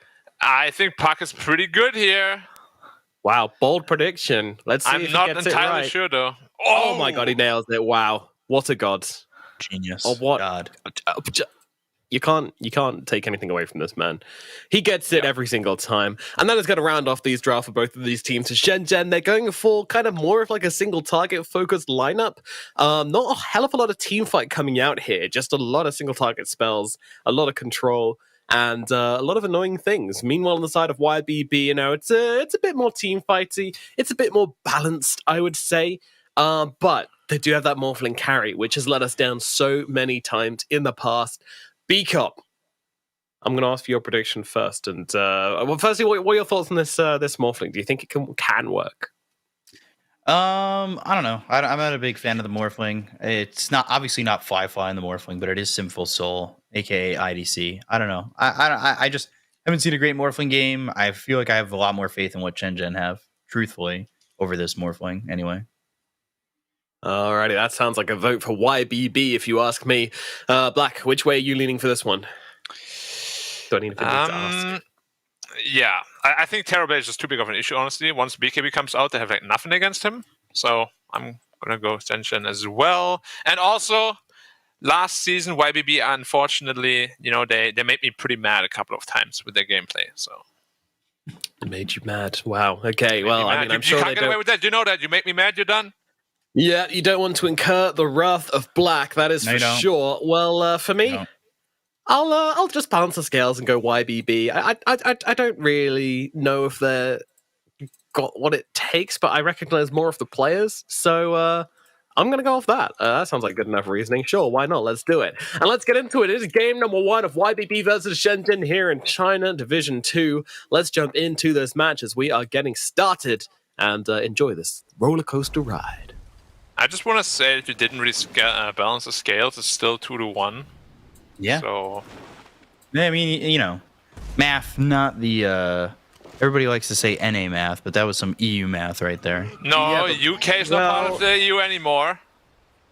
It's true. UK math. They still play in the EU, Western should Europe have- region. Honestly, No, Vico. NA geopolitics, Omega lol. they should get banned from EU. You know, I had an amazing job opportunity over there in London, and you know what they told me? No, you're German, you can't work here anymore. I'm like, all right, thanks. Get wrecked. It's, yeah, basically. But it's worth it because we've got blue passports now. Yeah, That's right. yeah. Our passports change color, so it's all worth it. It does balance the scales, by the way, because my vote is worth 2. Meanwhile, each of your votes is worth 1. Oh, okay. So there you go. What about How full these lanes bounty gonna rules for go? YBB though? Oh, game over. Yeah, what a prediction actually, from that's you. such a big deal. It's almost like a 1k gold lead from the get-go. But, you know, Terrorblade against Morphling, the answer is already written in the stars. You just need to look up and read into it. It's actually, Go for it.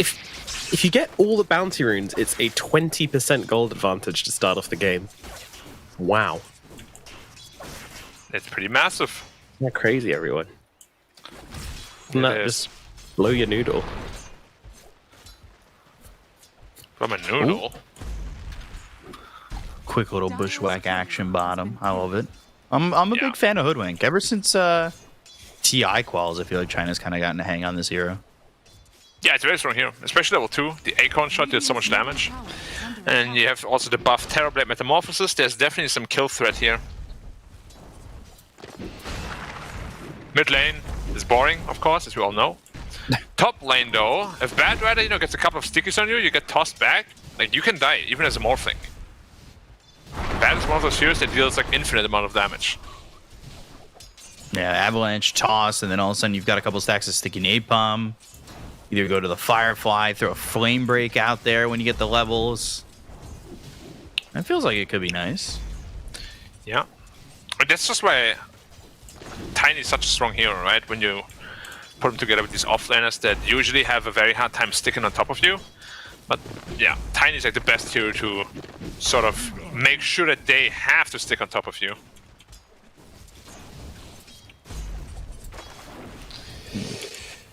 Trying to take a look over at bottom because in the last series too, it just felt like the carries were dying in the lane all the time. Like, Yeah, I saw that. Lots of deaths. was rough. That's the thing. The Everyone's entire like, game. I don't want to buy a salve. They're so used to not buying a salve that you know we're seeing a lot of deaths. We're seeing a lot of lanes just being a carry, just limping around like a wounded dog, being like, I'm so close to death, but God forbid I spend 100 gold on an item which is more efficient healing. But that will be a first blood in the bottom lane with a nice little bushwhack meta combo. Yeah. So we spoke about it. The damage of Terrorblade level 2 is kind of ridiculous, to be honest. They get like 90 plus per hit. They're like a ranged Tiny. And they might get a DP Bushwhack too. again, yeah. Should be One more hit. too. Yeah, the fairy fire doesn't mean anything there.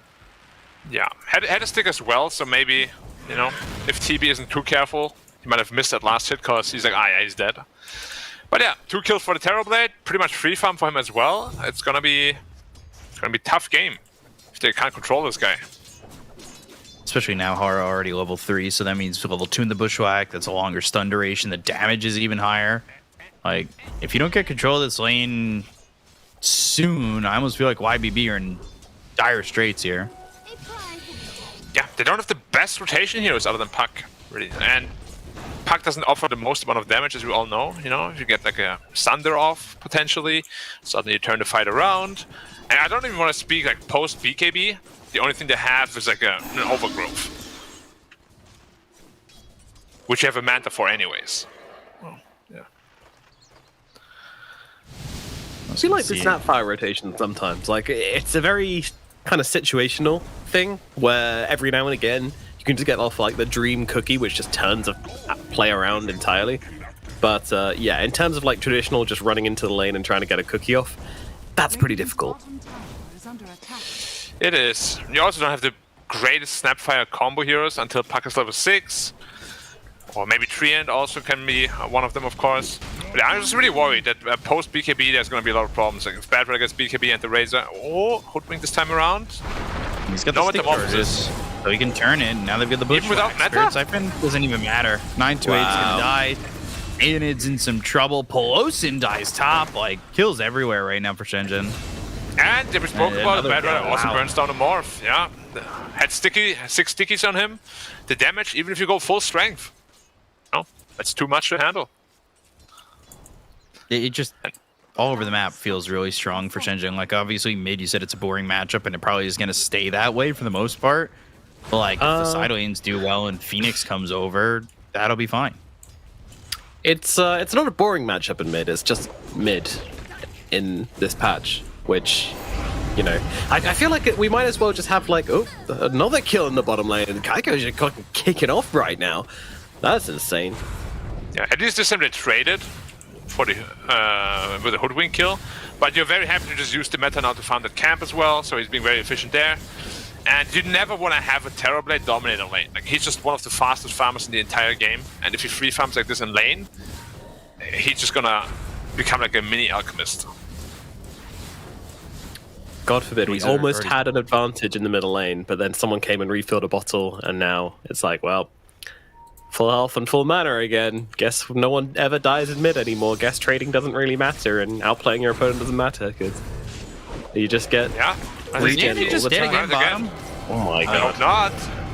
Equal shot, Bushwhack, and the Spirit Siphon just, but it still pushes him out of lane. Like, he doesn't have anything to recover with, really. Like, the salve's okay, but they could just do it again in a second. Bushwhack and Acorn shot aren't exactly the longest cooldown. They kind of are with each other simultaneously at 14 seconds at the moment. They've used the Dream Coil mid, so like, okay, now mid isn't even that great for D-Stones, considering they didn't get the kill there, and Sinful Soul up in the top lane almost burns out. They are dominating every lane at the moment. Yeah, look at Terrorblade too. He has a point in Sunder. If they're not too careful bottom, they don't have vision of him. A Sunder into a couple of right clicks, and suddenly... Who's gonna die? There you go. Thanks for the health infusion. And he just sounds. It's like, okay. Basically just delivered health. Yeah, Metamorphosis though, still on cooldown. The only weakness of this Radiant draft is their rotations aren't too strong. Like, Tiny can rotate and Hoodwink as well, but the cores are pretty stationary until they get items and levels at least. Polosan should speed that again. They have the Nature's Grasp, but the Flame Break, the Lasso even committed for this one. Yeah. Dome, he's on a killing spree. You've got a couple of guys on the side of Shenzhen are already on killing sprees or more. You've got 4 and kills you're really happy with those 4 bounty runes though. If you didn't get those, you would be really far behind right now. It'd probably be about 2k, right? Yeah, just about. The laning phase would have been so much harder for them. Crazy that they got all 4. Yeah, I don't even know how that happened. How does it... no first blood. How does a Puck steal a rune from a Tiny anyway? Like, he must have been tapped out to Facebook. You just like, toss him or avalanche him, he can't move. Looking at his old MySpace. It's like, Tom's still my friend. Someone poked him and he had to go deal with that. Poke him back. But he's almost level 6 on Hoodwink. And we all know how destructive that sharpshooter can be. Especially early on. Yeah. Like, when you have, what, a 1 level, 2 level lead this early, like, Aeonid, I almost want to say he's going to find himself in a position where he commits the exorcism and just gets hit by the sharpshooter and dies. Oh, D-Stones is looking for rotation here, but there's no Terrorblade here anyways. So I'm not entirely sure what he's looking for here. TB's top. Oh my gosh. He read that pretty well. Yeah. Actually, he was in the jungle, like, since level 5, he just farmed his way all the way up top. Is there any... No, nothing. Tower's just gone. Did they even get the Hoodwink? It looked like it. Dream Coil. Pop the exorcism. Alright. There should just be a tower trade. Oh? But still, if you look at Morphling and TB, Alright, it's coming they as wanna well. go. They want to contest this. oh, I don't think there's I any. mean, he has reason Lasso that 10. You shouldn't. Yeah, Lasso. If Hoodwink comes back, doesn't have a sharpshooter though, but Bushwhack Acorn shot like that early on is gonna feel like enough. Ain't it in trouble? Toss up, and they've got the Avalanche coming out. Now the Lasso. They got the silence, but it was a little bit too late, and Aeonid's gonna burn out. There's nothing D-Stones can do on that. And here comes Hara again. Hara lands the Bushwhack, and do they have anything more to follow this up? No. They jaunt to that illusory orb, and he does get out, but they do save the tier 1. And get a pretty big kill on the DP as well. And that's all while Razor is just farming away. We spoke about the BKB timings. He's closing into his. Almost has one component already. And TB's even bigger, so yeah. That's another problem. I really hope that TB is not gonna go for the item ability he has in the quick buy right now. Just by Manta BKB and you're gonna win this game. I've seen a lot in Div 2 where the players get a little bit too experimental. And you don't really have to at all. They just play standard game.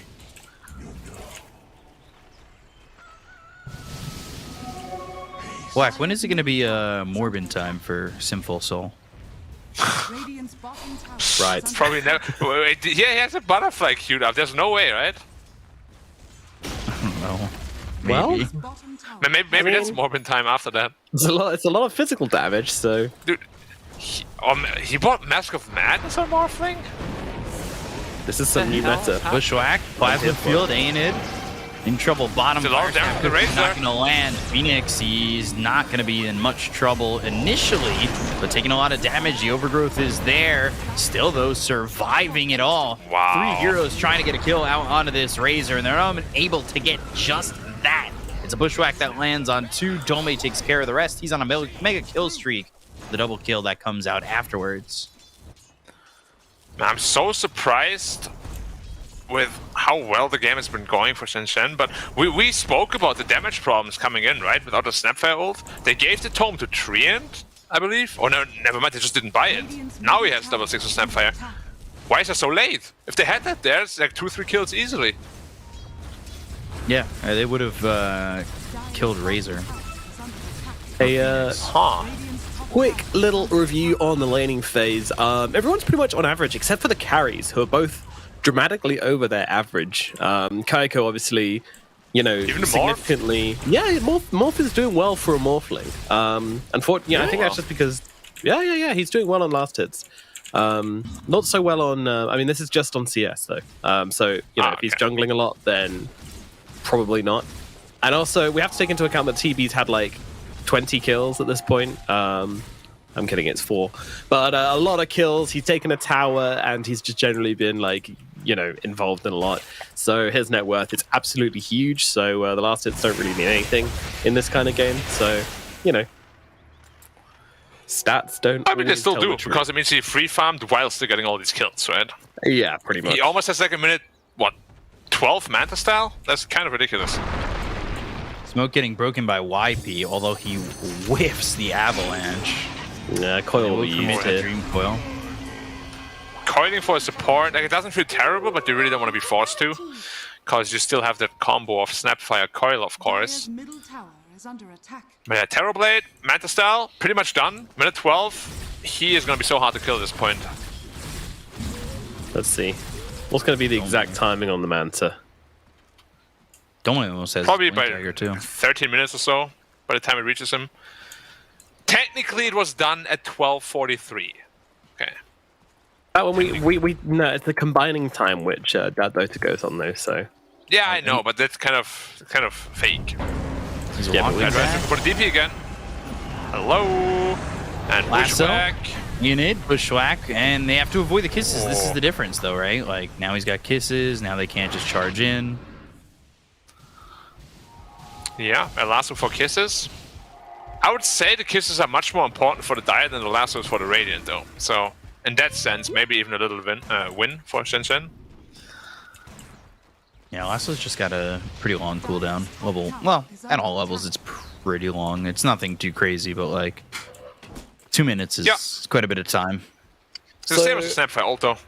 average timing on Manta Style for Terrorblade on this patch is 19 minutes. Pretty much on the dot. And so yeah, Kaika gets it 6 minutes faster than average. Very pog. A lot of them like to go for like a Dragon Lance and stuff first, though. Sometimes even exactly. like a BKB before that. So, but yeah, it's still incredibly fast. And now just gonna take the mid tower as Metamorphosis. I don't even know if they want to fight into the Terrorblade. They have no kisses. He's way too strong. Oh, no kisses. Same, to be honest. No Nobody kisses. wants to kiss me. Has fallen. Same. Press X for doubt. Me? Oh. Very same. No, I'm not singling out a single person, you know? Both of you said, whatever you said, whoever you want to doubt, you know, Twitch chat, they will have their own reasons. Radiant's bottom tower is under attack. Don't give me the reasons, Twitch chat. Just let me. Yeah, don't give them the reasons, of course.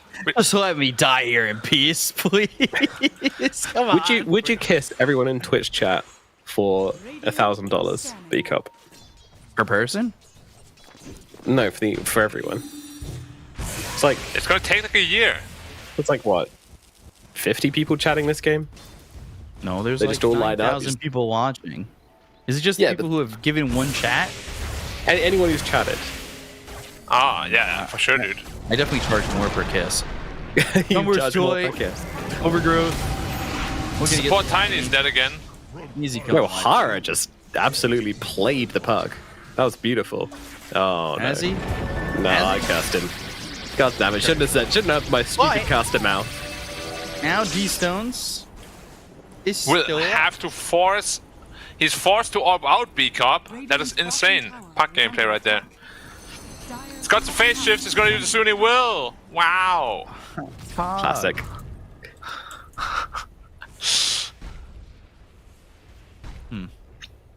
That is one of the annoying things, like, about some of the mid laners, you know, Puck, all the spirits, Lasso. you know. Ooh, Paulson. yeah, they're gonna get Paulson. It's just another tree in there. But yeah, the annoying thing about like a lot of these mid laners is like, if you're playing a support hero like Snapfire or Hoodwink or something, and like you absolutely outplay something like a Void Spirit or a Puck, it doesn't matter because they've just got so many spells. They can just vomit spells at you for like an hour straight, and so like you can use your spells perfectly and escape them, and then they'll still be like, oh, I've got a Blink Dagger Orb, I've got Waning Rift, and they're all on super short cooldown, so you're dead anyway. Feels bad, man. Like this bad rider. Kisses, barrage, bam, bam, bam, bam. Beautifully done. Hold big snipe. Wait, week 3. He was too trigger happy. If he waited and sniped the Puck orb location, that would have been the play right there. Hara would have got his High revenge. People are too impatient, man. You know? I'm surprised Hara's bottom net worth. I mean, yeah, the support's both, somehow. It's only really been the Considering- Terrorblade that's been doing well. Yeah, but considering Hara has 7 assists, like he's been involved in a lot, and like Assists I give don't no money, though. They really Yes. don't. Which is really weird. They should.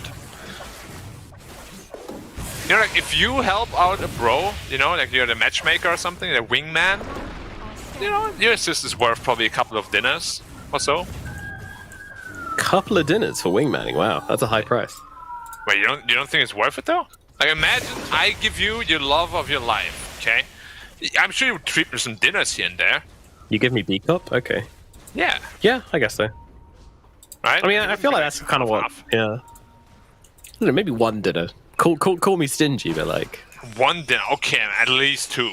Like, that's an unspoken contract. what kind of dinner are we talking about here? Are we talking like just like pleb dinner next time she Chipotle. or wining and something. dining? Oh right, pleb dinner. Yeah, okay, that's. Yeah, I'm not a fancy guy, anyways. I'm a plebby. I like peasant food. And Bedra likes water, apparently. top Grabs lane. him. He We're did playing morph up. Lasso. He didn't morph up. And sharpshooter misses, but not enough time to morb into something livable. He does have that butterfly though. I can't believe he just went butterfly first item. That's so bad.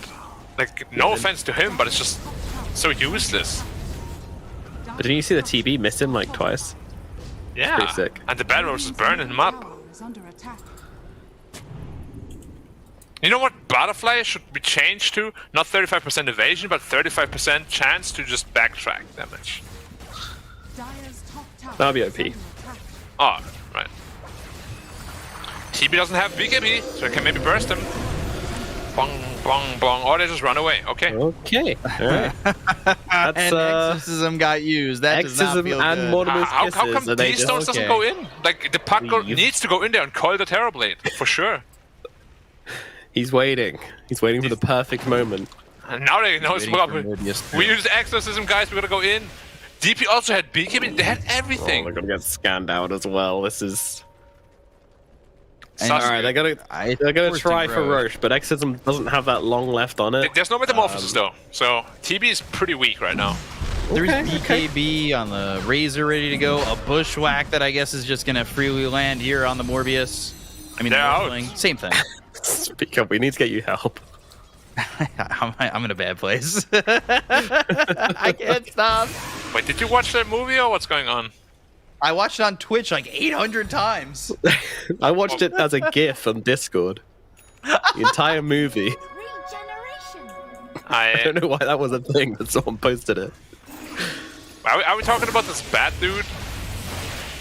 I don't know. Don't worry about it, Black. It's Nah, internet I'm You're never gonna up have to watch that cinematic masterpiece. Yeah, Whilst so you we're were talking about the studying the movie, weight. right? Yeah. Whilst you're at the Morbius- gym studying the weights, we are studying the morb. Hey, That's what we need to I know. did watch that movie and it was absolutely awesome. Thank you. Yeah. Well recovered.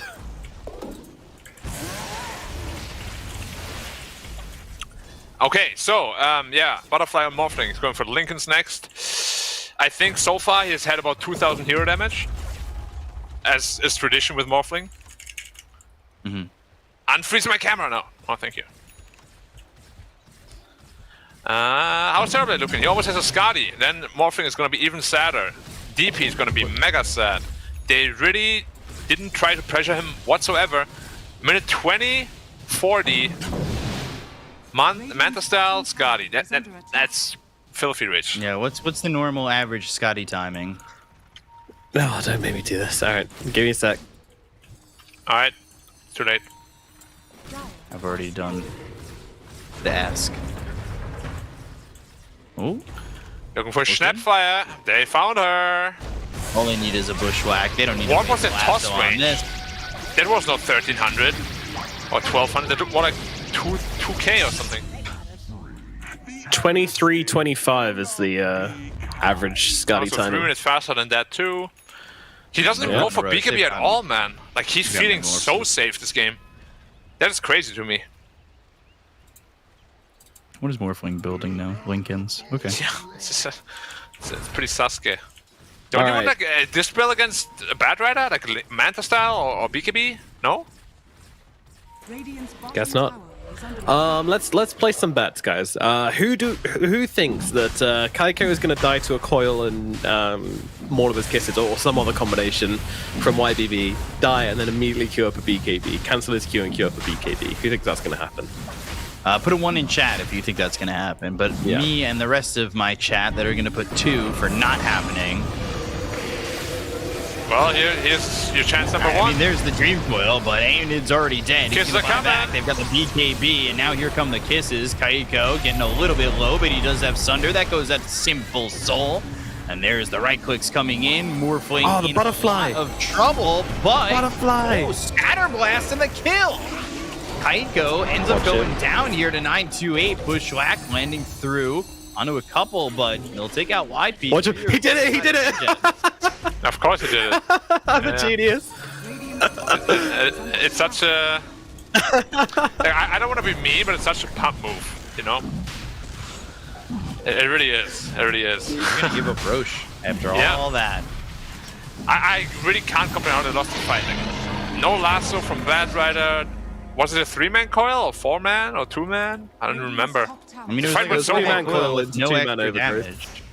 Yeah, that went so horribly wrong. It's actually unbelievable. But the real winners of that fight were me and the fellow one pressers in the chat. Shout out to you guys for believing. Technically, he didn't die to coil Mortimer's kisses. Yeah. He just died to So- like 20 different spells. Yeah, semantics. Yeah.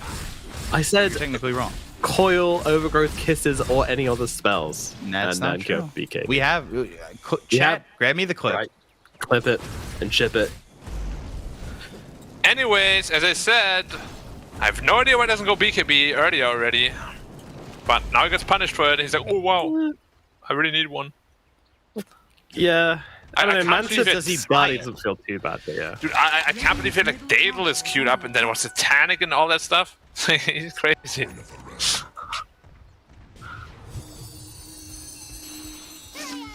It's crazy. Tiny gets coiled up again. Gets punched by the Invistrian. Bam. Avalanche. And now you can just TP out. walk away. But he doesn't have TP. He'll be fine. No Well, doubts. You can sit here no and doubts. think about what he's done. May you ride on nether zephyrs. All right, well, they get the kill. Interesting sentry. Should catch knobs. Oh look, Morphin also went for BKB.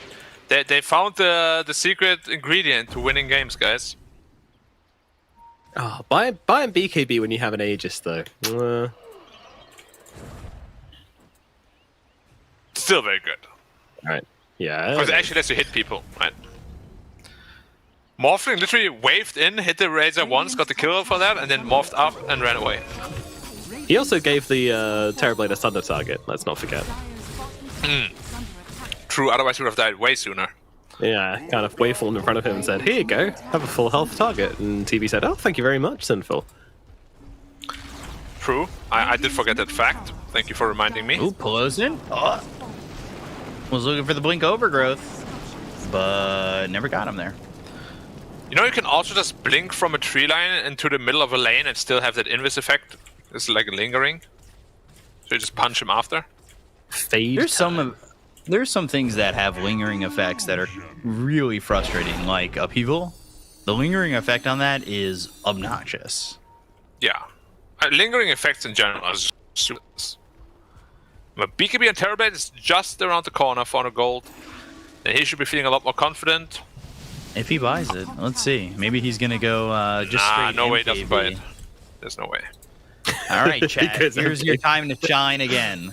1, if he skips the BKB and goes MKB. 2, if he doesn't. Come on, Chad. I need some ones. Trying to get one back on me? It's not happening, dude. I mean, technically, you're not right. He didn't buy the BKB yet. I said queued up. I never said he would actually. Okay, Well, no. you are, you know, well, that's just... Ah, Just like you God. said overgrowth, Mortimer's kisses, and things. God, okay. Radiant's top tower is under See, this is why you don't get into semantics, because I'm deliberately extremely ambiguous with anything I say, so I don't have to be held accountable for anything I say. Zero responsibility. They have a 4K lead on YBB all of a sudden. Like, it just felt like Shenzhen were rolling for so long and just have not found any semblance? Yeah, of a bigger lead than about 1 or 2K. Yeah, Bad Rider is also pretty underfarmed for the state of the game. For what he's And done, already 5-1 and 6. I mean, that's ridiculous. Avalanche. Oh, these stones Toss. this time didn't get the lasso though. And then he silenced Dream Coil, and away he goes. There's the kisses. Took some time, but they get it in the end. And then Dome ends up dead to the kisses. Like, that is just not what you need at Shenzhen. They're just not executing well. I can't believe the item builds on Bad Rider 2. 4 staff instead of BKB? He would have already had it without the drums and 4 staff. Avalanche, toss on the Morphling. Did a lot of damage, but nobody else is here. So they'll kill Yeah. YP again. I guess the butterfly, it's kind of working, doing its thing. No. Can somebody explain to me? Okay, so these players in Div 2 individually, they're not bad, right? Like, they're also like in the top 100, everything. How come the item builds are so much more cocky? Like, why do they think they can get away with item builds as you can't, as a like much better player like Army and stuff? Like, what makes them believe that? They definitely know the right build. There's no way they don't. Radiant's bottom tower has fallen. I mean, This is a Beacon question. I'm abstaining. Tower is under attack. what makes them think these cocky item builds? I don't know, but right now Pelosin's gonna die. They look over though at Dome. Dome really low and eventually falling to D-Stones. This Razor trying to do something in the mix, but eventually, well, they throw a sharpshooter out, and that's going to be just about it. BKB was already popped by Phoenix, so it's not like they can chase without that.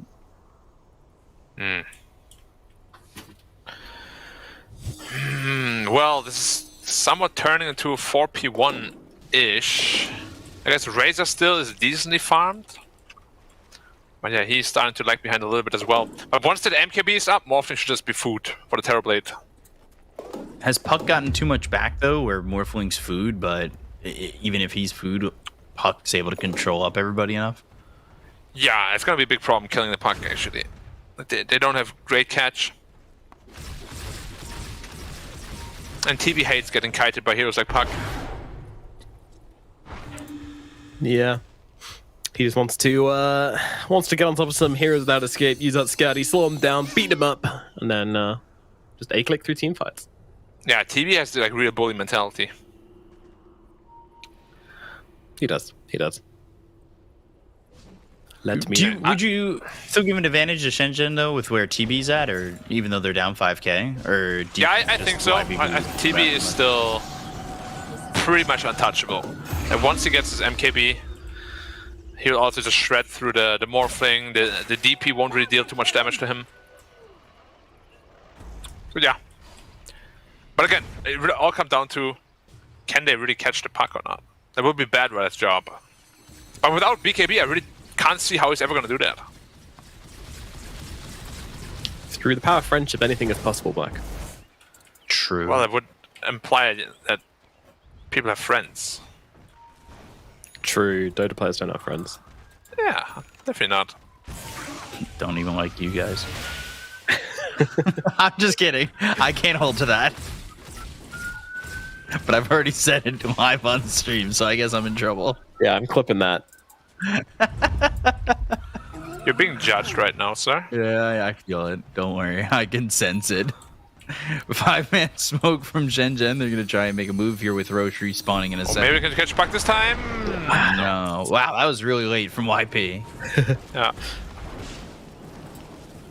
Either rock, give them a break. They're not known for being particularly agile. Oh, kisses! And the coil coming out onto Hara. Coil. He's gone. That's a dead squirrel. Roasted squirrel. Ever eaten squirrel, Black? No. Can't say that I have. Surprised. I should though, probably. I feel like Have if just you? one ran past you in a park, you might just like... Oh, yeah. Just shoot out and grab it. Just take a bite. Shoot it? You mean... Well, okay. Yeah, I mean, like, If you know wanna when be- people, like, kung fu experts for, like, their kung fu grip, just, like, their hand just shoots out and grabs something. Oh, you mean like that? Yeah. In Roche. What I'm like talking to you on the side, I'm like... Ooh, exorcism. Alright, you don't want to get this Roche for free? Terrorblade, go in now. EKB very early from Sinful Soul. Whoa, what's that? Getting really low. Kayako jumps in, but they've got the Hey, Terrorblade. Terrorblade, BKB. hey! Fires the Pookie, and now we'll go to the Overgrowth. They're trying to kill this. Oh my Better God. Get under offload. How'd he get away with He's that? gonna buy back immediately. They've got the Aegis on a Sinful Soul, and this gets popped on Aided. He'll try to TP out, but Kayako still enough damage to get that kill. They gave up the Aegis, though, into the hands of this Morphling, and I believe the Shard, too. That Shard does work on Snapfire. I think they gave it to Morphling, actually. Snap already had well, hers. No. Yeah, Snap already had it, but it did work, stunning up. Oh, you mean like... Yeah. Yeah. For sure. I don't know how you run into the pit not activating your BKB preemptively, man. That is like some baller move. Morph used his so early, too. Oh yeah, It was that the one I stark don't even know. difference between the two of them, wasn't it? Very, yeah. It felt like the morph got bashed by Roshan. I was like, oh no. I don't want to lose this Aegis. And then Kaiko, no fear. No BK. But as you can see, used. Like, just need if to train Terrorblade actually together, hits you know? you, like you die. Fast. Very fast. If only YBV had the proper voice line. The if I go in, I might die. Dream Coil, 4 staff. And survival. Alright. Double 4 staff there. Wait, still no BKB on the bat. He's going to Refresher next. Man, I really don't know what's happening. Yeah, I mean, I kind of see why he's going for the Refresher, but at the same time, yeah, get yourself a BKB, boy. Also, I hate these games where there's absolutely no team fight on one of the other teams, because it just feels like if more than 3 heroes come into contact with each other, we know who's going to win And the fight. here comes D-Stones. Waning Rift, Phase Shift, Waveform, going through, but there's the lasso committed to Pelosin. He did buy back, so he's dead for 78 seconds. The Avalanche and then the 4 staff out. Somehow the Tiny survives. It's just a sliver of health.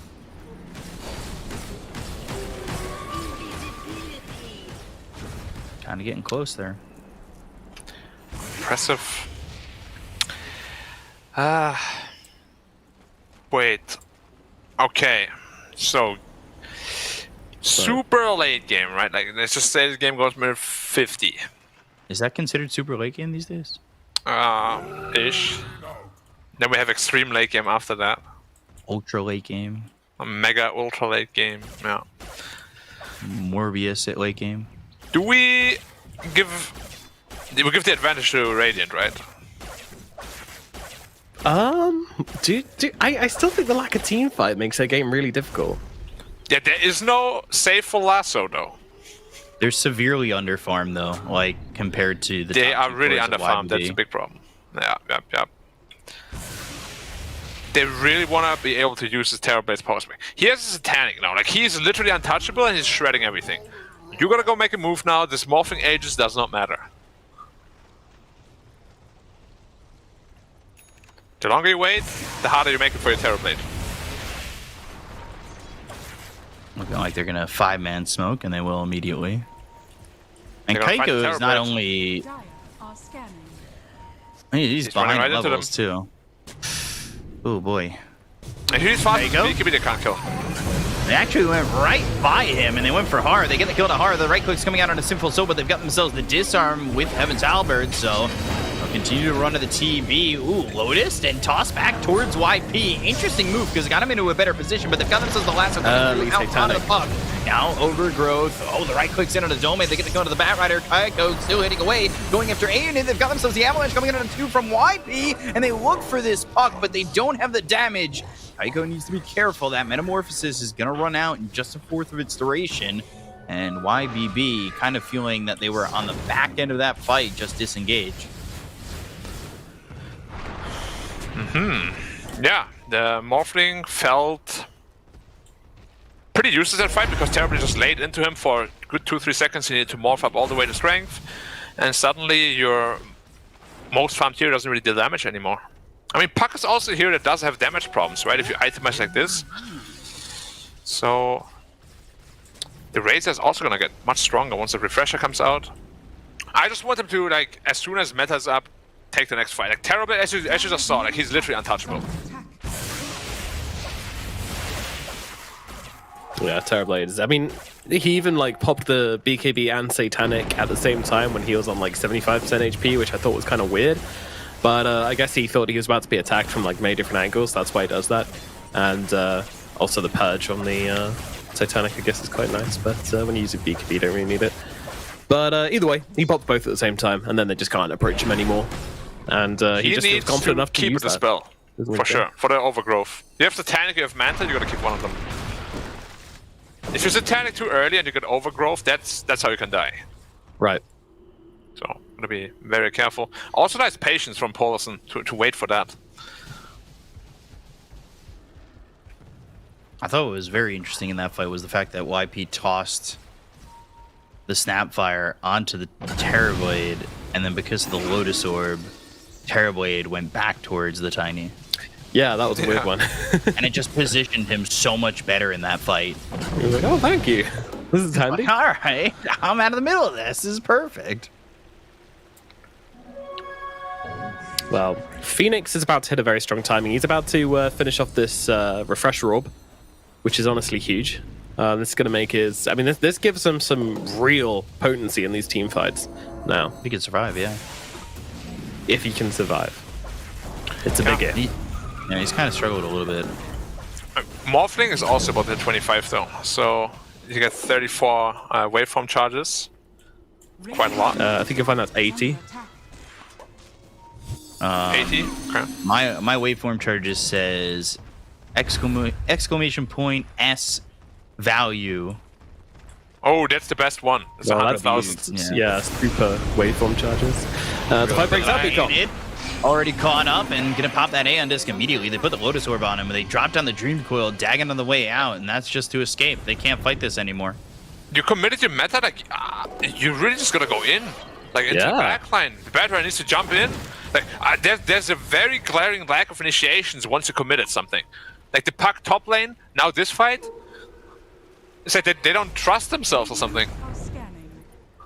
Like, they're looking for a fight now, but there's no way that they're gonna give it to you. They're just gonna keep running away.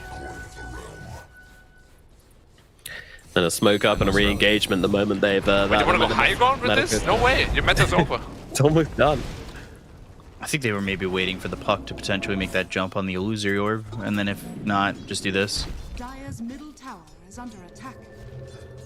Maybe, but yeah, they get caught a little bit off guard there, Shenzhen. And YBB have a huge window to punish this. Yeah. Terribly without Metamorphosis. Well, now he's... Yeah, he's got Demon Zeal. Dire are scanning. So it's not like he's gonna have no damage, right? Yeah. I mean, still though, like all this burst damage usually comes in from all the illusions and everything attacking at once. You won't really get that without the Metamorphosis, but I was just reading that isn't Zeal supposed to also apply basic Dispel? Yes, it does. Doesn't say, but yeah. So another way to purge that overgrowth. Pretty nice. The Roshan up in a minute. That's probably where the next fight will take place. As you can see, Shenzhen is pretty passive since their Metamorphosis is on cooldown. What's the duration of Demon? Oh, hold up. Ooh, they caught the Morphling. Yeah, they got the Morphling, Simple Soul, very quickly dispatched. 928 gonna join him. That Demon Zeal, adding that extra damage, and Metamorphosis only on cooldown now for another 15 seconds with Roche up in 35. Yeah. How much is Roshan really gonna matter? I guess there's gonna be a refresher or axe. Avalanche, toss, bushwhack, all on time. But D-Stones, I mean, there's no last doesn't matter. one, so the control just is not there. However, they want to continue to go in. The Dream Core is going to be committed. D-Stone's going to the Illusory Orb south. Flame Break, Bushwhack. Oh, would the Bushwhack have landed if he didn't I'm wondering that. break him away? Yeah, I'm wondering that. It's hard to tell. I mean, when you're observing, the Bushwhack's always a little bit off the mark, but I assume, yeah, it would have landed if he didn't toss it, but if he didn't flame break it. But, you know, heat of the moment, B-Cup. Mistakes happen. Check the pit, guys. Talk about it in post-game. You gotta check the pit. That's a free Roche right now. Kaiko knows. He's ready. Dolme, pinging it out. I can't believe YBB didn't, like, just run in for a fight there. Like, Kaiko and Shenzhen were ready to try and, like, take the fight to them.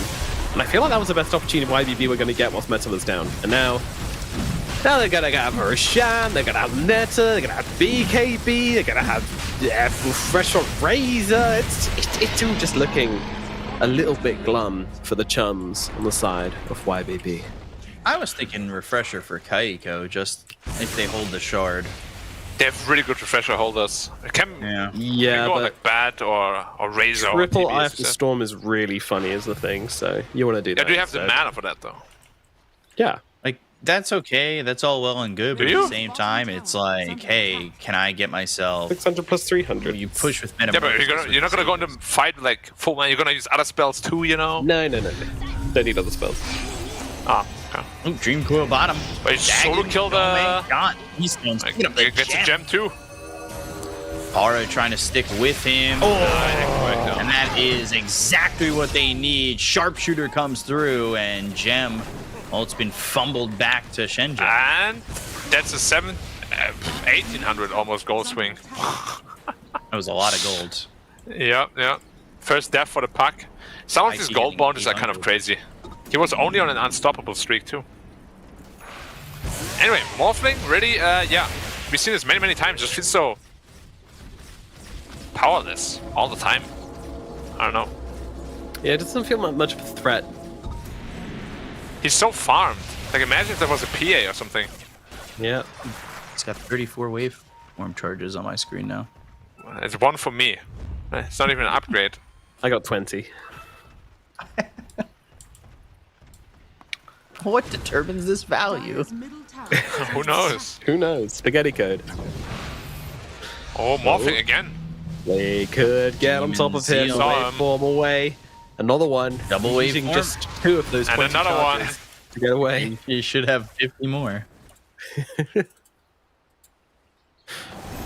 Oh, Bat finally chose to go into BKB. Alright. Now they have everything they need. See, I mean, in Division 2, you have to die to Magic first before you build a BKB. That's just the rules. You can't build a BKB if you haven't died. It's a gentleman's agreement amongst them all. You're about to get these 25s on Razor as well as the TB, and that's going to be TBC is big. very strong. The meta duration or the Sunder, depending on where he feels necessary. I think both. I would really be hope he good. doesn't take the right talent. I think it's okay.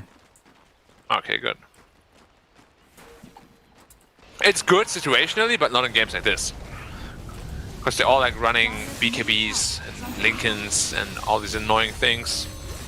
He has a refresher on Morphling, so he has 4 waveforms potentially, but damage, question mark? Don't you mean 68? Oh, sorry, yeah. My bad. No, mine's correct at the moment. Weird. Kaiko getting very low. Yeah, but he's got the Satanic. They've got the last, so they have the control onto the puck, trying to follow it up enough to get the kill to D-Stones. The overgrowth is just going to be a little bit too late. With buyback out from D-Stones immediately. Pelosin, he'll buy back too after going down. Dome's dead. They'll take the first life out of the hands of this Terrorblade.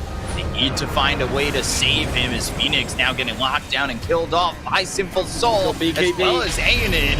They look for this Terrorblade. He gets the Sunder off. He's going into the BKB TP attempt and will just escape as Hara now into the trees, over to the side. Exorcism. Hey guys, the ghosts are on him! Damage, but not enough. Did they not see the ghosts on him? The entire team was like, I guess they're just scaring a neighbor. You know what? Started off so well for Shenzhen. Yeah, the Terrorblade just didn't have his BKB in the inventory. I feel like, yeah, if you pop that meta, you need to have the BKB ready to use. Like, it's not a hero where... Yeah, exactly, but like, if you use... Put the use meta meta and then die, and then come back to life with Aegis without meta, but with BKB, it just doesn't really work that well. Yeah. It's definitely the manta that goes in the backpack. Oh, you give him the Sunder, okay. Now looks like they're gonna be the first to take the Rex. Morphling at least is very good at hitting buildings. Especially with the leveler. Yeah. Everyone's good at hitting buildings with a leveler. They choose to not go. Wow. Overcautious Black? Yeah, but that's the YBB special, right? From last season already. Which is why they made me mad a couple of times. But you know, Well, I've because, become a different human. I went to yoga, lots of stretching, lots of peace. YBB actually stands for YB Brave. So that's why they're being a bit cautious. Why be brave when you can be careful, Black? True. I mean, I disagree, you know. I wouldn't ever go bungee jumping or jump out of an airplane. Sounds kind of crazy.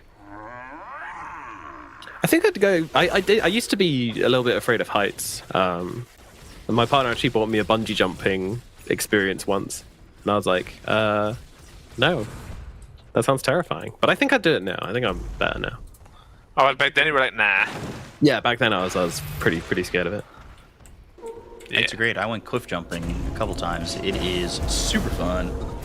What's Especially if you land on a cliff. That's why you got to jump outwards. Yeah, no shit, but if you make one mistake, you're just gone, dude. How big a cliff are we talking? I mean, I was told it was like 80 feet, but 80 feet? Into water? That sounds... yeah, in water. No, into water. Onto solid ground, Black. No, but like, doesn't the water pressure if you land wrongly also just destroy you? I mean, it definitely hurt. I remember it, like knocking the, the breath out of me. Did you? How did you land? Like properly or like on your back or what? Nah, pencil. I feel like if you land in your back or stomach, they can like rip you wide open. Oh, it would hurt. Oh yeah, for sure. I think it would. Probably some internal bruising, but I don't think it would rip you open. I got shin splits. It hurt. Final Destination style. Final Destination style, dude. That movie is. It still scares me. That elevator scene. Ooh, they're gonna go for it. Again, the last coming one. through on Aeonid. Dreamcoil is a complete whip. Double damage Terrorblade too. That's pretty big. They're gonna go for Aeonid after the Aeondis. Continue on. Sharpshooter hits him, and they'll get themselves at least that one. Right, now with the Metamorphosis talent, it lasts so long, so you have a lot of time to make something happen, and they really should at least force the buyback. Did Razor use that refresher shard? Yeah, he did. Okay. No, that triple Eye of the Storm didn't do that much. Middle tower is under attack. Looked cool though for a second there. And that's what matters. Yeah. Radiant's bottom tower is under And the Terrorblade says hello on the high ground. Like you cannot be scared. You gotta go and poke at least. No. It's hard to poke, right? Like with the living armor. Yeah, but you can also just destroy it, or get the force glyph out of something. Roche is up pretty soon. I don't know. I feel Why like be brave, guys? Why be brave? No, it's not the same team. Oh yeah, you're right. What does Shenzhen mean? I think I have to look this up.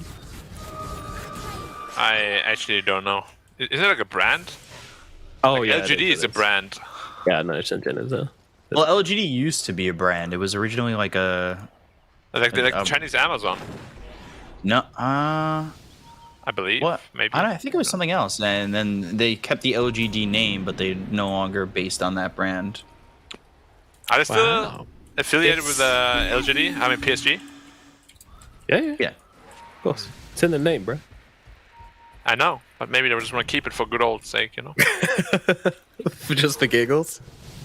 It was Getting lawsuits like, please remove PSG from your name. They're just like, nah, we kind of like it. It's kind of cool. LGD was a food ruin company. you financially. We are already ruined financially. Don't worry. Oh, okay. Hex on the Tiny. Pretty big pickup against the Puck. He has an Aeon still, so. This is everything on the Roche. Aegis, Cheese, Refresher Shard, Ags. Ags Blessing would be nice on Terrorblade to get the Terror Wave out there. Wouldn't it just? But this is what we always dread, though, right? Like the average YBB game time. I still remember last season. Like me and Black have covered like all their games. Like we were poking fun at it, but it's actually so long. Blink. Here we go. Oh. Lincoln's pop lasso out. Lotus Orb is there, but not in time. So they've got the damage to get the kill into Sinful Soul. He's there for 100 seconds, and with that, no they buyback. probably just go right into Roche if they want to. Or high ground. Either or, but it's No. Don't want to rush things, Black. Don't want to rush things. In fact, this Roche might be a little dangerous. Maybe they should get themselves out of here, Shenzhen. Maybe they should. Yeah. Don't want to be risking anything against that Puck. Might want to How much hero damage did Morphing deal, guys? What do you reckon right now? 15k? 12. I'll give him 21. I'll give him the benefit of the doubt. Okay. I'm going 12. I'm 15. If the game ends right now, then we can see. All right. Which probably means won't. we have to check his damage output at the end of every fight and minus it from our Alright, let's do at that. the end result to make sure. Alright, pick up, you keep track of that. Yeah. Hexon what? Kisses? Mwah, mwah, mwah. Please leave our base. Mwah. Did you just pick a B? All right. He's got a refresher up, I guess. Okay. Alright. Okay. And now in with Waning Rift, the Illusory of the Dagon. 300 so obnoxious. And Plus 20 armor, man. Like, who thought of that? Yeah, it has really. more plus armor than base armor. all that for 1,000 damage on the tier 3. Yep. Back it up, boys. Back it. All right, hit the showers. We're done. That's it. I think we should wait for tier 5 items. Yep. Reminds me of Thanos. When he like starts bleeding a bit, he's like, all that for a drop of blood. Seriously though, who thought of giving living armor plus 20 armor for 30 seconds? Ice It's double plate mail on buildings. Pretty cool. Oh, dude, level 25, you get 450. Your entire team gets plus 20 armor? Sheesh. Or an entire creep wave. Or everything. Or 2 lanes barracks. Surely could fit in that. No. Yeah. Sorry, as in both 450? of the barracks. Both the barracks. 450. I mean, not 2 Yeah, lanes. both the barracks. Both the barracks and the Not 2 tower. lanes. But you can't damage the barracks without killing the tower, so only 2. Woohoo. Both tier 4. He's not healing the barracks right now. What's the Very. uptime in living armor? You gotta heal those buildings, man. It's been off cooling for so long. Thank you. Dire are scanning. So 5 minutes away from tier 5 items. Why are Div 2 games always like this? Because It's not decisive. Like, just we're go. cursed for this. We've got this. It's we've done This reminds me of this SEA cast that we did. It went like 90 minutes every time. the 100 With Arc Warden every time. Yeah, those were quite the. Those are fun loved it. though. I love those. I gonna- enjoy black like descending mean- into madness, into maximum despair. Oh, DP again. Donate, donate, Just go, go, go, go, go. donate. Easy. Hold. Very real. Oh, they fell for it! The Bushwhack came out and landed on it too. They're gonna go after Simple Soul. He'll waveform forward. They're trying to get the kill here, but they've got the Dream Coil down. Simple Soul with the waveform back into the Terror Wave. They feared up the Morphling. Looking though, it won't matter to get this kill just yet. D-Stones wants to go back in. Scatter Blast, complete whip, but they got the winning rift as well as the right click damage. Oh, the Halberd on the There with the Satanic. Halberd. Terribly not able to do anything. The toss away from the fight, away from the exorcism, goes into the Demon Seal. Once again, they pop them Aeon-Disc on Death Prophet. They look over. Plasma Field coming out from both Simple Soul as well as Phoenix. Phoenix ends up going down. They've got 3 heroes down on the side of Shenzhen. And all of a sudden, that fight goes horribly, even though YBB, I mean, they had to have known that that was a decoy and still hit it and still got 2 people bushwhacked and still won the fight. I'm pretty sure somebody had auto attack on. We've also now hit 10k gold on Kaiko. He's literally like, what do I buy? What do I get? What do I do with this money? You buy Swift Blink instead of Manta for sure. Yeah. And you also give Moonshot to the Razor. No. What do you mean no? Buy your own items. I actually can't believe they gave that axe to the Terror Blade because he's capped out. They should have given it to the Bad Rider or something. Yeah, they definitely should have. This Batrider would do work with an Aghanims, I swear. I like the Terror Wave. What, Double Lasso, though? Wait, Razor doesn't have one with Refresher Room? Oh my goodness. Terror Wave is really good in my opinion. It is, but It gives you he could have bought one himself already anyway. and the 10-second duration on Metamorphosis. I guess. Yeah, but The guy's got money. 10k gold, okay? He can afford his own, I think. He's not exactly begging on the side of the streets here, Peacup. Yeah, but he needed it then. Wait. Well, why did he go for Butterfly now? Whom? Terrorblade. Oh, yeah. I'm so confused with everything. Just end my misery. Alright, but... And you me. just sell. He didn't. Wait, he sold. What was it? What did I just miss him sell? Oh gosh. Oh dear. That was his... MKB? MK? Yeah. Are you serious? Yeah. Yeah. But he has a Butterfly still. Yeah. Well, it means he can't... Oh, I don't know. I mean, I think he bought out on a Bloodthorn as well. But that's not as good as an MKB. He sold it. Oh! We got ourselves a Revenant's Brooch sighting. Really? Who? Puck, but it's in a backpack. Oh. Yeah, I mean, you don't want that in your inventory. Yeah, it's just a 60 gold item. Oh, overwhelming blink into the Dream Coil. They're going to go to the BKB immediately on Phoenix. That's the Razor I'm talking about. Actually, with the right click, Hey, you gotta pop this attack that again. clears up a lot of Dude, that. you just missed like 5 hits. Oh my god. Right, though. Take out this Terrorblade. He's going to be forced to buy back immediately. Now they're going to look over as Aeonix going forward with the Exorcism. Overwhelming blink as well as the silence out of Kayako. He's going to pop that Manta, continue to move forward, looking for the kill out onto the Death Prophet. Takes out one at least. Does have buyback. Dome pops the Lincolns. Now gets the lasso. It's out to the Morphling. They're doing so much damage. And they'll take out Sinful Soul. If you're a sinner, you're going to hell, and that's where Morphling's at right now. As the Illusory Orb comes out from D-Stones to try and get some distance between him and the side of Shenzhen. But all of a sudden, YBB, they force the buyback on Terrorblade and Kayako. He's going to have to start playing a little bit more careful for the next few minutes. Yeah, like he definitely just needs to item swap a bit better if he buys that many items. Like you need to pop your Satan again as soon as you use that BKB. He gave a Moon Shard to the Tiny. Right? To the Tiny. Yep. Oh no, he didn't. He gave it to the Razor. The Razor, I hope. Oh, he gave it to the Razor. I thought I saw him look at the Tiny. Yeah, the Tiny was literally standing next to him like, Lisa, may I have? Moonshine? I'm so poor. I swear I'll buy eggs. I'll get a shot. Bottom barracks are under attack. Spare some change. Call me silly, but You're wouldn't silly. you just give him an axe? Like why Revenant Brooch and not axe? Well, the axe is the weird waning rift thing. I don't know how good that is. It's better than a backpacked item. True. Giant's Ring. Like, oh, Giant's Ring Razor. Holy Giant's poggers. Ring. Oh, he sent it He's back. throwing it back. Pirate's Hat for the Death Prophet. She doesn't look like a pirate though. Our fiddly. To what are you doing, a pirate's ray?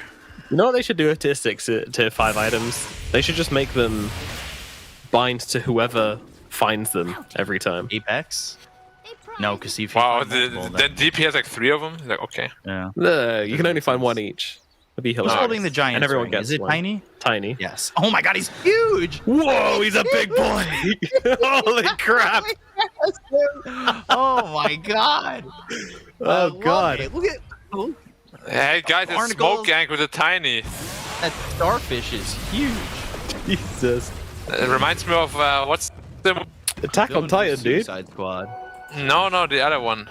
Ooh, The one with Pirate. the robots that fight the monsters. Oh, that one. Pacific Rim. Okay. Oh. Yeah. Not that. Not the other one. That Oh, one. I thought you said robbers. Robots. Robbers. I said robots. Okay. He needs a BKB just to make him bigger. Okay. And fixes Bloodlust. are down. I mean, surely this is much better on the Razor, right? Like unrestricted pathing, movement speed on the Razor. Yeah. Also Sounds- 800 health or something. Ridiculous. Making good 700? decisions. Priceless. All right, what do we got? We got Apex Morphling. Look at Terrorblade's illusions with the pirate head. Bam, bam, bam, bam, bam, bam, bam, bam. Yeah, they're pretty quick. Yeah, He's, once he hits someone with meta and 5 he's literally max movement speed. Is anybody holding Book of the Dead? Yeah, okay, Hara is. Yeah, Horace stuck with that Have trash. they got all 5 yet? Whoa! Are you serious? Morphling! That's going to be on a Sinful Soul, and they've got the damage to follow it up, but the Overgrowth comes in. They go to the Refresher. Sinful Soul trying to survive. Here comes YB. They got the Cone of Pelosin. They're going to pop these Refreshers. They'll look over again at the Buck, who's been controlled. D-Stone's killed off by Dome. He threw down the Dream Coil, but that's Roshan. just Roshan. a shot and a dream that did not end up going well. Good lord, look at this. Look at this TV go. The G2, we gotta be careful though. They're still there to fight, boys. Yeah, they Still still want to go BKB, in. Ooh, stunned up for a second. Here comes Aiden, but it might be a little bit early. D-Stone's going to go for the overwhelming blink, but that's going to miss the my pig. God. They get the kill onto the Death Prophet. They'll pick up So many items, so many Aegis, items. everything. Does Too anybody many. want it? Scatterblast 928 in some trouble. The Lincolns is popped though on this got morph. Hex. They have the Hex. They have the control. They've got the Flame Break, and now they just need to get the Go kill. buyback. There's the What toss the- into what the the- terror. He's stuck in the air, wait. Right click, and he is Stick. dead. They still got another metamorphosis too. No, Tiny's not even using the Ag's Blessing. Yeah, he wants to give it to Razor or Bad One probably. Yeah, but he should, be greedy. No, you want to win the game. No, look at Terror. No. Dota got so silly in Well, late the game. Axe Blessing went to Hoodwink, just FYI. Oh, it did? Yeah. Why does Razor not 1-1? I don't know, dude. Unlocking that Hunter's Boomerang. Dire's middle Wow. Man, just look at this, like, anime TB. Oh my god. The buildings are late game Dota, so... I want to see Paulson attack something. He's the one with the pirate's hat on the side of YBB. Let's go, Trian. Be the carry There you you want to go. be. Drop down the Dream Coil. Wait for him in. They're going to try and get the kill on a Phoenix. They'll take out this Razor immediately. And now they're going to go after Kaiko. Kaiko trying to survive. But not even the Satanic looking like it's going to be enough. They've got themselves the break. They go to the Overgrowth. That's going to be enough to get the first life out of the hands of this Terrorblade. Now they look over as 928 trying to run. Flame Break not pushing him back towards this Bat Rider. But I guess the range is ridiculous. No buyback on Trian. Anyway. You're going to steal the team to move up for this. Stun out. Event. They've got the silence, but they're Hara. It's on a two of them. They've got the damage to get the kill on a 928. They're taking out the Snapfire, who is not going to be able to survive the Terror Wave, and neither will the Ancient, as YBB drop game 1 to Shenzhen, who finish off their victory. An hour and 5 minutes is what it takes, but Shenzhen do finally seal the deal in this game 1. My god, the games today, they're on something, I'll tell you that much. Wow, absolutely insane game from these two guys. I don't know what was going on there, but it was damn well entertaining, and in the end, the TB was just too powerful to handle. They couldn't really get a beat on him, and he was able to just tear through the buildings at the end of the game there, but you know, a very cautious game, a very entertaining game. Do you feel like this is going to be one which YBB can look back on and feel like, you know, they missed some opportunities in this game, Black? I mean, if anything, I think you go back to the draft and really... I don't know why you picked the Morphling. Honestly, I still don't. Lots of teams tried it. Nobody could really make it work yet. I think that was the biggest mistake they made, honestly. Just draft-wise, I thought the game was going to be much more one-sided than it really was. And YBB actually like overperformed. So I think they should be pretty happy. Of course, you lose the game, you know, but you didn't make it easy for them at least. But yeah, your draft is like pretty soupy. Indeed. Yeah, I mean, the Morphling carry it just never feels as impactful as we want to see for a position 1. Were there any points in the game where you're actually impressed by the Morphling B-Cup, or was it just full-on misery? I don't know if it was like full on misery, but like, I don't think there was any point in that game where I'm like, oh, Morphling went in. They're going to win this fight. Like, this is crazy. Okay, he's dead. Oh, okay. Or he waveformed in and then he threw some right clicks and then he waveformed out and like, yeah, okay, cool. You nailed it with your, hold on, 36,000 hero damage. Which is more than I thought he'd have, but also that game. I mean, he got so much at the end when we said that. Yeah. Meanwhile, Kaiko did 60,000 and D-Stones did 57,000. So I don't know. The game exactly with some amazing. very big numbers in it, that's for sure. Well, I mean, numbers that got minused by selling MKB for some reason instead of your Manta. All right. I don't know. It just sure. Yeah, there were a lot of questionable item choices this game. Item usages. The moment he sold that as well, he went into a team fight and he tried to pop the Satanic and heal up off the Morphling, and they just missed like 5 shots in a row. Like, not even kidding. It was literally like miss. Then he died, and that was his like dieback. That was the point where. Well, that was his buyback story, and the point where I actually thought that YBB were going to do it.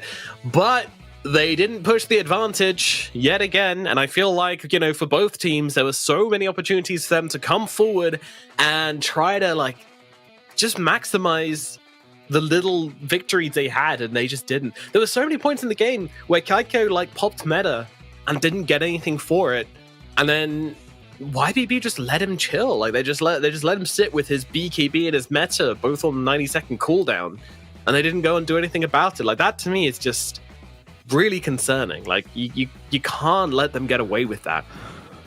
Yeah, but at the same time, that has been the problem of theirs since season 2, right? That's what we've been criticizing a lot.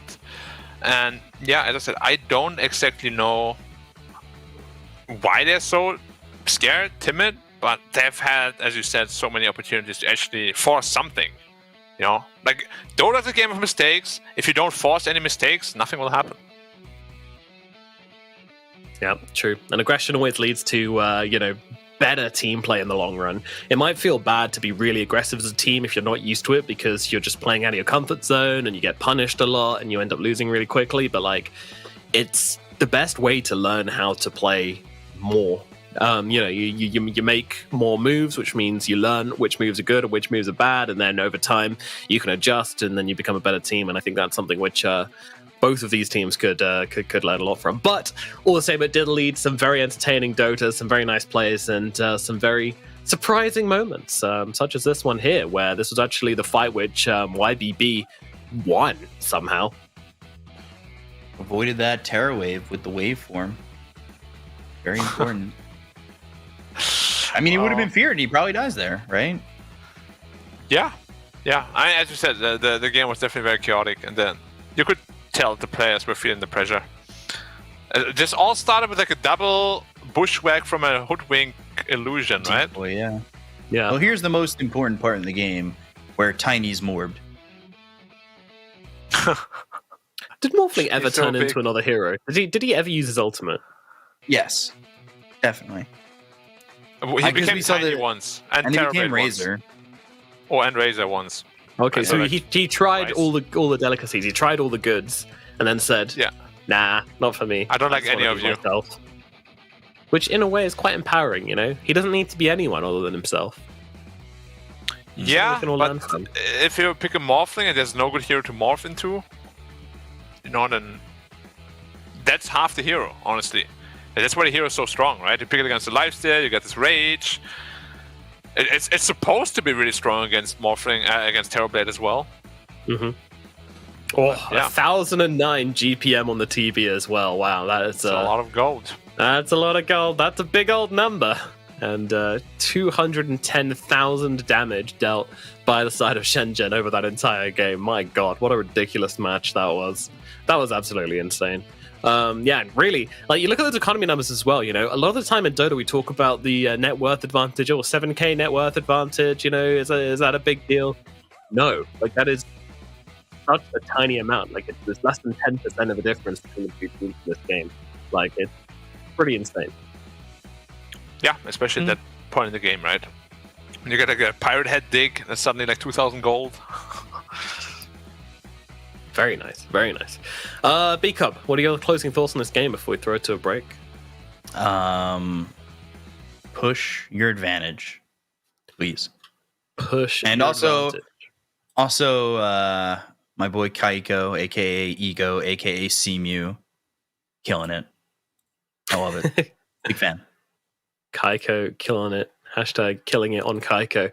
Yeah, well, that was a hell of a series coming out between these two teams, and we're going to take a little break to recuperate, to recover, do some yoga, do some meditation, and you should too, or, grab yourself a drink or whatever you guys feel like doing in the break time, but make sure you return to us as quickly as possible, as we will have game number 2 on the way very shortly. We'll see you then, but right now, thrown over to a quick break, and we'll see you in a bit.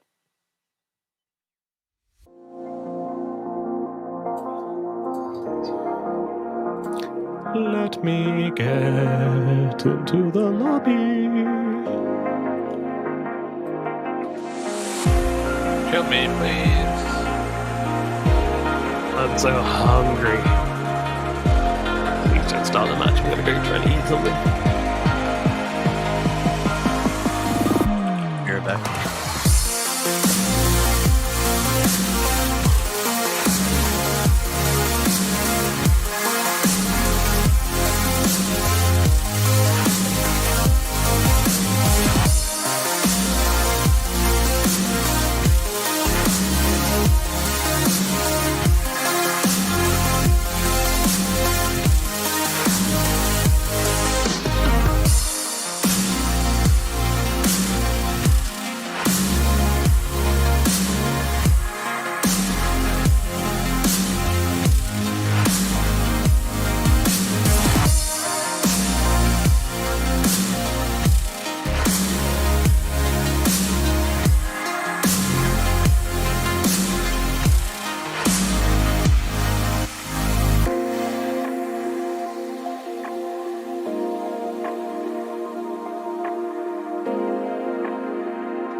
不曾拥有姓名。通向终点的路很长，但谁也无法预知结局。有人前倾暗影，谋而后动；有人拼尽全力，克敌机先。没有对与错，只有速度是唯一的答案。奔跑吧，在到达终点之前。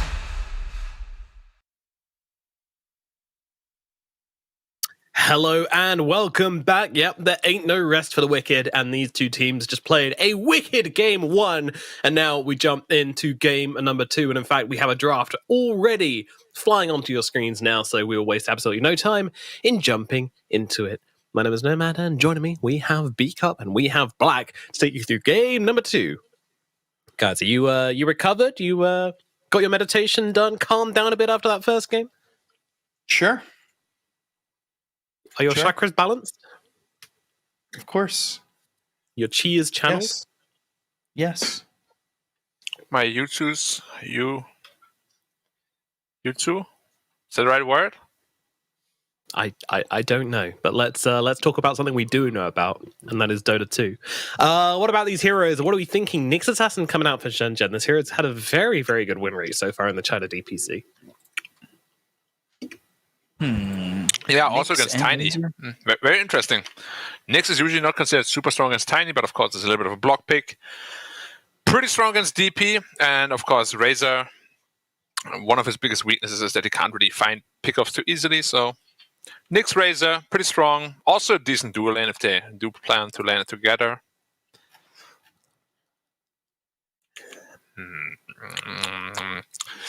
Medusa's banned out already.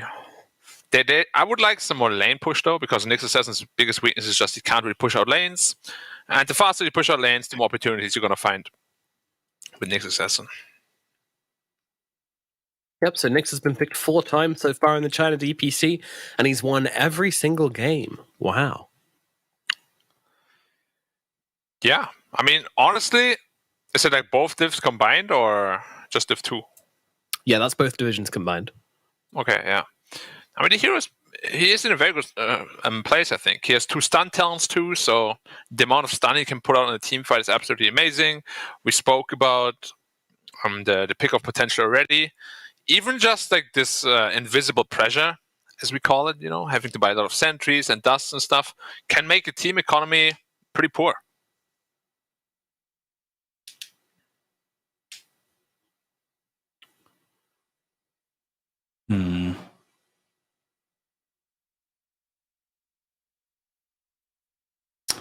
I don't know. I like the Nyx Assassin. I'm a big fan. Razor seems to be pretty strong. I don't know. The Death Prophet never felt like it was too strong to get anything done. But yeah, it felt like it wasn't utilized in the best ways. Man, this Phoenix pick though is, at least right now, really, really strong. Both Tiny and DP do absolutely nothing to it. And it gives you nice damage too on top of the Nyx Assassin. Nice team fight in general. And of course, you still have that juicy last pick as well. Maybe for like a Face Void or something like that. Why haven't we been seeing more of this Phoenix hero? I'm not entirely sure, to be honest. Like, his laning phase is not as bad as it used to be. Got buffed quite a bit. His team fight is very strong. You have sustain.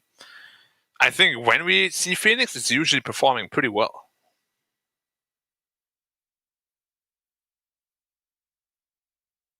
It's another one of the underrated heroes, I guess. Yeah, I mean, there's so many. Winter Wyvern, I think, personally, is an absolutely amazing hero as well. We don't really see that a lot. Yeah, Wyvern's sick. I'm a big fan of Wyvern. Grimstock Jug, okay, so our cookie cutter dual lane that we've seen lose quite badly yesterday, though. Yeah, but when you don't use your spells, you tend to lose that lane, but that goes for a lot of lanes, to be fair. Yeah, but I don't know why they didn't use their spells, so if they don't use their spells again... and it's not as easy to use your spells against a hero like Phoenix, if they lane it up there. But of course, Juggernaut is also an egg scrambler. Ooh. I haven't heard that in a while. I miss Yeah. the days of hearing you say the egg scrambler, like Lena. Yeah, Lina, Juggernaut, Lifestealer, there are a bunch out there. Even Marcy, honestly, can scramble a good egg. Over easy? Fried egg on your burger? I Scrambled? think they all have lots of styles, honestly. Ooh. Yeah, they're very versatile when it comes to scrambling. Honestly, Scramble my something bramble. like a Faceless Void looks really strong. Very strong against the Juggernaut. Protects your Phoenix Egg. Gives the Razor. Very strong teamfight presence as well. Okay, let's go back to the Terrorblade again, I guess. Or they actually banned the Void themselves. Never mind. Why did they ban the Void? Huh. What about... Do you think Naga's like worth... I like Naga. on. I think it's very underrated, but lots of teams and players. You need a player that's really good at the hero, and you need a team that knows really well how to play around it, and it's very hard to find. They're probably just going to go back to like a Terrorblade, because why not? Very strong core matchups again. Medusa's not available. Good catch.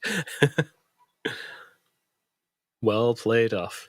Well, no, like Medusa and Void not available. Only 2 carries. Like, I'm surprised. You usually see a lot more carries banned out quite often. Monkey King doesn't necessarily need to be a 1, but probably is with this lineup. Yeah, Not could be a 3 sure. potentially. Not sure I like this one, I'll be honest. I think this is a...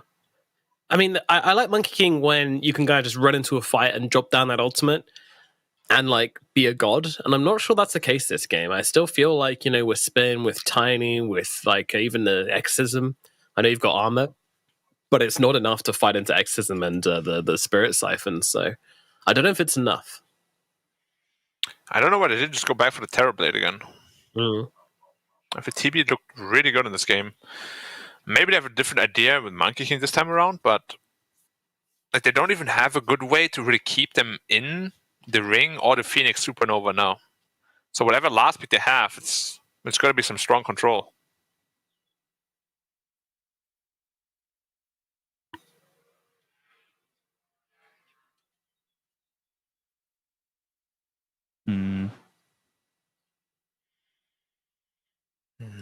Final 2 bands coming out, but yeah, I'm glad to see Shenzhen getting themselves a little bit of team fight this time around with the Phoenix, and you've got the Nick Saturn as well to give you like a little bit of stun. They've got spells they can use. I felt like last game they would have been able to run over the game if they just had like one team fighting ability, and they didn't, and it made all of their team fights just look a little bit awkward, and YBB were able to get away with so much more. Like when they were behind, they could still take team fights just because they had those spells.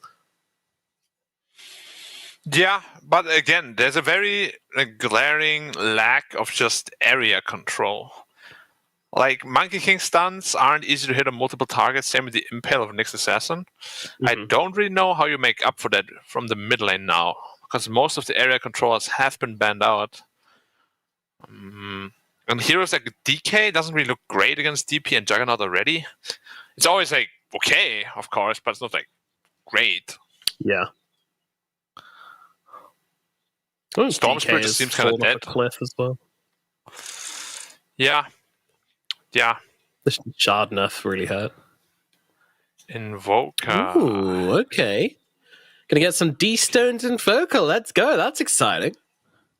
Specialist. Yeah, so that's also very strong with the Juggernaut. Of the Alacrity, of course. Now, what is your play against that? Most mid heroes are honestly just banned. Puck's still available. Oh, no, never mind. Shut up. I'm stupid. Yeah. Puck is...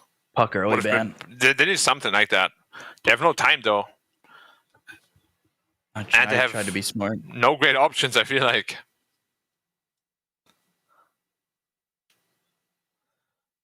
Yep. Oh, they All do right, go when for in it. doubt, Okay. go DK. Alrighty, Dragon Knight will be the final pickup for Shenzhen, leaving them with a definitely a more well-rounded draft than last game, I feel. And they have options this time around. Meanwhile, YBB, to be honest, I also like their draft as well. I think both of these look pretty damn good. So yeah, I'm not sure I'm too swayed one way or the other. So based upon that and what happened last game, I think I'll be leaning for Shenzhen this time around. What are you guys thinking?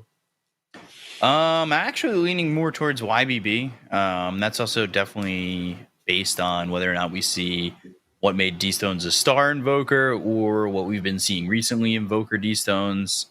I think they line up pretty well with like what they can do with Inkswell, what they can do with the Jug. It's just a question of if their lanes go well enough. I think their lineup's fine. Yeah, I think on paper they should be winning 2 lanes.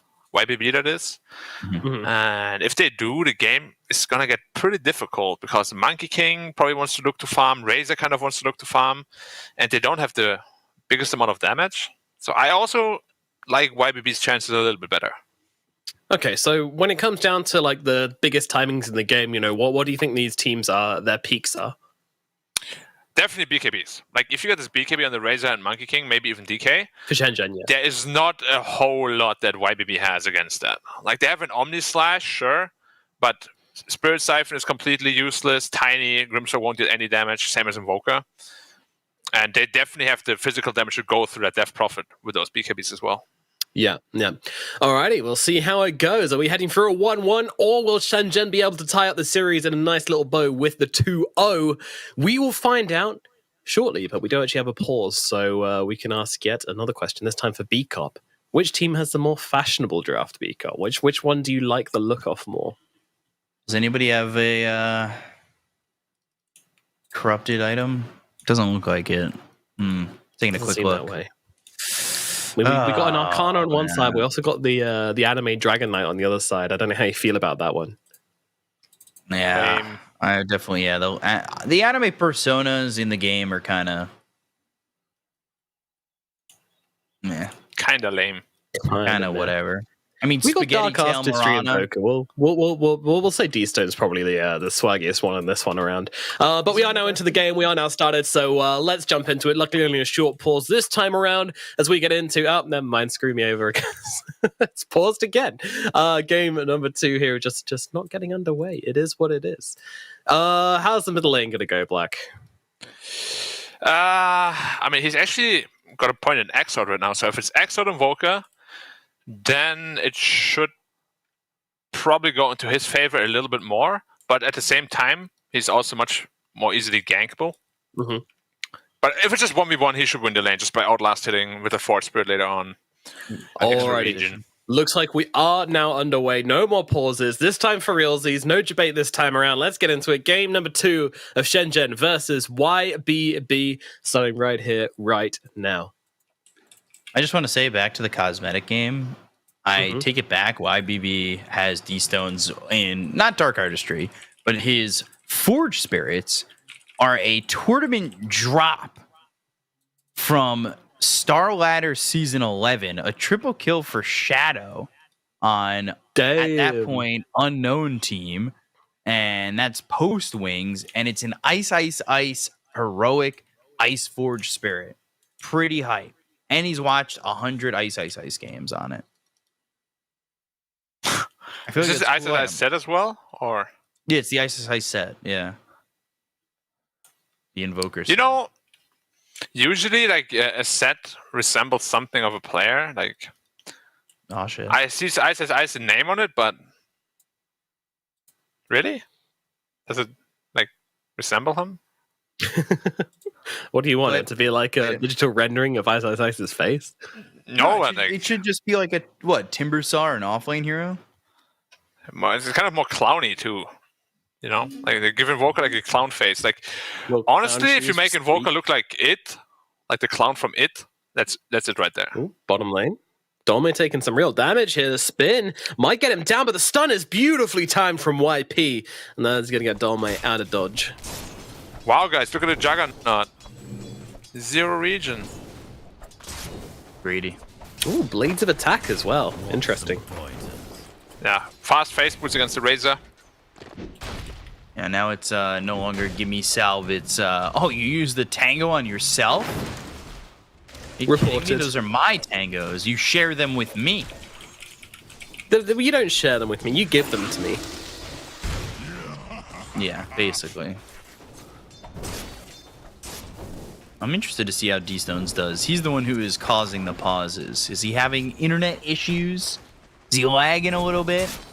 Are these factors that I'm going to put in chat's mind to make them think that something's wrong, but in reality he's already paused and fixed it? Maybe. No, he actually paused to do his finger exercise before he plays Invoker, you know, make sure they're nice and warmed up. Got those finger stretches going, you know how it is? Finger curls, very important. Mm-hmm. I've seen them on SpongeBob. They are important. Yeah. That, what do finger curls actually train? Like your finger strength only, or? I don't know. Yep. Like grip strength. Yeah, grip strength, finger strength, same thing. But grip strength is also in direct correlation to your forearm, isn't it? Yep. So finger curls train your forearm too. I guess technically yes. Okay. But then people think that forearms. your forearms is how much you can lift with the movement off your arm, you know, at the elbow, being the joint. That's not actually true. That's bicep strength. But Black knows that, of course. Exactly. Yeah. Well, of course. Being a I gotta admit, I've never done this. Maybe like for fun, but Radiant's never like middle tower is under attack. properly finger curls. Because honestly, if you just go to the gym and work out normally, you never really need to train your grip strength too much. yeah, I Only guess if that you kind do, of like climbing or something. comes anyway. Yeah, I used to do finger curls when I was at the gym, but only to help with Yeah. climbing. Definitely. I mean, when we went climbing, I could definitely feel my grip strength not being the best. Ooh, top lane Hara taking a bit of a beating from 928. Tiny mad. Yeah, I'm just hoping to like see that. soon why they picked this Monkey King, cause he's laning all right, not the greatest though, and he's also not really pressuring DP. Meanwhile, YP is just taking a lot of damage YP from might just be balls. dead. Oh, nice sidestep. Ooh, that was a beauty of a sidestep. Sal? His boots though. Jaga, no! I need to leave, please! TP? Oh, he's it's a outplayed lot of him wasted time. My goodness, that was really, really I love that he nice. turned into Doug and just looked him dead in the eyes and was like, all right, I'm picking out. Not today, Juggernaut. Not today.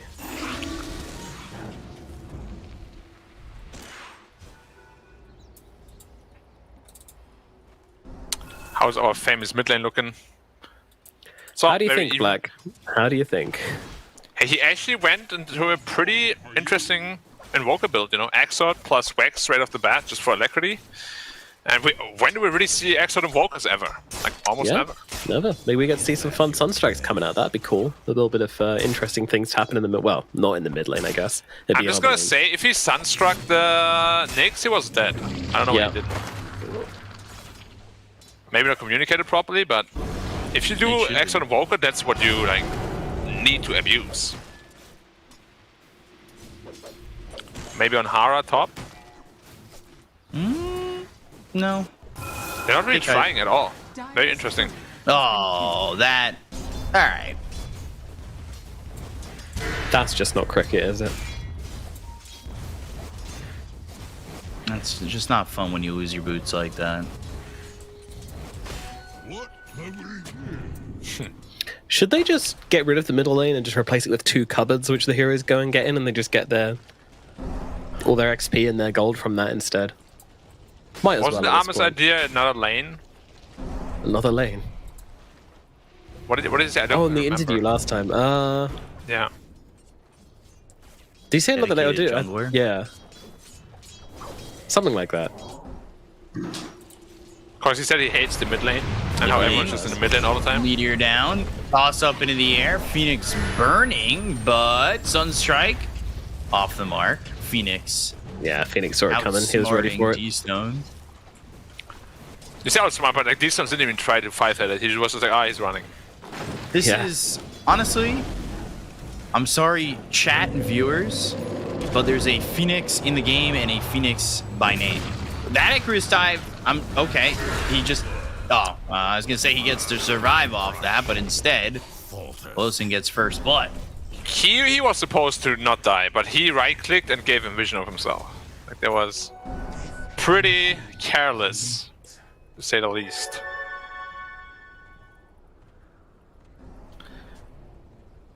Juggernaut getting drained. Not that interesting down there. Although when Jug is 6, there is definitely potential for a kill. Oh. You say drain, nothing interesting, but he did take a lot of his health and damage. Yeah, level 1 Storm Surge is no joke. 12% movement speed. How's our boy Kaiku looking?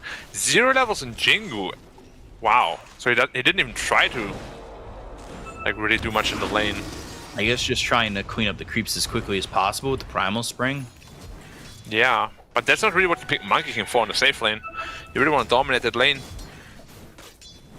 Maybe just not feeling the help either from the Phoenix, right? Like. Yeah, but that's what I'm stun saying. Like, or- whatever. Why did they even pick the Monkey King then? If you want to play like this, Very true. we'll see. Maybe. Well, Exorcism is being popped, so Yeah, Hara's coming for this. Meanwhile, Paulson dies in the bottom lane. Sunstrike. if he gets impaled, he's dead. That was Yeah, but really well Jug is dead done, too. but they get the kill on the Jug. Man, So put out the Monkey King ulti to protect against the DP ulti. Very interesting. But of course, DP ult is much longer than Monkey ult. in fights happening in 2 different spots. They've used the Exorcism top too. Dire's top tower is under attack. Oh, they're actually getting the tower for free. No rotation or anything. Wow, that's a very early safe lane tower. That should not have happened. Juggernaut now to ping in the mid. Level 5. Yeah, this seems ambitious. Let's see if YBB can get anything done here. Let's see, Blade Fury. Did I get the nades? But is it really worth your time? You didn't even get the kill. I guess not. D-Stones kind of gets it though. And now he's jungling there. I don't know. He's definitely not having a game. Again, like I asked it yesterday. Is Juggernaut just a trash hero because he always loses lane and is always bottom of the net worth? I feel like a hero like Juggernaut, you pick him to dominate lane, right? With a Grimstroke together especially. And they really didn't Yeah, do you anything. think so?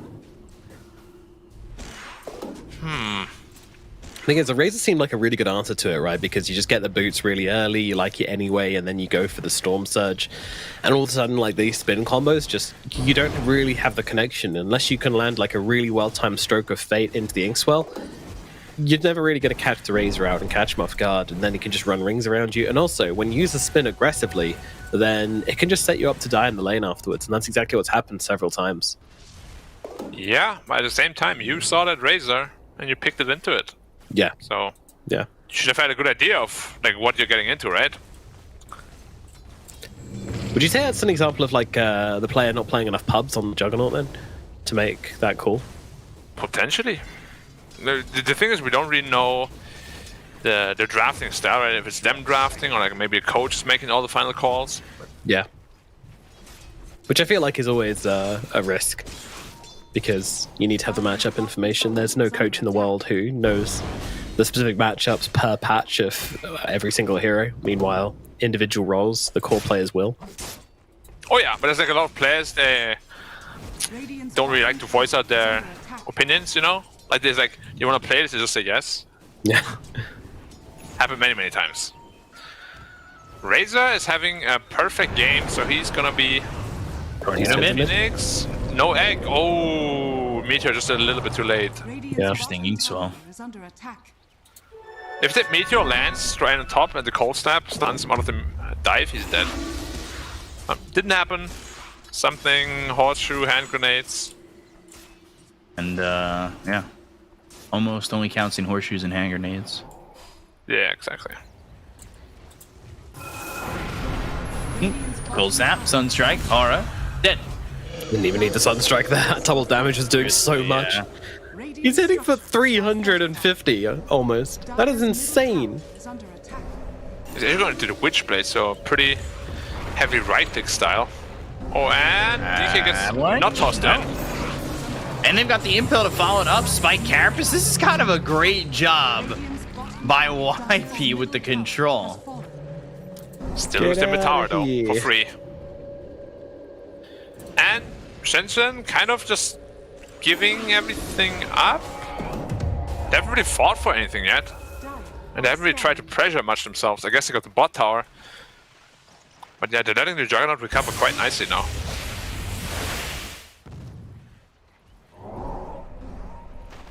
Oh, YP's on the prowl. Just the Phoenix and the Nyx are not enough. No way. They do have Razor here though, right? Carapace the wave. Okay, that's a good one. Damage is... But he's running in? Yeah, alright. Kinda gets a little bit more time with the static link, but Dome in trouble. Ink's all on him, and they're gonna lose this Razor. Not exactly what they would have wanted in that situation. Like, did the Nyx also kind of just ditch the Razor? Like, there's definitely a lot of stuff going on. Stuff. Like, if the Nyx is there, I feel like at least a Grimstroke is dead. Maybe even Invoke if you can get like a nice Carapace or so.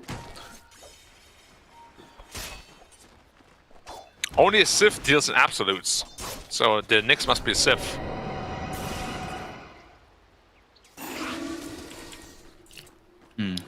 It's definitely not what you want for your first Vendetta, right? Like, you want to make that into an advantage. Monkey King, by the way, Battle Fury soon-ish. Yeah, and he's farming well because he's maxing the 3 dance, of course. But again, it's not really what you pick the hero for.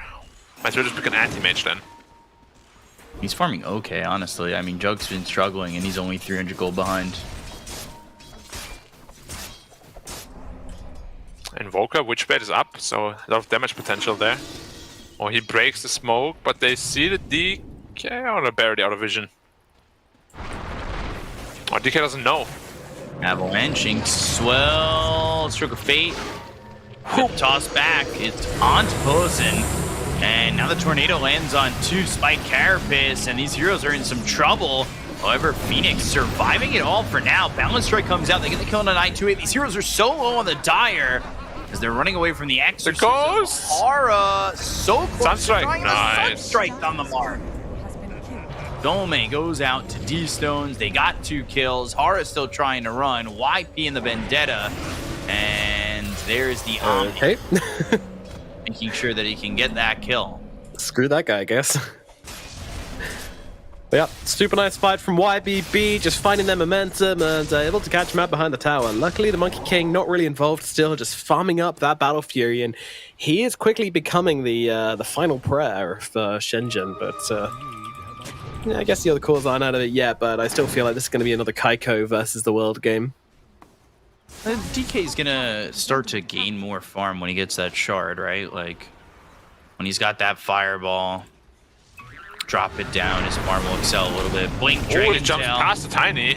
And 928 stunned up. Sunray still on him, but they just don't have the damage. And again, still without the Monkey King. Again, that miscommunication. Like, one jumps on the Grim, the other 2 go on the Tiny.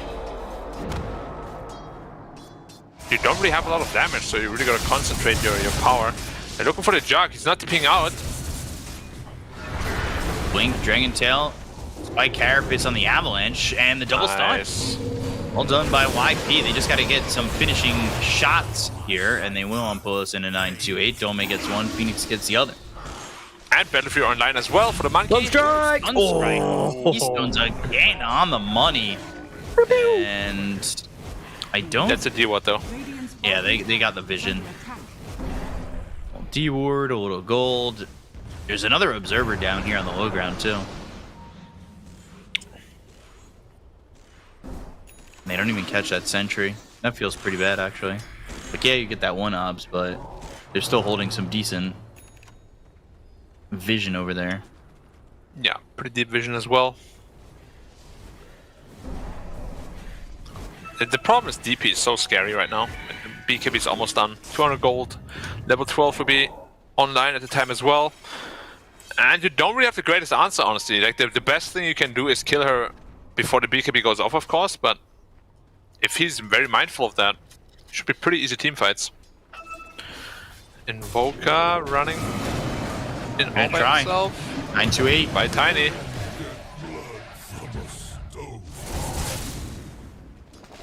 Razor up in the top lane. Needs to be careful about how he approaches Sinful Soul. He's still up a level on him.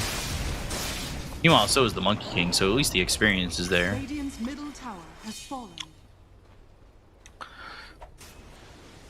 Oh, caught the DK. And DK is going to have the shard, so His farm's gonna excel. Hopefully he survives this. If he really does want to excel that farm, Sunray, Exorcism, Stroke of Fate, Poison gets the kill on Phoenix. Into the pit with it. Early duration of it, they should just move into the pit. The question is, can they come and make something happen from Shenzhen? They don't have the Wukong, so I doubt it. How's Supernova though? I don't know, I would have liked them to do something here, but they're too slow. These stones are doing way too much damage. You say that. I do say that. If they had just come over right now, they would have made it there in time, but it's just the two supports. Oh, the No way it's Sunstrike! Oh my god! Oh my god! With the Phantom's Embrace, it was enough damage. That was really That's cute. a level 1 Phantom's Embrace. Ridiculous. That was insane. He didn't bother to hit it off himself. Going the other way. He is jumping in, actually. On to DK, Omni Slash bouncing around. BKB's been popped. Dome taking some damage. Down to half health. Now they've got the Spirit Siphon. Phoenix walked in there himself. I'm not entirely sure why. But... okay. Space, speak up. Space. You don't need to give it like that, though. Sunstrike again. Aura going down to D-Stones. He's now 6-0-6. He's had a couple of Sunstrike kills that have looked real good.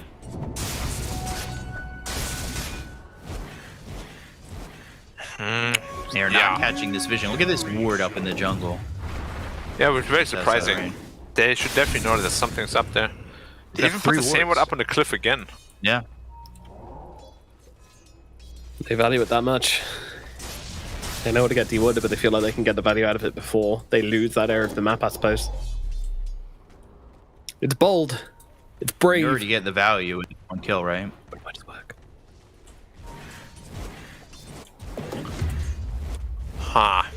Well, the BKB timing of the Monkey King is going to be very important. Has his, but yeah, the Juggernaut Omni Slash is a very strong tool, especially once he's Electrocuted. Yeah, for sure. Jug, who's faster, Jug is faster. YP. But it's going in. Sunstrike not going to land. Sinful Soul Hey, now. Sinful Soul. It's just the Aegis. Do they have the time to get a second kill? It doesn't look like it. I'm so surprised they're not going for the kill. And the rest of the team looking to run. 9-2-8 though. He steps up kind of by himself. They have the healing ward, but it's not going to be enough. And you go to the Exorcism, which is a little bit preemptive. I'm kind of surprised. Right, next is still on the prowl. Gets the courier, maybe? Oh, that would have been a very important pickoff.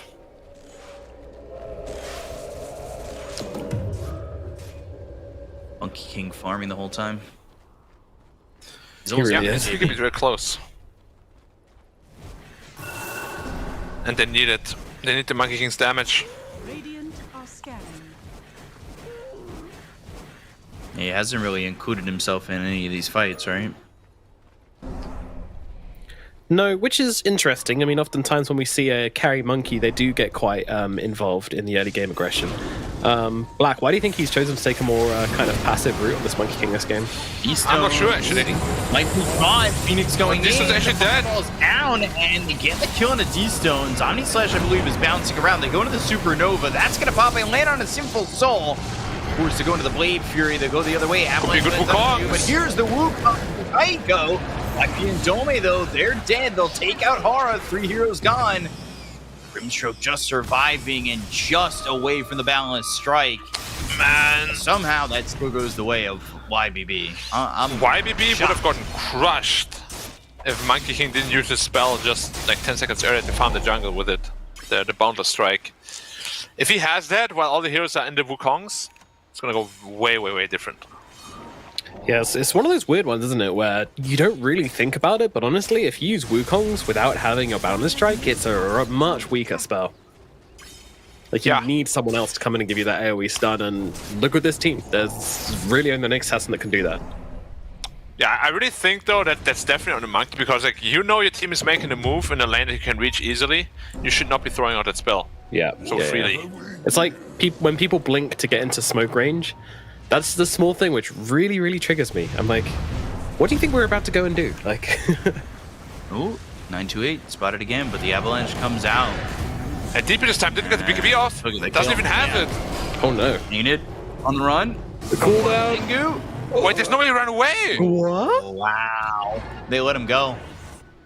The cautiousness from these two teams is just wow, mind blowing. Caution stonks. Rising. Yeah, for sure. He's going. Crystal is Arcane Blink. Tower is under attack. Is he? And Arcane Blink has been a thing because they just jump in and get the Wukongs out instantly, but usually much later after like your abyssals and stuff. That's crazy. I mean, does it allow you to get off like the Boundless Strike before they're able to kind of like BKB it off, I guess? I mean, as I said, generally it's with a abyssal. So the play is you abyssal in, the Wukong comes out instantly, and then you stun him afterwards, and it's just too much damage to handle.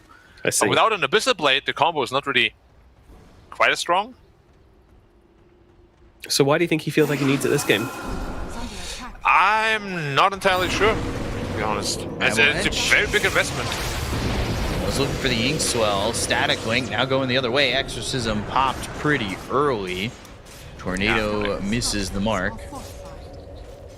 Radiant structures are fortified. YP down here just trying to farm while that's going on. Pushing that wave. He's got a Blink Dagger, which we've seen Nyx Assassins do absolute work with. Phoenix, by the way, with that shard, with that fireball, has kind of kept up now. Yeah, Razor's the poor one now. Yep. Yeah, I mean the I bet the fireball. Falcon Blade. It got nerfed pretty heavily. It's I believe the duration and the radius were the two big things. Still feels pretty nice to just throw that down, get a creep wave. Toilet breaks? Okay. That would have been a fine in my team. A lot of stress. They need to get the Which team? little bins by the side of their desks like they have. I think it's Asta who have that. Definitely don't need to take any toilet breaks with those things around. The little pink bins. You know, you might be in shock, but you're actually not allowed toilet breaks at all during TI. If it's match time, it's match time. I mean, that kind of makes sense. Unless there's like a medical Zero. reason for it. So Yeah, exactly. But that usually doesn't happen much. Because it's, yeah. But what can you do, right? Okay. nope. Go into not go. Classic. He thought he was Yeah. done, but there was a bit more in the tank. Had to run back. We've all been there.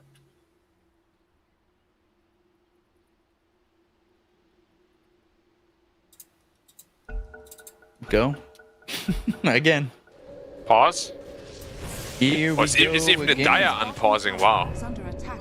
They're like, we're done with your Radiant crap. are scanning. Literally.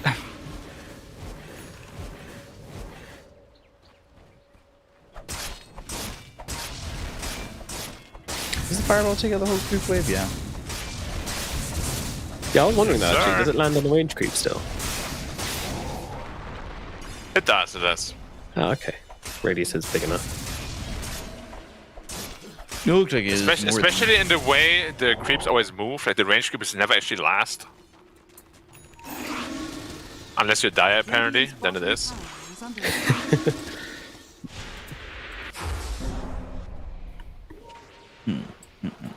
This Radiant. game stayed pretty close. I'm a little shocked. Yeah. Yeah, Monkey Oh, King's the big YBB winner can so run far. away with it. You will have to really perform on this Monkey King. You've been given so much space. And I don't know if this Arcane Blink right now is really Radiant's bottom the thing you need. tower is under attack. He could almost have like a Daedalus if he wanted to, or an Axe. I mean, we don't know if he's going for the Arcane Blink, right? Or, I mean, Just because he's got it Looks queued likely. up. just saying. At this moment, likely. that's the thought process. All right. I wouldn't be surprised if he went like Blink first, then Daedalus finished, then the Arcane Blink, but we'll see. 928 moving in, Sunstrike already thrown. 928 in some trouble, and by trouble I mean death. He's dead. 30 seconds. See you later.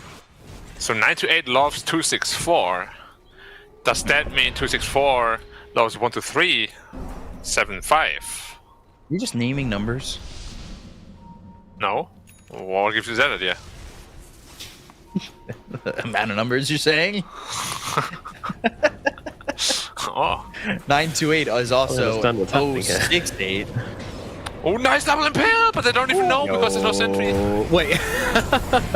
That's unfortunate. BKB, right clicks in, YP dead, very fast. Got a shard. That's a shard. I hate the Juggernaut shard, man. It's too good. So good. Way too good. Why does he have 150 DPS talent too? It's a great question, Black, and one which I don't have the answer for. That thing literally did 1500 damage. Yep. It's like... More actually, because you get an auto attack in every time too. Yeah, you look at Juggernaut's damage breakdowns most of the time. He actually deals like as much magic damage as he does physical. It's silly. If not more. Yeah. Radiant's bottom tower is under attack. Should that be okay? I don't think so. But, you know. Do I look like a cold toad to you? A cold toad? Ice frog? I thought you said toe. Oh, no. Oh. I mean, he likes toes, but yeah. I really do. It's my secret. Blink, impale, miss. Oh, it's a big miss. That's unfortunate because YP is certainly dead now. And, well, yeah, very, very dead. Ooh, good discipline. With Roche back up and the exorcism going. I know. Kong's around though. A lot of teams would have run up that hill and got Wukong's commanded and died a sad, sad death. Oh, and Hara as well, just gamer sensing that one. Are they gonna Wukong's commanded? They're trying to maybe even force them to walk out. They wanna I get have all Phoenix down. Act 2. This is getting awkward. Stressful. 928 blink forward, did nothing. Sunray, now he's in Roshan blow. but it's all a distraction. It's a clever ruse to get the Aegis into the hands of Sinful Soul. Oh, what an omni. Coming in. Oh, my. Oh. Kaiko gets low. Down goes Phoenix. Down goes Dome. Sunstrike in, and Kaiko falls. 928 playing possum or stupid on purpose because he went in. He's like, don't kill me. I'm just a rock. I'm just a double Simple tiny. Soul just takes the Aegis. I love that. It worked perfectly. Sometimes the best bait is the simplest one you can possibly think of. Blinking into 3 heroes' faces, being like, I'm just a double tiny. That is a game potentially losing fight, honestly.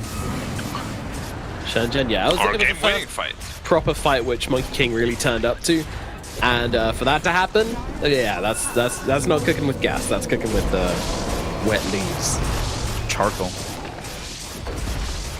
is the insult Hank Hill wants me to make.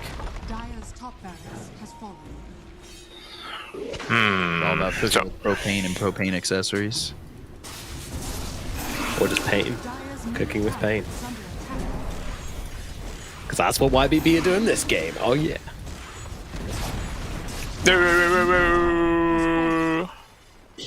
Was that your attempt at a No. except it was It's a nail horn which is really low on gas. It's like it reaching the end of its shelf life. compressed air in it. Yeah. I think that there was the sound of Shenzhen in this game right now. Very deflated. Very deflated indeed, yeah. The Kaiko eggs that were all put in his basket are now all breaking one by one. The dream... I still don't understand this Blink Dagger. Hasn't done anything yet. Yeah. But this time around, Juggernaut, do a bit of feeding, and now... he has a Blink Dagger. He's just gonna blink out. Oh, This is Avalanche what's gonna stopping the happen. Wukongs and Blade Fury Static Link trying to stick with 928 again. 928 instead. But here's the Exorcism turnaround. BKB going after it, trying to chase these heroes, and it's looking like He's all there by himself. He's all by himself and too far in. And it goes down. Dome, he'll fall. Wait, Dolme also didn't pop his BKB. Can people stop popping BKBs? Yeah, he was running away. He got avalanche tossed by the Tiny, and then it was just. Yeah, I mean, what do you expect to happen? Exactly. There's a Tiny running after you, you know? Yeah. It's like, It's not an excuse. how are they always trying to be so perfect with their BKBs and whatnot? You don't need to be perfect, you just need to be, Dire's you know, bottom tower good. is under attack. Oh, I remember that Yeah. one. Thanks. Yeah, you're welcome.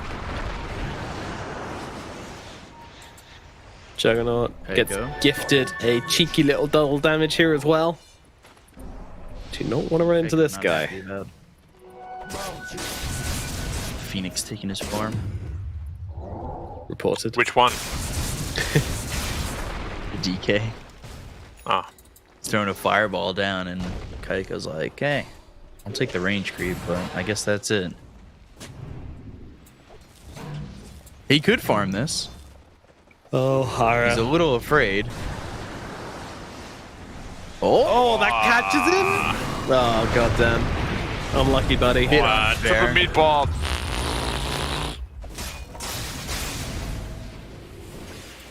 You see the triple meatball coming at you, and you know that your days are numbered, that's for sure. Jump in. Wait, stun so out almost straight. if he's a gen. Yeah, they're gonna get And all right, Jim on the the courier. this. Yoink! Oh, Grand Theft Auto. As he Drive just by. swipes it. Almost felt like the courier should have had like a pistol or something, just firing at them as it went, like, my neighborhood, bitch. Oh my god, that's hilarious. Turns. Is the it hilarious corner. or sad? It's hilarious because that courier came over, turns the corner, get in the car. We're out. No time to explain. We're traveling back in time. Who's building up to the Orchid? The Dragon Knight is. Okay. Wait, what? Did he bought the arcane blink recipe first? Okay. Yeah. He's still hot. Omni Slash, Dome, never stood a chance. Yeah, your refresher is cute, but. Jeez. That blade certainly isn't Dire's dull, middle tower is under attack. May. Very good, very good. It's not made in dull. Dome in dismay. We're trying. If they can get a stun initiation on the Jug, they can kill They him. just need like that blink impale, but instead 9-8 again. 9-8. He's a mad boy. Ooh, tornado did not land. Exorcism though, silence Ryan is out of the being DK. Icarus dive back. I'm just gonna give up another Rex for free. Do something. Monkey really King is just afford being to a do banana in the so. back lines. Uh, Quite literally. Supernova. What about for the Jug? Tail Jug? lands, Balance Strike, 4-step back, Meteor's down, now the Soulbind's out. They get the kill into YP. He just walked the entire way with a meatball. It's like on a leash like a dog. Yeah, I'll walk you, Mr. Meatball. Sometimes you just get that Indiana Jones feeling, but unfortunately, you're not quick enough to be in front of the boulder, so... There was also no Dragon Tail follow-up. He had it ready the entire time. I thought he used it on the Jug. No, he didn't. Shame. He should have, though. Probably. It's a good spell to use. Stun. Agreed. It's a long one, too. 3.5 seconds. It's longer than 3. Not as long as 4, though. That's true. I feel like Kaiko Ooh. is just gonna die. Kaiko, Being a BKB TP. Tornado, and we'll take the He's win. going to get out! Oh my god, the damage is not enough. Still, 90-second cooldown on BKB. They can, I don't know, I'd run high ground if I were them. Why not? 40 seconds, you got your Exorcism, they would have BKB to answer it. That sounds Yeah, like a good idea. he is gonna have his arcane blink though. That is very scary. Is it? No.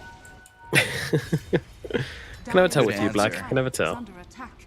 Good answer. Good answer. Let's see it on the board. Oh, don't do it. Don't, wait, Phoenix? He's securing it for his teammate. If they just go high guard now, the monkey has no TP.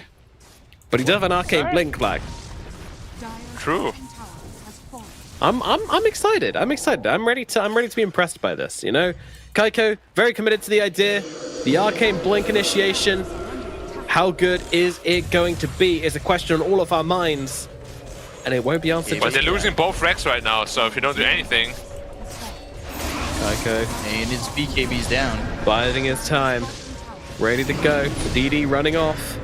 Link, Dragon Tail, Sunray, Ink Swell, all coming out. There's the BKB popped by Phoenix, but he's not enjoying taking that damage. All right, that's they want the BKB on the Monkey King. It's more important than the double damage. But they don't want to give it to him. In and YP almost getting caught there. They go to the refresher. Dolme coming in. BKB ready. Out as well as the toss to the kill to YP. They're going to continue to move forward. Alright, boys. Balance strike to get the kill to Simple. So he does not have buyback. That's pretty big, but how big is it, honestly? Pretty big, I would say. And you would. He did use the arcane blink there to get the stun off onto the Juggernaut. I mean, I don't know how much of a difference it made. Not that much. maybe not. It feels like they killed him without the monkey even. Yeah, it did. But you know, it looked cool, didn't it? But now it puts his monkey king ult on a way less cooldown. Oh wait, they changed that too. I guess his stun duration is longer by like 25%. It's not bad. It's like 2.4 seconds now, ish, which is longer than 2 seconds. It is. But not as Shorter long. than 3. Okay. True.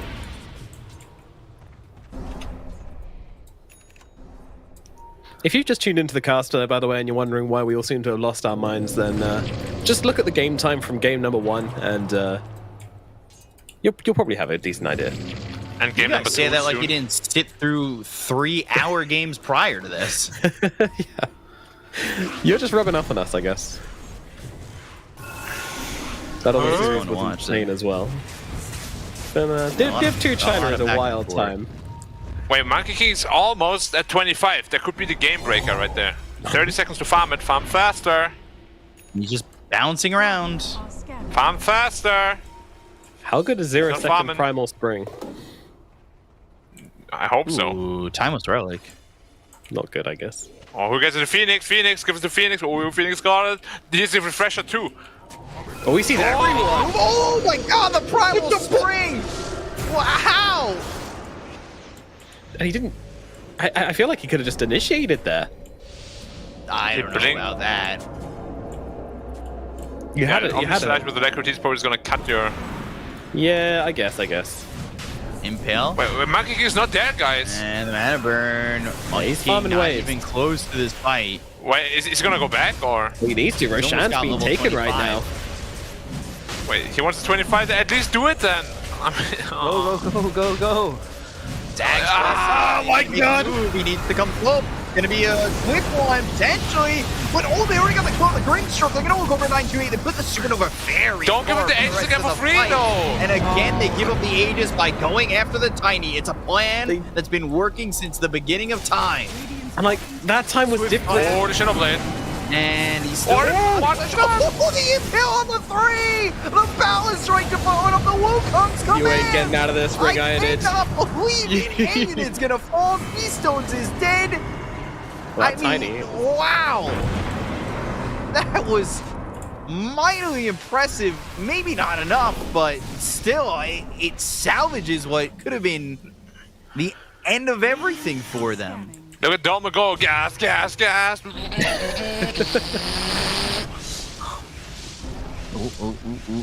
I'm the Lightning Revenant. Refresh and TP, bro. Nah, he's cool. He's chilling. Juked him. Okay, Kaigyo needs to actually start being part of those fights. He's like never there. The Supernova, I will say, to be fair, very far. Very How far far? from the fight. Very. Very. I said 50? feet or 10 yards? We don't use feet or yards in Dota, we use units. Barracks are under Whoa, look at this Juggernaut go. Truly an anime master. Whilst you were studying for school, he was studying the blade. No, he wasn't. He was. He was taken over by an old ancient spirit of his clan. That's why he got all these powers. You can see though, Kaiko was doing the damage. Now he's got a Daedalus. Was he actually doing the damage? He did a lot of damage. Okay, I mean, next fight for sure. Yeah. Copium. No, I believe. I think the next fight belongs to Shenzhen. I mean, this is like Hot a super take. late game investment build, so that makes sense. But Refresher 2? No. Come on, Discipline. get a Skadi, my guy. You're playing against Death Prophet and Juggernaut. I feel like Skadi. I'm just gonna say, muff. if he gets Omni Slash, he's just dead with that health pool. Yep. But he can turn into a tree. See? Like he just did. Yeah. Can't Omni You'll Slash never that, find can him you? that way. YBB. Ready. Jump right now, jump right now. Wow, they're trying to catch him out Oh, dude, the here. rest is gone almost. Yeah, look at this. The Cliff it, hey! They need to do something.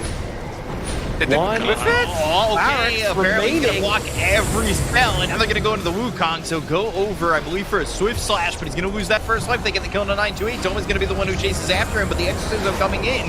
They look to get the second kill on a Sinful Soul, but he goes to the Blade Fury. He's gonna be out of the Wukong's command. Supernova was not on the money. Had it hit, they probably take out his second life. I cannot What? believe they didn't Finish it with cliff that midi-rex. They don't need it. Impale. Lincoln's again. Exorcism. Glyph. Now for the range, Okay. can you use it? Well, Megas. Oh, and now it matters, of course. You know, this one's the Rex that doesn't regenerate health. Well, The Fury and that Glyph, well worth it, of course. Kaiko still on a tree. I just want to say, he had, what, 3 Lincolns on him? Yeah, he was. They jumped him and they broke 3 Lincolns on the jug. Yeah? Problem, sir? Kind of ridiculous. If you want to talk about ridiculous, okay? Let's go. Let's start talking about ridiculous. Glyphing your range racks, not your mate. If you thought I was gonna have like a punchline after that, no. Oh, you should come better prepared. Why? I'm here to cast, not to punchline. Fair.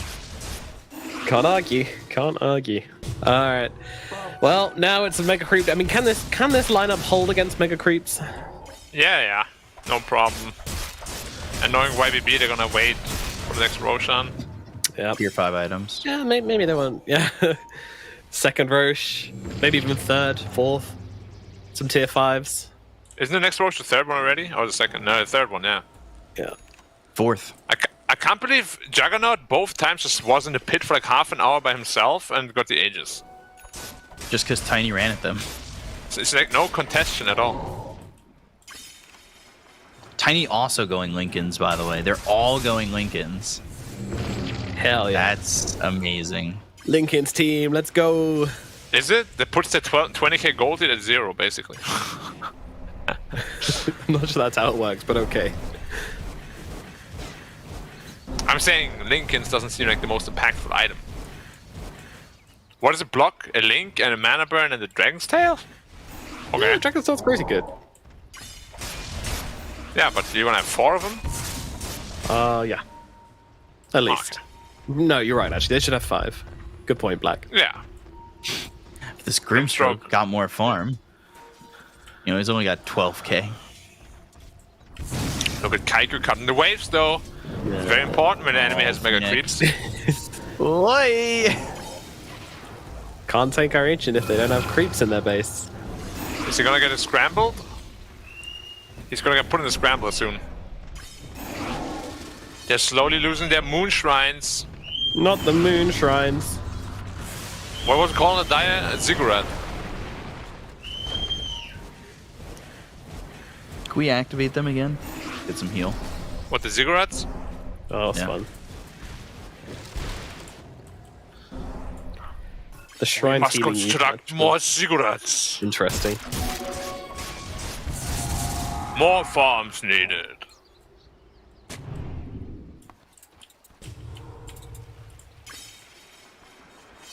Razor's going for the Mask of Madness. Why would you need a Lotus up against Omni Slash? Go for the right click. I like it. Disclaimer, I don't.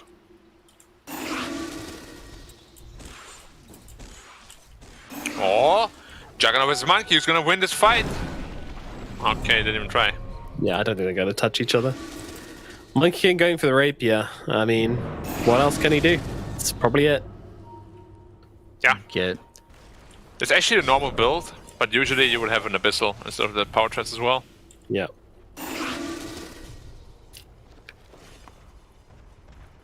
It's a tough game. Meanwhile, the Juggernaut, he's sitting pretty with his Basher, Mjolnir, Lincoln Sphere, Sanjin Yasha, Blink Dagger, and also an inbuilt Ags and Shard. So, life is good for old Juggy Wuggy. Buggy Buggy. Although, if Monkey King gets that when he gets the next Roche, of course. Of course. When or if? When? Or if. Having to use a dragon form to defend base doesn't feel very good, but beggars can't be choosers. You're looking to go on this. Wait, it could be an option here. Oh, Wow, the balance Wukong's break. command being popped for the Death Prophet here. They want to bring it down, but she's got the cheese. Oh, he's got the cheese. They don't even get that kill. And the Inkswell hits on this Razor. Swift Slash, Omni Slash, all eaten by Dolmain. He is dead No. for 100. I don't want to be that guy, but if you had a Lotus up there, Dire's middle tower is under attack. That's a buyback that's going to be forced, right? yeah, but how useful is it? Lincoln's, all right. Team Lincoln's doing well. Buyback comes out from the Razor. Quick, put another Lincolns on it. Oh, good job, guys. Balanced strike lands out onto D-Stone. Swift Slash going through on a YP. Spike Carapace, Inkswell. Maybe they have the tools to get the kill. Simple Soul, he's getting really low. With the Plasma Field and the Blade Fury away. Again, Lincolns. Stop walking to the BTO. Oh. Mushroom, Badger, all coming out. Dome ends up dead for the second time. He's gone for 2 minutes of a 3-man impale. That's actually quite nice, but they just don't have the damage to get anybody else. Kaiko needs to stop running. Fight. Popped on D-Stones. They take out Phoenix. They'll take out Hara. Both of them will buy back. Silence lands onto the Nyx Assassin. D-Stones, though, he's got a Lincoln's placed on him as well. Team Lincoln's, team winning. Dire's middle tower. Any Lincolns doubters in the chat? Ancient exposed now. Not the only thing, BK. Dire's ancient is under attack. Well, here we Impale, go. balanced strike coming through onto a few. Lincoln's hurt. And the Tiny tossing them out. The Meteor just running line with it. That's working for the Monkey King as well as the DK. They get the kill on the Hara. They'll take out Phoenix. Down goes Kaiko. 4 heroes dead. Make it a 5th with the Sun Strike. And YBB will even the series at 1 apiece. And we'll go to game 3. You sound so thrilled about that, BK, but yes, indeed. YBB take the win here on the backs of the Giga Farm Juggernaut. The Monkey King was unable to pull it out of the bag in the end, and that means we will be going to a game number 3. My goodness, that was just pretty convincing from YBB across the board, honestly. I don't think Shenzhen actually ended up taking a fight, did they? That didn't look like it, that's for sure. Maybe one fight. Yeah, they were kind of just split pushing the entire time. I don't know, it felt more like the Monkey King was just never on the same page with his team. Like, he dealt 24k hero damage, literally just 3k more than his Phoenix. Like, it's disappointing. It's disappointing, I gotta admit. Like, he had this whole cool build planned out, which I already kind of knew wasn't gonna work out because it's really not that good early on. And yeah, he gets punished for it. I really feel like if you pick Monkey King, you got to be part of more fights. Yeah, I would have liked to see him move around more and be with his team, get the damage off, get the stuns off. Kaiko definitely was a bit of an issue, but, I also felt like this Razor didn't really achieve much for me. I was really looking for Dolme to be a bit more kind of bullying towards maybe D-Stones or the Juggernaut or something like that, but he just couldn't really enter the fights. Why was that? Omni Slash. Right? It's very scary. Like, you run in against an Alacrity Juggernaut, you get Omni Slash, you're dead, full health. He didn't buy Yules, didn't buy Ghost Scepter, didn't buy Lotus Orb. Itemization was a very big issue on the Dire side again. Yeah, I would agree. And that Yules would have helped them out so much as well.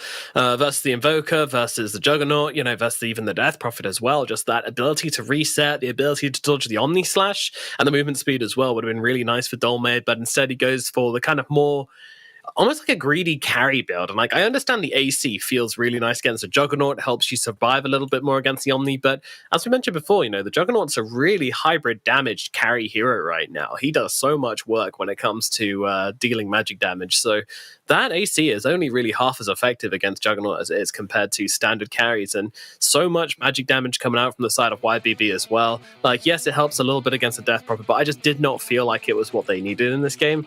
And yeah, I also was disappointed with Dolmaid's build, so I'm glad you picked up on that, Black. But what did YBB do right, Biko? What did YBB do right? It seemed like they had their fights together. It seemed like they knew when to distract the side of Shenzhen. It's like, oh, Aegis or a Tiny.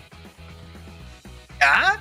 All right, take the Tiny. Sure. All right, we'll take the Aegis and everything that goes along with it. Awesome. Thanks, guys. Recovering from their lanes, too, because the Jug did not have a fun time. That was well done by them. Yeah, they kind of just realized that if they stick as 5 and run down lanes, there's not really a whole lot that Shenzhen can actually do about that. That is the power of Juggernaut, right? Like, it doesn't really matter how bad of a laning phase you have. As long as you've got 4 points in spin and a few in healing ward, then you're an absolute menace inside of your team. It's just provided you don't get like focused down and killed inside your spin, which usually teams don't have enough damage for, that's for sure. Black, did you get won over by the Lincoln spam by the end of the game, considering the Juggernaut had one fight where he blocked about 5 spells? I mean, I still feel like if you have 2 of those, and maybe like a Lotus Orb instead, or like a Hex on the Invoker instead, like for me it just feels like Lincolns in general is a very like selfish item. It's good to have against single target spells like that, but they only have 2 or 3 of them. You don't need 4 or 5 Lincolns for that, 1 Lincoln is more than enough for Juggernaut to get off a spin, and you can just itemize into like more useful items. Like, you will never see this in a tier 1 game, for example, and there's a reason for that. It's just so much gold down the drain, basically. What you, Beagle? Did you like it? I loved it. Loved it. That's all I thought it was great. Actually, I don't know. I think Lincoln stacking is pretty stupid at the end of the day. Yeah, I don't think it should be a thing anyways, but it is right now. Lincolns, it's pretty dumb, honestly. Yeah, I mean, at this game it's not as impactful, but imagine if the enemy actually has like 5 really strong single target spells that you can't win without. Like, it can break games for sure. Yeah, I don't know. I mean, I feel like the Link in the Dragon Tail is enough to justify like 2 Lincolns at the very least. Like in this fight here, he gets linked up, he gets stunned up, and his life is over pretty damn quickly. So just wanting to give him that extra layer of protection, as we all should. We all should. He wasn't just getting 1 layer of protection; he was getting 4. Yeah. They're good friends. I just think like at the end of the day, like maybe Lincolns shouldn't be shareable like that. It shouldn't be stackable, yeah, I agree. I like it being shareable, but I don't think it should be stackable. I still think there should be... we had a discussion before. There should be a red link. Red Lincolns? I don't remember this. What's red Lincolns? A red Lincolns that instead of blocking a debuff, it blocks a buff. So it counters like Omni Knight and stuff like that. Ah, I see. Or... I don't know. I got nothing. I was going to say maybe... Lincoln's, if it's stacked, just extends the cooldown. Doesn't it give you 2 layers of Lincolns? Anyway, our MVP for this game is going to be D-Stones on the Invoker. Ripping a hell of a amount of kills. And, them Sunstrikes this game were pretty damn insane, weren't they? Yeah, definitely made Excellent Invoker work. Laning phase went quite smoothly as well. Usually, Excellent Invokers get punished because they're very, very easily ganked. But this game, he got away with it. Did a lot of work. Yeah, nice. Very nice. Very nice. And, I mean, were you surprised to see him go for the Exort? And did it pay off? It did. I mean, obviously it did because like he did like a lot of damage in those team fights, right? And Yeah, I but feel in like the end of Exort the you always like can go Exort and not get punished for it. I feel most of the time it's better just because it gives you like more utility. If you're Quartz Vex, you're really just kind of locked into that vessel build with like Tornado, EMP, Cold Snap. Wow, I'm so good, you know. But he actually had like all his spells at his disposal. Exort Invoker, in my opinion, is much more difficult to pull off. Much more sophisticated also. Like, it's just much more fun to play. It's a and classy watch. build for gentlemen. Yes, indeedy. Yeah. Well, Shenzhen will be hitting the drawing room this time around, drawing up a new plan, and hopefully coming back into game number 3 with a plan in place to take down YBB. What do you want to see them doing next game very quickly, and what do you want to see them not doing next game very quickly? B-Cup, you can tell me what you want to see them do. You're the ray of positivity. Honestly, I want to see YBB secure their lanes more. I think that even though they won that game, YBB, I think their lanes just need to go better. That Jug did not have a fun time, but for Shenzhen, like, I don't know, it felt like Kaiko also just didn't really know what he wanted in that lane either, right? Like, he was going for the Primal Spring, like Jingu would have maybe been better. I think they needed a better game plan to come out of the gates a little bit better. You want them to pick a carry hero which is easier for Shenzhen to play with. That or just have the game plan down right. Like like you guys said, he never really fought with the team for the first 15, 20 minutes. Like, is that what they wanted? Is that what Kaiko wanted? It felt like it wasn't on connection with each other. Okay, Black. What do you want Shenzhen not to do?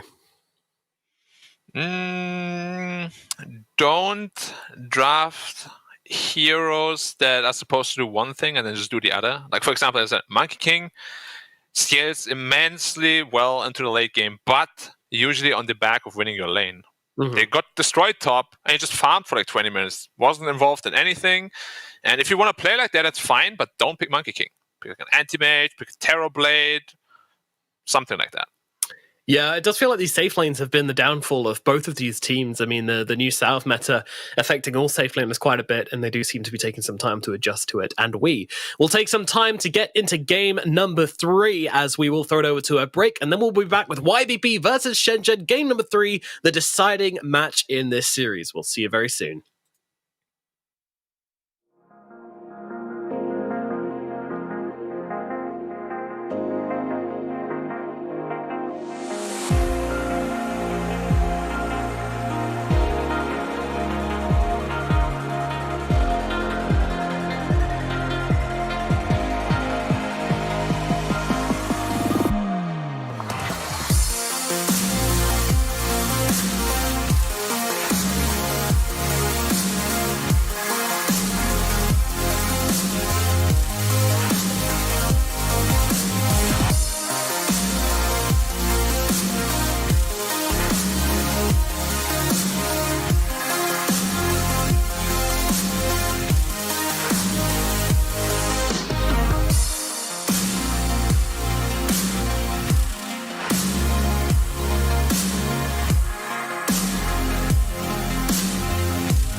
英雄之前，你不曾拥有姓名。通向终点的路很长，但谁也无法预知结局。有人前倾暗影，谋而后动；有人拼尽全力，克敌机先。没有对与错，只有速度是唯一的答案。奔跑吧，在到达终点之前。Hello, ladies and gentlemen, and welcome back to the China DPC Division 2, brought to you by Perfect Wild Man. Talking really quickly because we've got to get into the draft as soon as possible because we're already 2 heroes into it, so let's jump into it. Game number 3 on the way at Shenzhen versus YBB in a best-of-3 series. And we're going to start things off with a Marcy coming out for YBB. Man, I'm excited to see this hero. It's fun. It lost the one game last series, but it's certainly very fun to watch. It was in the offlane the last time we saw it, so... Yeah, I did see that. I'm not a fan of core Marcy. I'm a very big fan of support Marcy. So we'll see what YBB want to do with it. But yeah, I really like the Aether Blink Shard build. I think it's so strong, and it seems to be the best way to play it, in my opinion. Yeah, it's basically just level 20 tiny-ish, right? Like you don't get the free, or like choosing, of course, where you like bring the target, but you just backflip them. Super high range, and I would agree. Like support Marcy with a strong offlaner or safe laner makes the most sense. Razor, I guess, is a decent one because he benefits a lot from that bonus movement speed. How much was it again? 45%? 40%? Something crazy like that. Oh, they're going to Shadow Shaman this time around. Okay, to catch the puck. I liked it. I liked it a lot. Yeah, I think the movement speed of Marcy is 40%, just standard at all levels. Yeah, which is insane. 45 for 5 seconds, it's nuts. How does that justify that number? Anyway. Well, you see, Dota is a game of perfect imbalance. And that's why you can have crazy shit. Like Chronosphere and Hoodwink. Both very, very strong. Why does the port have a plus 1k damage nuke standard without any amplification items? Answer me that, Black. Huh? Wait, I'll give you a better thing to think about. Give me a thing. Why can you dispose people out of Chrono? Well, you see, there's a hierarchy in the Dota universe, right? So first we have the power of gravity, right? Extremely strong black hole. You know, it's an immensely strong ability. It is insane. But then the power of time itself freezing, which is what Faceless Void has, is also, you know, a fundamental force of the universe which can't really be contested with, except for Marcy's lovely hands, which are stronger than both of those combined, and can pull people out of both. So, yeah. Is there anything stronger than Marcy's lovely hands? Don't think so, no. Don't think anything can... Oh, actually, there is something which is stronger than Marcy's lovely hands. Do you know what it is? My hands? Primal Beast's lovely hands. So yes, also yours. You can't dispose anyone out of Primal Beast's ultimate. Oh, that's pretty obvious though. Like, have you seen this guy's hands? Yeah. He's not going to let you go once he grasps upon you. Yeah. However, YBB has the anime combo. They almost do, yeah. They need Mirana as well. Not going to see that. Probably not, no. That would be garbage, but... It'll be terrible. All right, let's talk about these heroes for real then. Let's break them. B-Cup, give us the real hard-hitting analysis here. What are these drafts giving us? What kind of butter are they slapping on their toast today? Okay, so YBB, blue, some more blue, a little bit yellow, red. Shenzhen, rock, blue, paper, purple. Oh, rock is a color. Cool. I didn't know rock was a color. Thanks, B-Cup. All right, I guess I'll do it. Fine, I guess I'll do it myself. On the side of Shenzhen, of course, we've got a lot of team fighting coming out from this team. We've got Coil, we've got Chronosphere, we've got Tiny, which always does stuff. And then, of course, the insane individual nuke potential of Tiny and Hoodwink. My only complaint with it is that it does seem really, really greedy. I think both the Tiny and the Hoodwink don't like playing from behind. You don't really have many options if you start losing these side lanes. Things are going to get sad pretty quickly. And I think that puts pressure on the Puck, actually, to make the rotations, to make sure that things go well for them. So Shenzhen, I do like their draft, but I really want this last pick to be something not super punishing, something they can play with on the Hoodwink and the Tiny to make some things happen. Or maybe even put the Tiny off lane. I'd be into that. Meanwhile, YBB, they're again really, really heavy on the single target. This seems to be their thing. They really enjoy it. Not a lot of team fights in the last pick. Needs to be something which gives them an immense amount of team fight. And from a carry pick, that could be kind of tricky. So I'm thinking maybe something like the Monkey King, something along those lines. I'm trying to think of other carry heroes which gives you a good amount of team fight, and I can't really think of anything at the moment. Yeah, it's going to be tricky. I mean, it could be a Razor carry, and they put something else in it. We have seen Dragon Knight carry, so they're not completely locked into their lanes. Yeah, that's true. But I'm pretty scared for Shenzhen when BKBs come out for YBB. The damage is very lacking. And now moment, BKBs are even stronger. Yeah. Yeah, you've already got an inbuilt BKB on the Pangolin. Like, what do you do, though? Once YBB gets 1 or 2 BKBs, you literally have 0 damage. Like, you gotta kite out those BKBs and survive until you get like 2 or 3 items maybe on the Void, and Pangolier maybe with a Basher or something. But the BKB timings on YBB might just be way too much this game. And final pick from them is going to be the Night Stalker. So it's going to be D-Stones on the mid DK. And it's going to be Sin on the Razor. All right. So it'll be the Razor carry for this game. You know what? I think I really like this. I think I really like this from YBB. Draft makes a lot of sense. It's very aggressive. It checks out. And I think they've got pretty much all the boxes ticked. They've got Roche. They've got tower taking. They've got movement. Yeah, their team fight's a little bit weak, but with the kind of game they want to play, I'm not too worried about it. And Marcy's on the support. Yeah, YBB are really sauteing my mushrooms with this draft. We'll go with. What about you guys? How are you feeling? Well, I'm gonna go with YBB personally, just because the BKB timings are just way too strong.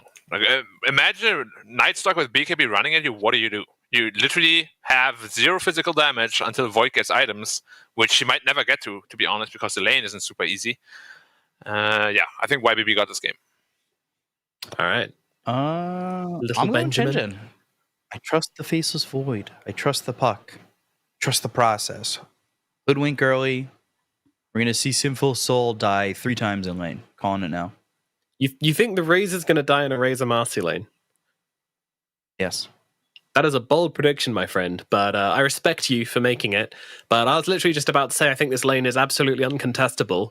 Marcy's a really strong laner and Razor is a really strong laner. If they put these two together, then nothing is going to be able to stop them. But we shall see. Maybe it's overconfidence. Maybe the Marcy messes up and disposes Razor under the enemy tower and gets him killed. Who knows? Anything could happen. This is a DPC. And more than that, this is the China DPC, which is the craziest region by all, especially when we're going into Division 2. Almost every single game we've had today has been around an hour long. Will this one follow the trend? Will B-Cop be able to go to bed and become his final form of Bed Cop? Let's find out as we go into game number 3 of Shenzhen versus YBB here at the China Div 2.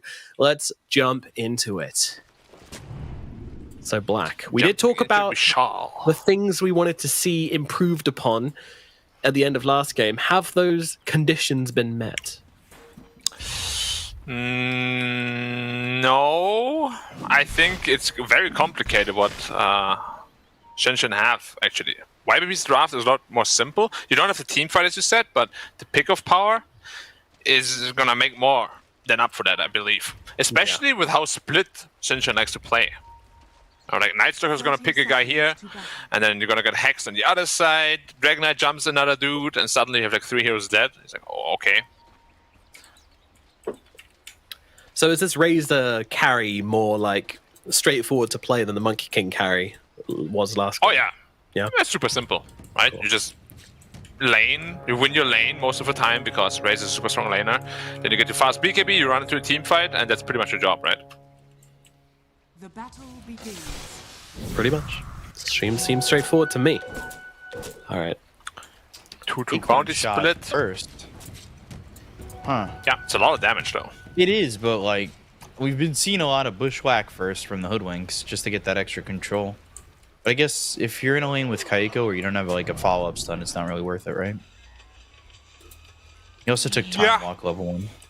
And you don't really have damage in general with Faceless Void. I mean, just the really big problem, as I already said, it's like they have good damage until BKBs come out, then they have absolutely nothing. Every time somebody starts shining, they just need to run away.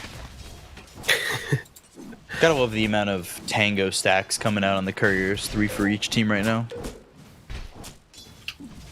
And Hara's just dunking on this top lane. He's just literally sitting behind the creeps, just firing acorns at them, clicking away at Ionid. And it's just like, can we do something about this squirrel? No. I'm surprised Nightshade is letting him do that. He's not even trying to click him back. Yeah. Which reminds me of my mum's garden. There's, she's always got squirrels in there which try to steal the bird food. It's an ongoing battle over the many years. Who's winning? Squirrels, definitely. They're really smart. They're not that smarter than my mum, apparently. Sorry, Mum. Avalanche. Bottom lane. Long static link. There's the dispose. There it is. And TP out. That White Peach is like, well. But now he's in a dangerous spot, because if that happens to him again and he doesn't get out, then he's going to make the walk of shame back to lane, and no one wants to be doing that. Yeah, that would be shameful. Absolutely. We'll see how but the bright thing about this lane, is that you've got the swashbuckle to get away from the dispose and startling combo. So in theory, Dolme should be fine. Not if you get thrown out of it. Oh, can that happen? Yeah, like literally as you start the animation, you get thrown. It's on cooldown and you're dead. Yeah, that's like a kind of RNG thing, though, more than like an actual. Yeah, it is. But I've seen it like so many times for some reason. Just because like you want to kind of be as cocky and greedy as possible with the swashbuckle, right? And you use it last second. Somehow she's in range, you get pulled out, you're like, crap. Well, I can only like this up top. Are you taking Acorn Shot level 3? Because we see a lot of Hoodwinks go for the second level in Bushwhack early.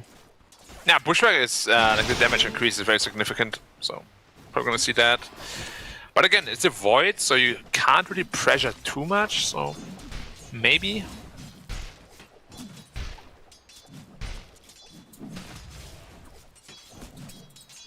How's our boy DK doing? Alright, he's crushing mid. Yeah, actually, the puck is not having a good time. Surprisingly. Difference in the middle lane. Wow. But I guess we see that a lot. Like, we've seen this matchup a couple times, especially in Div 2, where it's just like the pucks have not felt comfortable. They get hit with the Dragon Tail, they lose out on a couple creeps. Yeah. Yeah, the matchup is definitely not easy for the puck, and if the players are on even skill, most of the time Dragon Knight will win.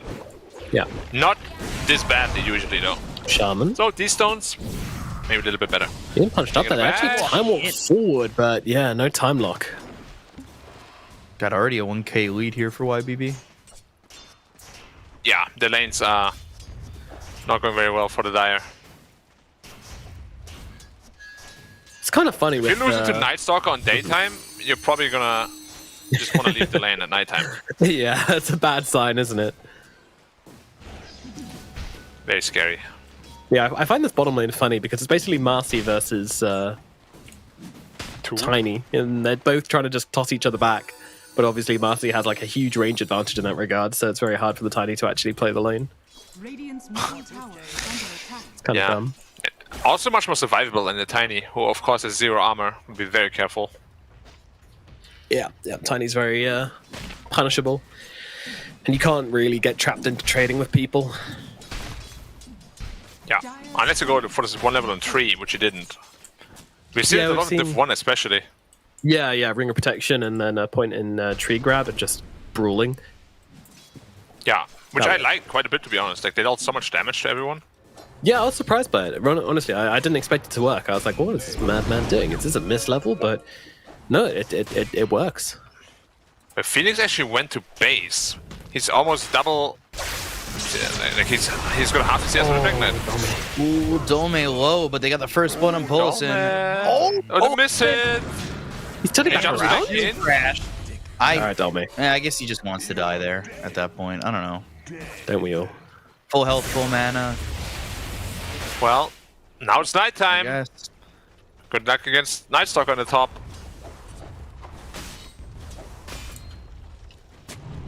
Yeah, I'm sure that's not the good play from Dolby though, right? Like, you just run back to base, don't give the Razor a kill, but yeah. I mean, Tiny can just get the lane That's instead. I guess, but that's a lot of time out of lane, right?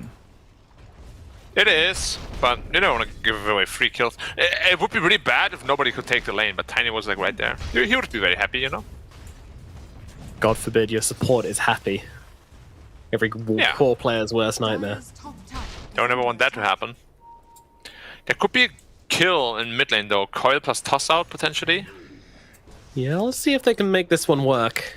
It's kind of tricky, I think. 2 Pretty points in tanky still. Dragon Blood, 2 braces, yeah, and like one rotation in, and that's just not a thing anymore. Yeah. Oh, interesting. T-Stones pops the Dragon form to pop the Illusion Rune. No bottle as well on DK. Is that normal? What's normal? No bottle on DK. Oh yeah. Close. Bottom. Up with the static link, but they got the avalanche as well as the toss. Dolme got a shield crash soon. Dolme has the shield crash. Maybe goes after Polosin, but again, Plasma Field is there. Doesn't have any points into the lucky shot, so there is no disarm, but Hara comes in. They've got the bushwhack, Acorn shot, doing a decent amount of damage, but 928 shows up, and I don't think they want any of that smoke. Dire's middle tower is under attack. Masters has mana for another jump in. I gotta be careful. This is just bait at this point though, they should know that. Immediately with the rebound disposed, but got the swashbuckle off after that. Avalanche comes in. YP on the run, static link, and a kill there onto the Tiny. Now, Not what they this wanted. is sort of the problem that I alluded to previously with Tiny, right? If you can't win your lane and you don't have a mid lane that can kill, you seem really lost on the map and pretty useless, to be frank.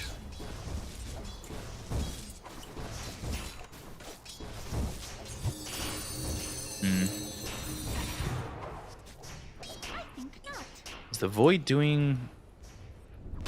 He's okay, but he's losing the Night Star, which shouldn't, like, you know, it's gonna get real hard. I guess it doesn't get too much easier than it is now.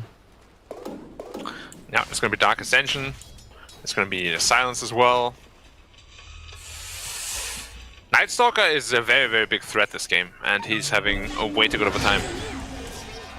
Dream Coil, Bushwhack, Acorn Shot, Illusory Orb. Just not enough damage yet, but he pops Say what? the Dream Coil towards the end of the duration, and that causes 928 to die.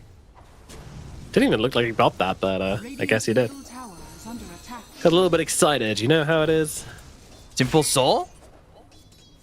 He's got the static link. He just needs to survive this, but Hara coming over. Acorn Shot. No mana, though, for a Bushwhack. Oh, That would have been the kill. everyone on the Would've precipice of HP there. Wow. Power of Raindrop, though. That's why I should always buy one. Dire's bottom Oh, he gets the Dolmen? No way. Dolme just stood still onto the tower. Yeah, he did not expect him to stick around, I guess, with that low health. Yeah, pretty Chad play from Sinful Soul there, I'll give him that. If Kaiku's not too careful, Silence is too slow, he's dead.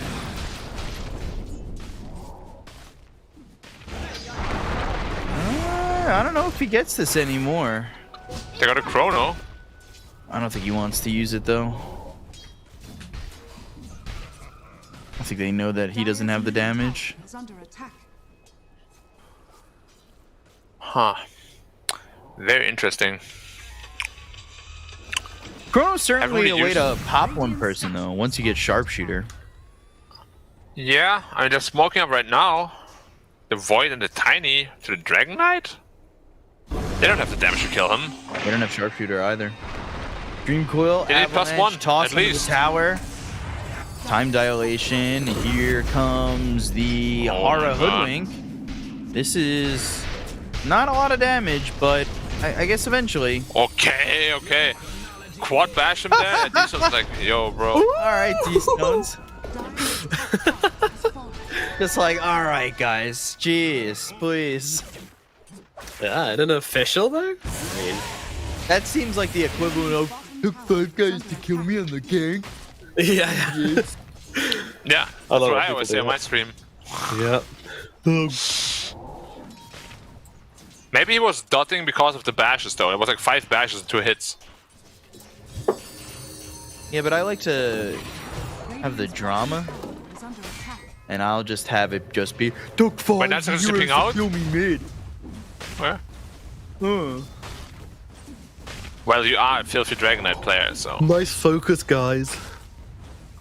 I built Power Treads double bracer with 4 points in Dragon's Blood and still died. Yeah, idiot. Yeah, stupid. That's a beast. real kidding. crime right there. We love you. We love you. Come on. This is called satire. Well, now it's Puck and Hoodwink smoking up together. But Counter Smoke is also coming to the mid. The tower should just be gone. It's Puck and Hoodwink, the greatest crime-fighting duo in the world. But YP is being hunted by Pelosin. Yeah, he runs away. He's too quick. He's got hands this tiny. Pelosin, he's not giving up. My guy is persistent. Radiant's bottom tower is under attack. That's what the P stands for in Pelosin. Is under attack. That's how you want to put it? Sure. Oh. Look at the Roche, guys. Shaman wards. Yep. These stones will tank it, but the orb comes in. They know this is happening now. Yeah, but they've got themselves the Rolling Thunder. If they can get the kill on a Sinful Soul to start this one off, they're going to feel, well, how far in the air did he go? Sharpshooter comes out. They get the kill on a Sinful Soul. I swear he was in the air for He was what tied to seemed the be ceiling. forever. To a giant rope And heading up to heaven. I mean, they never killed Roche. Sinful Soul. The Roche is way too low. Aiko's coming back. They've got the bashes. They have Chrono in 12. They can't just leave Roche like this. This is, Why did they not finish Roche together? this is one of those Game of Thrones moments where it's kind of like they just forgot about Roshan. And he's going to have Chrono if he It really is needs what it. it is. Bushwhack, just hoping for a bash. Chrono comes Easy out Chrono. on a 2. There's a bash. Wait, on jumps into the Farsi, Chrono. And there's the kill on Apollo, but they've got the silence, and now, well, the one in trouble is Kaiko. Okay, and Phoenix is gonna Sharpshooter. maybe So swipe awkward. this. Oh my Or god, go what is careful on the happening? leg, man. Again. Oh, the acorn shot, the urn. Oh man, Simple Soul dead back to back. I can't believe it, and they still haven't finished off Roche. Will somebody think of Roche? Please. Well, Void is about to be back up again. What is this?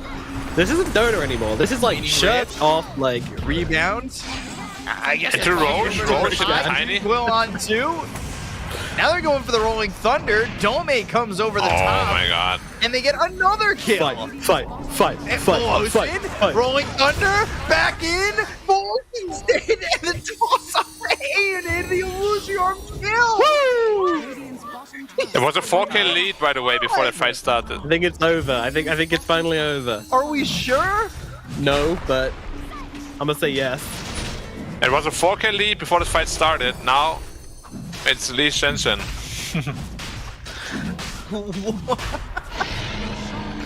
Never-ending fight finally ends, and Puck picks up the Aegis at 40 minutes into this game, fully bringing themselves back into the game after a pretty disastrous laning phase. But apparently what you need to do is just rip your shirt off and brawl in the river for half an hour, and the game's yours again. Easy. I don't even know what to say after all that. Also, Kaiko went Midas. And I Of thought, course he did.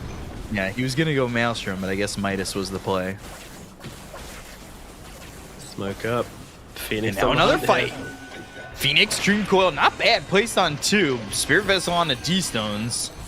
Bushwhack and Sharpshooter, just not enough damage. Okay.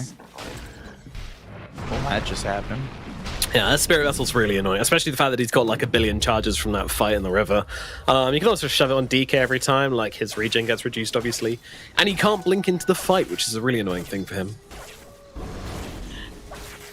Well, I mean, if you just wait 30 minutes, the fight will still be happening, so you can get in there eventually. One day, one day. They're So if the smoking puck again. keeps getting kills, we'll keep reapplying it. Oh, well, Knights are also got his blink now, though, so the game isn't as easy for the puck anymore. Scanning. Razor still quite a bit away from his BKB. We spoke about the BKB timings, and they're not really playing for them. Smoke on smoke action. Oh, Phoenix, who doesn't have a Dream Coil, silences around Dolman these needs to heroes, die. and they're gonna lose this puck's first life. But they didn't focus Do have Dolman. Chronosphere, but they're gonna go after now Dome coming through with the Rolling Thunder. So they thought about going after him, but instead the Rolling Thunder rolls and is thunderous across the bow of the YBB team. They And did Puck kill also died, Phoenix though. twice, though. Yeah. I'm not sure why they didn't focus Dolma, to be honest. Like, he was a much more important target, especially with that Aegis on the puck. But that does lead to their first BKB. That's very important.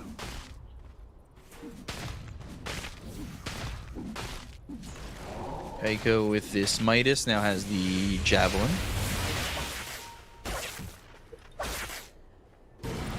Nine to 8. No, can't quite catch it.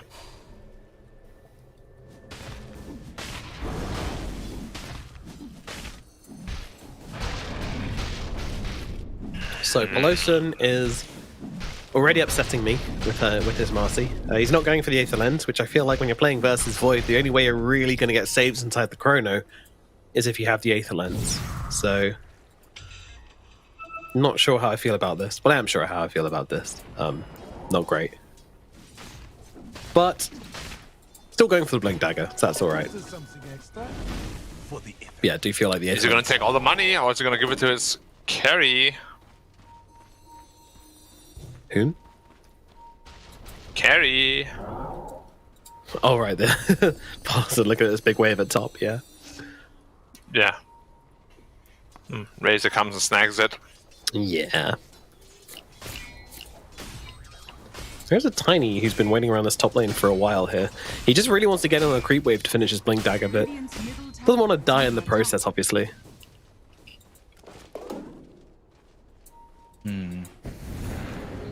Void now with the Maelstrom. Okay. Feels a little bit stronger. You know, Midas Maelstrom. I do actually like this build. It's giga greedy, but I'm not. It should have never happened. Like, he should not be just farmed right now. Like, this Roche play was a really, really big disaster. He has no right being in the position he's in, but the fact that he's there means that he's a genius and he foresaw all of this happening. YP was also a genius until he wasn't.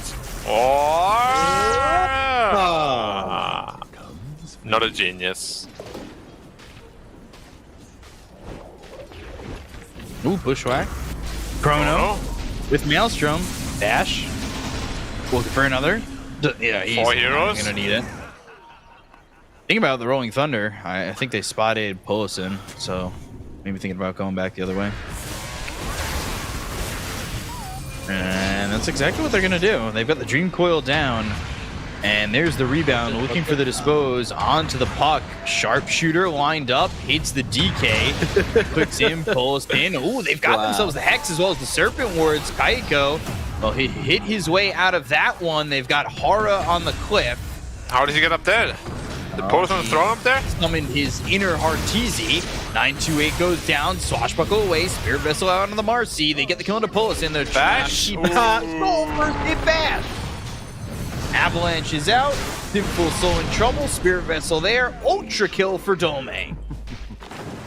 Yep. Yeah.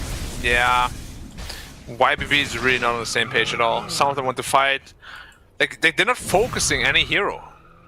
Dragon Knight jumped on the puck, and then Shaman comes from the back, goes on the Void with all his stuff, and they're just so indecisive on who they want to kill. Also, someone needs to check on this Faceless Void's pets or something, because he's clearly made some sort of sacrifice to our Lord and Savior Gaben at the start of this game, because he is just getting all the bashes he needs. Fight starts with that, ends with that. Bash Lord cometh. Gotta say though, it's pretty cocky to TP out in front of a Razor like that. Was his only chance to get out, but most of the time it's not gonna happen. Yeah. Alright, Footwink. Hates Batman, of course. Hara Oh, just never getting out of the silence. That silence is forever. Obnoxious. Yes. Just like diamonds. It's also balanced though. Also, monkeys are forever. Shout out to monkeys forever. Yeah, I like him. I met him in Canada. Oh, really? Mm-hmm. Did he have a monkey with him? No, he had a dog with him. All right. Well, that's still cool. Yeah. I haven't spoken to Monkeys Forever since the Twitch Rivals tournament where it Since was forever. reverse captain's draft. And I played horribly. Probably for the best. Meanwhile, D-Stone's going down to YP. They had 3 heroes there to get that kill. Yeah, I did not play well in that tournament. He's probably like, forget that guy. As he- I was very well known for holding it against people who are significantly lower ranked than them for not playing up to their same level as them. I know. Not Stop being overthinking serious, it, but, it's alright. Water under the bridge. You're Meanwhile, being serious, but Nomad is. He was very sweet when we were playing together. what a cutie. Anyway, Shenzhen, they take the middle tier 1 tower, thus securing themselves a much wider portion of the map. And now they move up to top. They can feel the wind in their sails, and they are looking to steam straight ahead into the enemy side of the map.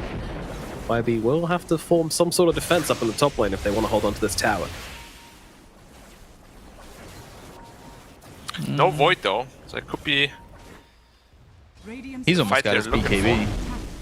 Oh yeah, he's way too rich now.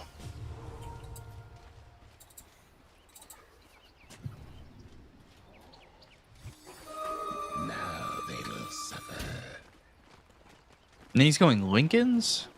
Okay. I mean, I get it. If you get hit I with don't. Shackle, You don't go Lincoln. X Shackle, No. and then you're just under the silence, you're pretty much in trouble. You already know BK. You do not go BKB Lincolns. I usually agree. I feel like it might not be that bad, though. In this game. Yeah, with the state of the game, maybe not. Like, there's really not a whole lot going on for the Radiant. Roche is up again. Maybe we'll see a different fight. Fight. I'm ready for the brawl again. Let's go round 2. I didn't hear no bell. Void's BKB's on the courier. It could be a disaster. They're going in, but it's BKB now. Oh. Yeah, now he's got the Chrono.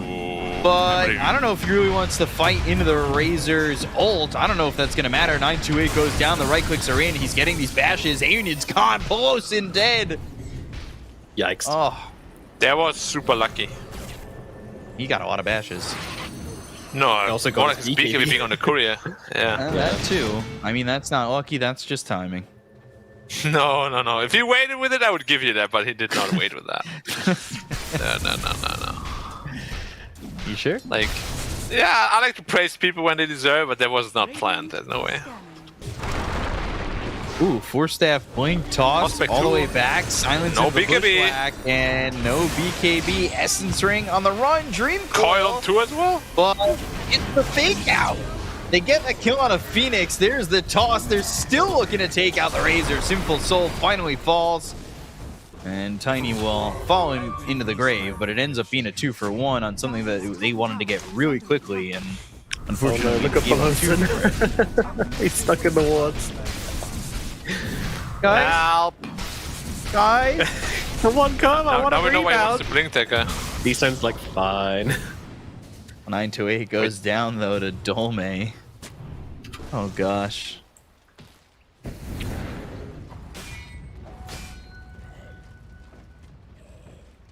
$4K lead. Let's see if he buys this Lincoln's, because he goes to the Shard first. And he's also looking for the Mjolnir.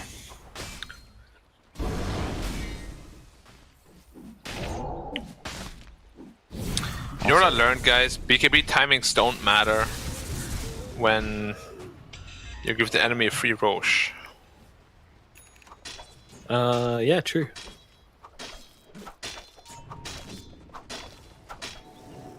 Almost refresher on Razor though. That's good. Yeah, especially because if you activate You could see how the Void didn't want to fight when he threw the Chrono on top of the Razor, right? Like, Eye of the Storm still feels pretty bad to fight into.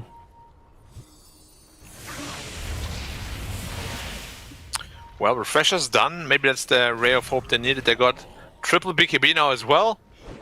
So if not now, then when? Pushback. Well, you're dead. How did he see him? Oh, they have a water. Dire's bottom tower is under attack. Roche is up. They have a Pangolier, so let's go. Roche first hit bashing. How does it feel, Void? Yeah.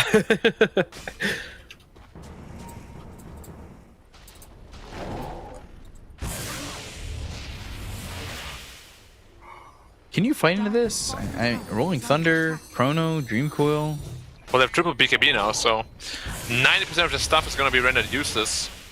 One of the ways they should buff Roshan is that for every second he doesn't attack someone, he gains like 5 extra damage for the next hit he makes. So if you leave Roche for a while, he just comes in, he just like smacks you for like 1k damage. That'd be fun. Is there a limit to it? No. Oh, Hoodwink, the first one to die, it would be a big pick-off, and she's dead. And by the back. Though. Avalanche, Toss, and now Pillison. He's dead. He's got buyback. Yep. The 0 items Marcy. Struggling a little bit in this game. Roche just needs to be stronger in general. I think he should start right-clicking faster as you stay in the pit. Radiant's courier has been I just want to say, I feel like Marcy should just invest in the Shard at this point. Like, the Blink Daggers, I don't know how much it's going to do. Like, do you need the catch from the Marcy, or do you need the save from the Marcy? I'm inclined to say they need the save. Isn't this pose better though because of the... BKB already popped by A unit because they went in. They're going to look and find the Hex, Serpent Wards, and the right-click's in. No Shackle. Duration on that one. Void? Got the stun. BKB on Void! And Kaito gets the time walk away just barely. The YP will eat the brunt of that damage, and now they've got the Rolling Thunder coming through. Time walk in. Chrono stops the Night Stalker in his tracks. Phoenix is in. Damage though. Did he walk into the Chrono or did Phoenix? And Kaito, Phoenix both die, and they're both gonna buy back. Marcy in, 4 steps from Hara. Hara onto the high ground. Round 2, let's go! Just yet, but they've got the Dream Coil down once again. That's gonna be on to 2. They've stunned up this Pangolier, but they get the kill to Pelosin. I guess he'll just stay in the air forever there, D-Stones. Up to heaven you go, my child. Eventually you have to come down. He's been raptured. Right into an open grave slot. No, he just went to heaven, bro. Such a weird interaction. Okay, I'm actually getting excited, man. Like, Kaiku never pops his BKB, man. Any game. Is this hotkey blocked? Well, he's just Zen, dude. No, he's not. He's very Zen. He doesn't panic. He's like, ah, yes, they're attacking me. Ah, yes, they're stunning me, the fools. Little do they know. Oh, Dragonite stunned me. Idiot. He just knows. What could I have done to avoid this? I did enjoy River Rumble Mark II, though. What did you guys think? Was it as good as the first River Rumble? No, the sequel is never as good. Never is. Lacking that magic, that je ne sais quoi. tower is under attack. Yeah, you kind of already know what's coming. Radiant structures are fortified.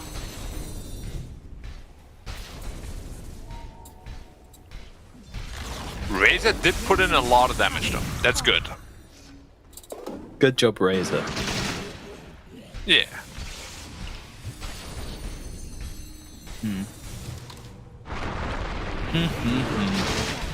Why does no one like Aghanims on Razor anymore? I mean, the armor is just too important. But Yeah. after Shiva's, but then the mobility is becoming really important, so you want to blink. But then after that, then it's okay. So after Blink, Shiva's, AC, BKB, Refresher Orb, then Yeah, so like 5th item. basically an 6th Axe item. Rush.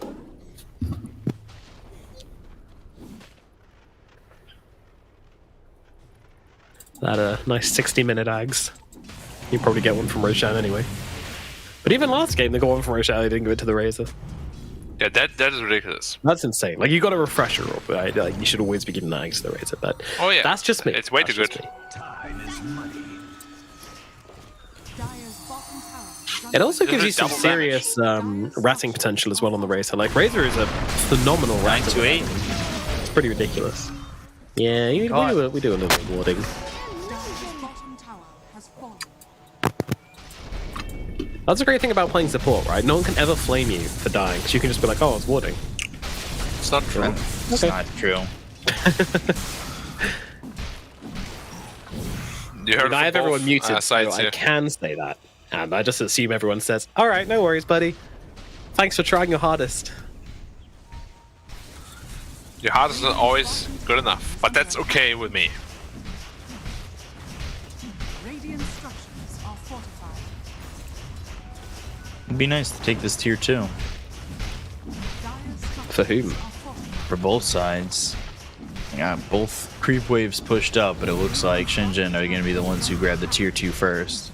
Massive Pidus. For now, creep wave's coming. That was slow. He could have had that done 2 seconds earlier. I'm very disappointed in you, Kaiko. Same. Press your damn BKB. Dire's top tower is under Is he just buying out the Mjolnir? No, it's going Lincolns. And he's got both queued up. Oh, look, the Pangolin has a Lincolns too. Radiant's bottom tower. I guess he does have the Lincoln's recipe on the courier, so Dude, it's been actually decided. Like, it reminds me so much of a pub. Like, nobody wants to get stunned, so everybody builds a Lincolns. Radiant's middle tower is under attack. Pubs are the future, Black. No, Pubs of the past, Sir- bro. certainly not the ones that I'm playing lately. Pubs are the future. And disc E-Blade next for Phoenix. 8k lead here for Shenzhen. Yeah, it's nothing. Doubt. Hey. How long's your day? How long you been casting now, B Cup? I don't know, like 7 hours. 7 hours? Okay, cool. Fun times. Classic China Div 2. How you feeling? 4-man smoke. Ooh. Sinful Soul. Uh-oh. Uh-oh. BKB Yeah, team. try to TP. Bye. Try it. Try it. Do it. I'll bash you first hit. Second hit. Refresher. Oh, Dream Coil. Bash? Nah, he doesn't need it. Whatever. Kaiko gets the kill. Sinful Soul has not had a fun game. That's for sure. Yeah, fun serious. Unfun game. 10 and 6. You know that's pretty action packed. I'd be happy with that. It's action-packed, but his game certainly started way better than it's been finishing. Radiant's middle tower is under attack.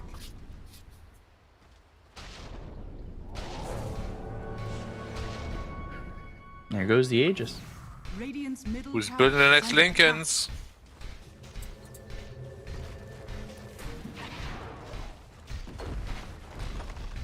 Tier 2 gonna fall. Shenzhen getting some buildings done. attack. Is under attack. They still have Chrono. Like, this isn't exactly going to be an easy fight Radiant's middle tower is for YBB.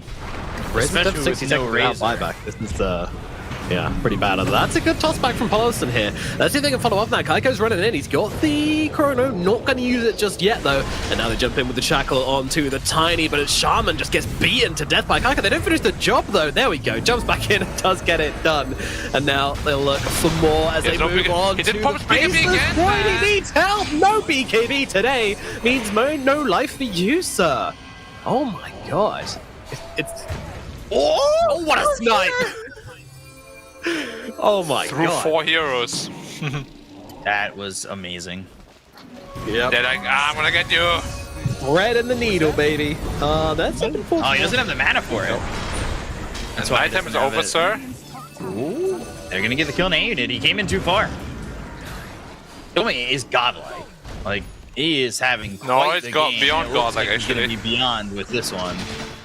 Yeah, Hex, Swashbuckle, Phoenix will Steal. steal that. Never mind. You can. If he only used his BKB there, maybe they win the game in that exact moment. Yeah, but you can't win the game before minute 60. But he has a 7-second BKB still. You didn't think about that, did you, Black? I did actually. Oh. I did. Oh. Why you said BKB? Please. I just can't believe it. Like 3 fights in a row, 3 games in a row.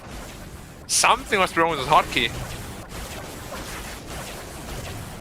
Keystones. Maybe he doesn't have Maybe. hotkeys for his items. Maybe he's a clicker. Yeah, even then it would be easier than that. It just literally looks like he's clicking it, but nothing's happening. That's how it looks like. Because if I click items, I would be faster than that for sure. Dire are scanning. All right, stream it. Now you have to do that. Radiant's courier Okay, has sure. been killed. You know, literally anything is faster than not doing it at all, right? So I literally already won. But now that I can prove that I'm faster, you have to give me something in return. Like $1,000. That's profit right there. That is profit. All right, you can open that up to community funding. No, you. Here we go. River Rumble, round 3. Yeah. Roche's not up yet though. That's not allowed. It's always about the trilogy. No one cares if Roche is up. YP? All right, BKB starting to get popped. Chrono on the edge. What? He's alive. I can't believe it. He actually ends up surviving. But they have the refresher. They have the No one's BKB dead. in full There we go. soul. They get the kill in front on a YP. Finally, D-Stones gets it because he's got that axe. He's got that free pathing in the Elder Dragon form. But 928 Sinful Soul, they go down. Dream Coil placed on the ground. Illusory Orb, Sharpshooter. They've got the break. They'll get the kill to Polos, and they'll look over at D-Stones. 4 heroes gone, and they want the last one. They want this Night Stalker. They're going to look for more. YP moving in. YP with the Avalanche. They've got the Bushwhack. And a unit dies. A full team wipe for Shenzhen. Destruction. All right, River Rumble 3 was rubbish. I'm gonna say it. Nobody likes quick knockouts. Yeah, they've just exhausted the series. They're out of content. But look at this from Shenzhen. They're going for the end right now. They see blood in the water, and they're going for it. Let's see. Do they go for the barracks? They go. No, they want to finish the game. I mean, there's buybacks available on the side. GG. Oh, all right. Game's over, That's folks. not That's allowed. all. They heard the B-Cop wants to go to bed, and they said, yep, all right, call it. We've got a sleepy caster on our hands. But you couldn't tell from its wonderful casting. But Shenzhen take the victory here, and therefore take the series in a 2-1 extravaganza of a series. And in the end, they managed to pull it off with a faceless void, with a puck, and I think mostly the Pangolier going absolutely wild. I mean, Black, you talked about how good the BKBs were going to be this game for the side of Shenzhen, and then they pick a hero with an inbuilt BKB who just runs around the fights, doing whatever the hell he wants, absolutely dominating everyone. But overall, I mean, what were the critical points of this game which led to the Shenzhen victory? Well, obviously the biggest one, the most tragic one, that first Roshan was never ever supposed to happen. They had so much time to finish that Roshan. All of them ran out of the pit one by one. You should actually watch it in the replay. Like, first it's 4 people hitting Roche, then 3, and then 2, and then 1, and then 500 HP left, and D-Stone says, yeah, I never wanted that anyway. Screw that. Goes into the fight, and we all know what happened after. 3-minute fight, 5k gold advantage gone. He couldn't resist the River Rumble. That's the problem. You know, when that fighting starts and everyone's just like shouting down the microphone, you know, he just wants to get involved. It looks like fun. Can you blame the guy? But that really was the turning moment of this game, right? Well, IBB, they did amazing in the lanes, didn't they, B-Cup? Yeah, I guess so. Why? Well, yeah, YBB was ahead like 5K, weren't they? That's right. That existed in this game. They did come out of the lanes pretty ahead. Hard And to then remember River Rumble considering, won. yeah, the end of the game. Yeah. But yeah. Jeez. God, Rumble 1 caused them to lose the game, and I guess I don't know what you do at that point. You just kind of just tilt. Sure, you let a Void get Midas, Maelstrom, and a way back into the game. Sure. Is what it is. But yeah, YBB, a lot to look back on this series for sure. But Shenzhen, a huge victory for them. I mean, what made their fighting so strong in all of these, like all of these River Rumbles and consequent fights as well? You know, what was it that gave them the edge over YBB every time, Black? I mean, the biggest problem was in the first one, they didn't even have BKBs, right? It was only the Razor with his BKB. He had to pop it prematurely. And without BKB, the overwhelming team fight that they have with the Pangolier, with the Puck, even the Hoodwink as well, they've Chronosphere, there's just so much to throw at you. If you don't have that magic immunity, you're just going to lose heroes. They had a very early Vessel on the Puck too, amazing pickup by him. And yeah, I feel like YBB just didn't respect any timings at all. Like, they didn't respect their own timings, and they didn't respect Shenzhen's timings at all.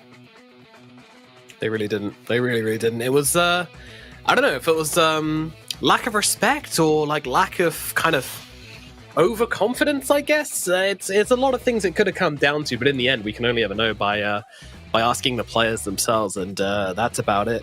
I mean, I expect YBB to look back on these games and improve, but has this been a team which has been improving since like Division 2? Because I kind of feel like we're seeing a lot of the same mistakes being made.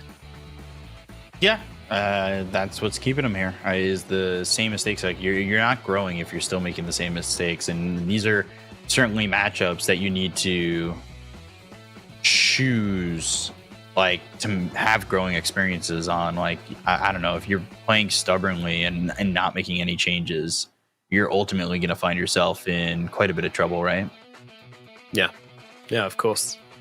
It's a tricky one for them, but then on the flip side, we have the side of Shenzhen, the Victors team. It was a hard-fought victory today with many long matches, and in the end, I was actually really impressed by their decision-making to not go for the Roche at the end and actually just go for the win and finish out this game. That's a kind of decisiveness which we've been critical of Shenzhen for not having previously.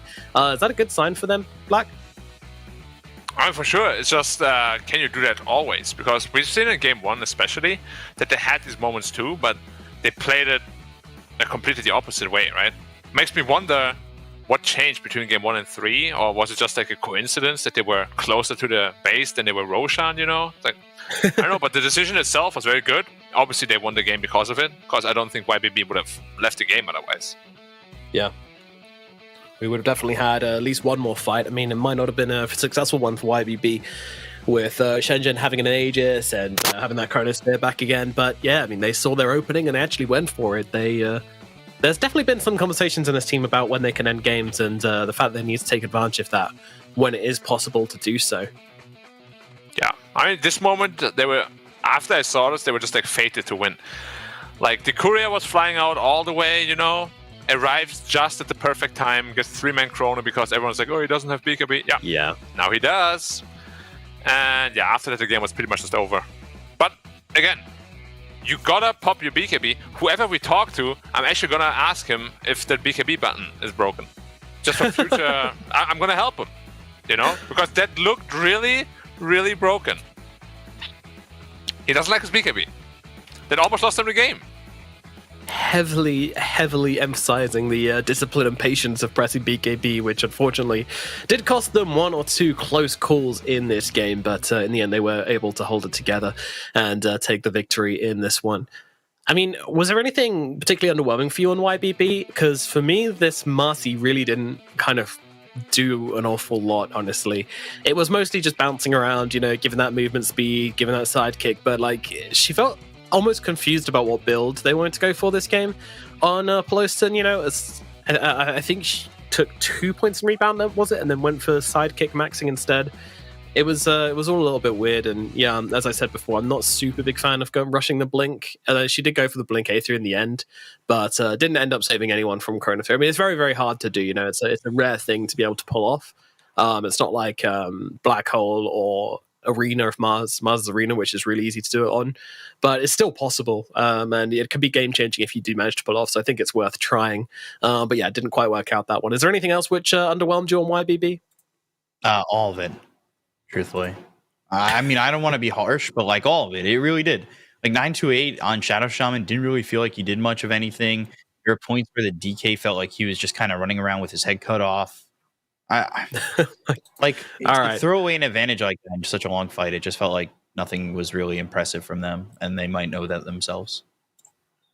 I see. Well, I think so someone's getting sleepy, getting maybe a bit grumpy, needs to go to bed. No. But no, I'm kidding. You do make a very fair point that that is what's been bothering us about this team for a while. But let's move on to our interview. We are lucky enough to get to sit down and talk to Phoenix. So firstly, Phoenix, this is a good win for you guys. Did you expect to take the series coming into it?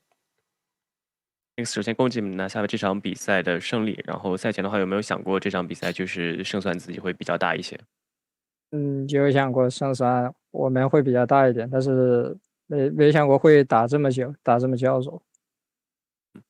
We saw we had an upper hand before the match start, but we didn't prepare that the series gonna play for such a long time and back and forth. Yeah, it was a really long series. At what point in the game do you feel like this one turned around for you guys? 最后一把的话，在什么时间点你们觉得就是自己的队伍开始慢慢取得了上风？从那波肉山团无限追击击杀对方多名英雄的时候吧。It's a Roche fight where we take them off one by one. And do you feel like that was them misplaying, or you guys playing very well, or a mixture of both? 你觉得那波团战是你们打得更好呢，还是你觉得他们有失误呢，还是你觉得就是两者都有一些作用？我觉得主要是他们的那个吧，他们的角色可能有一些问题吧，就是他们可能打盾的时间有点过早，没有等龙骑的跳刀，然后用那个肉山盾来钓鱼，那样我们可能会比较难受。I think it's mainly they made some questionable decision. I think ideally they probably should wait till Dragon Knight get his Blink Dagger and use the pit to set a bait to trap us into the team fights, but they didn't do that. They just went into the Roche fight too early. Yeah, were you surprised when the fight was over that Roshan was on such low HP and none of their team had stayed to finish it? 你们当时打完的时候有没有就是觉得肉山的血量非常低，然后有没有觉得很吃惊？为什么就是两个队伍当时都没有把这肉山给打掉？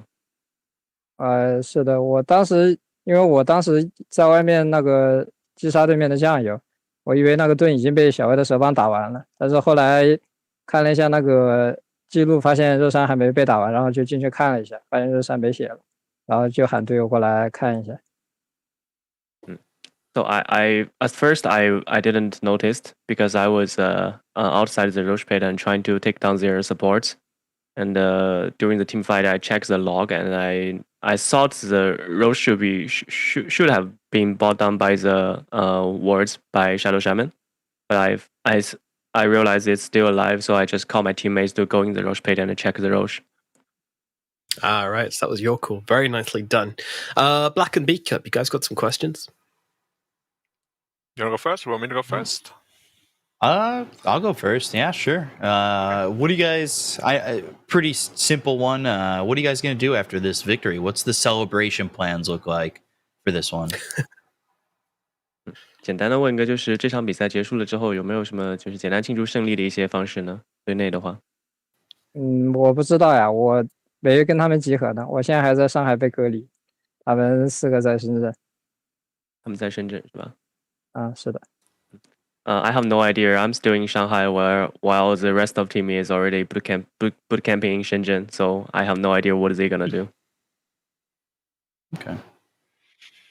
Okay, I got 2 questions. One very serious one not so serious. But first question, like realistically, where does he see themselves at the end of the tournament? Like what position in the league? 我有2个问题啊，先问第一个比较严肃点的问题吧，就是你们战队的话，就是从自己的评价来说的话，你觉得赛季末你们在这个整个 A 级联赛的排名里会排到什么位置呢？就目标肯定是前2呀，但是我们训练就是也不是很稳定吧，就有的时候赢起来就赢一天，有的时候输的时候状态就都不是很好，也会输很多。目标肯定是前2。Our goal is definitely aiming for top 2, but but we stream a lot and our we are not performing very stable. Sometimes we win a whole day of streams, and other days we just lost the game all day. So we're still trying to figure out. Okay, so there's a lot of potential there then. Okay, so the not so serious question: what's up with like the BKBs of Kaikyo? Every team fight, every game, he does not want to press his BKB. It's like, is the button broken? It's like, what's up there? 再问一个，就是开狗的那个 BKB 到底什么情况？他好像每波团战都按不出来，你们当时队内有跟他交流过吗？还是什么情况？他有跟你们反馈吗？这对面的先手太强力了吧？我们没有什么反手的手段，我们只有2个推棒跟1个微光披风，就他对面的技能全部灌到他的身上，我们也没有什么办法。可能视野不够好吧？他们高地团，我们没有视野，就会被动先手。I think they have our opponent have really strong English aids, so we have nothing that can save him. We only have 2 force stab and 1 glimmer cape. So probably they have better wards. Maybe they have the high ground vision. So that's probably why he didn't activate his BKB. Yeah, I mean, it's a stressful situation anyway. So much stuff going on at once. Anyway, that's it from me. Thank you very much. All right. I've got one more question. You talked a little bit about your team being a little bit off the mark right now, but what do you view as your team's biggest strength? 之前你也说了，就是队伍现在状态不是很稳定嘛，但是你自己觉得你们队最强的地方是什么呢？最强的地方，我想一下，可能我们线上是打得比较好吧，然后我们前面可以用线上的优势滚雪球。I think our strength is we're usually a really good team during landing stage, and we can use that advantage to snowball after the landing stage ends. All right. Well, I think that's all from us then. Thank you so much for coming to talk to us, and best of luck for the rest of the DPC season. Thank you, Phoenix. 感谢你接受我们的采访，希望你们以后好运。Alrighty, good stuff from him, and always great to get a bit of insight from the players. So good to have interviews back. I love hearing from these guys and breaking down a bit of insight. And yeah, exactly. They knew that Roche fight was a game-changing moment as well. That's for sure. They seem to enjoy that part of the game a lot, and why wouldn't they? They owned it. Yeah, it was, as we said, the game-breaking moment. I mean, not everything was super rosy, but he did say that he feels they're unstable, right? And if they really win like Days of Scrims completely, then they definitely have what it takes to even beat probably IG and Magma, Team Fusion, all these teams, and like a BO3. So maybe we'll see them a bit higher up. Who knows? Yeah, and honestly, for me, it's good to hear them say like they don't feel like today was as strong a performance as they were expecting from themselves. Like that's really a good sign for me, because we had a lot of issues with both of these sides. It was a really sloppy series, which made it very fun, but also, it was messy as well. So to hear them say that, this wasn't their best performance, even though they won, that's a good thing. That means that they're still realizing that they've got improvements to make. And I'm excited to see them do that. I mean, B-Cup, after hearing that interview, does that actually rise up, make them rise up your ranks in terms of how you're expecting them to do this season? Maybe. I think there's a lot of teams, like, they already lost the Saiyan. I think truthfully, I don't know if they beat IG. I don't know if they beat Fusion. I think they do beat LBZS with the way they look today. And that would leave CDC. I think maybe they beat CDC. CDC looked pretty good today. So I feel like they are middle of the pack, and that's kind of where I have them. I think it's good, though, to hear that he's realistic, right? Like, it's not, like he said, we want to finish first and second, but maybe we finish middle of the pack. We're winning scrims, we're losing scrims. Like, it depends on how we play. We've been a little bit unstable. Like, I think having a realistic mindset of where you're at and what your goals are is certainly something that's going to help you in the future to play better. Because I feel like there's some teams you are just like, yeah, we're too good to lose. Like maybe IG Division 2 last season, we're like, Yeah. oh, we're first place. Like we don't have to worry about anything. We're just gonna kick butt. Emo's a god. He said it himself. And all of a sudden, you're still in Division 2 come season 3, and well, now you look pretty stupid, and now the pressure's on even more. If you could be realistic with your goals, I feel like that is almost mentally like calming because you know what to expect, but you always want to exceed it. And I think the possibility is there if you think you can do it. Yeah. There's still this unknown factor though, because I did hear that he is the shot caller for the team, and he is not with the team right now. He's still stuck in Shanghai, so they're not at their full power level yet. Yeah. Hopefully he gets out there soon. True. More potential coming from this team. Make sure you guys keep on following them. Shenzhen is the name, and we will see them battling through this vicious Division 2, which is definitely the hardest Division 2 out of all of the regions, I would say. Very, very good fun and very close games indeed. And that's going to put them at a 1-1. So still not a great place to be, but there's potential there, and we'll see what they can manage. But that's going to just about do it from the broadcast today.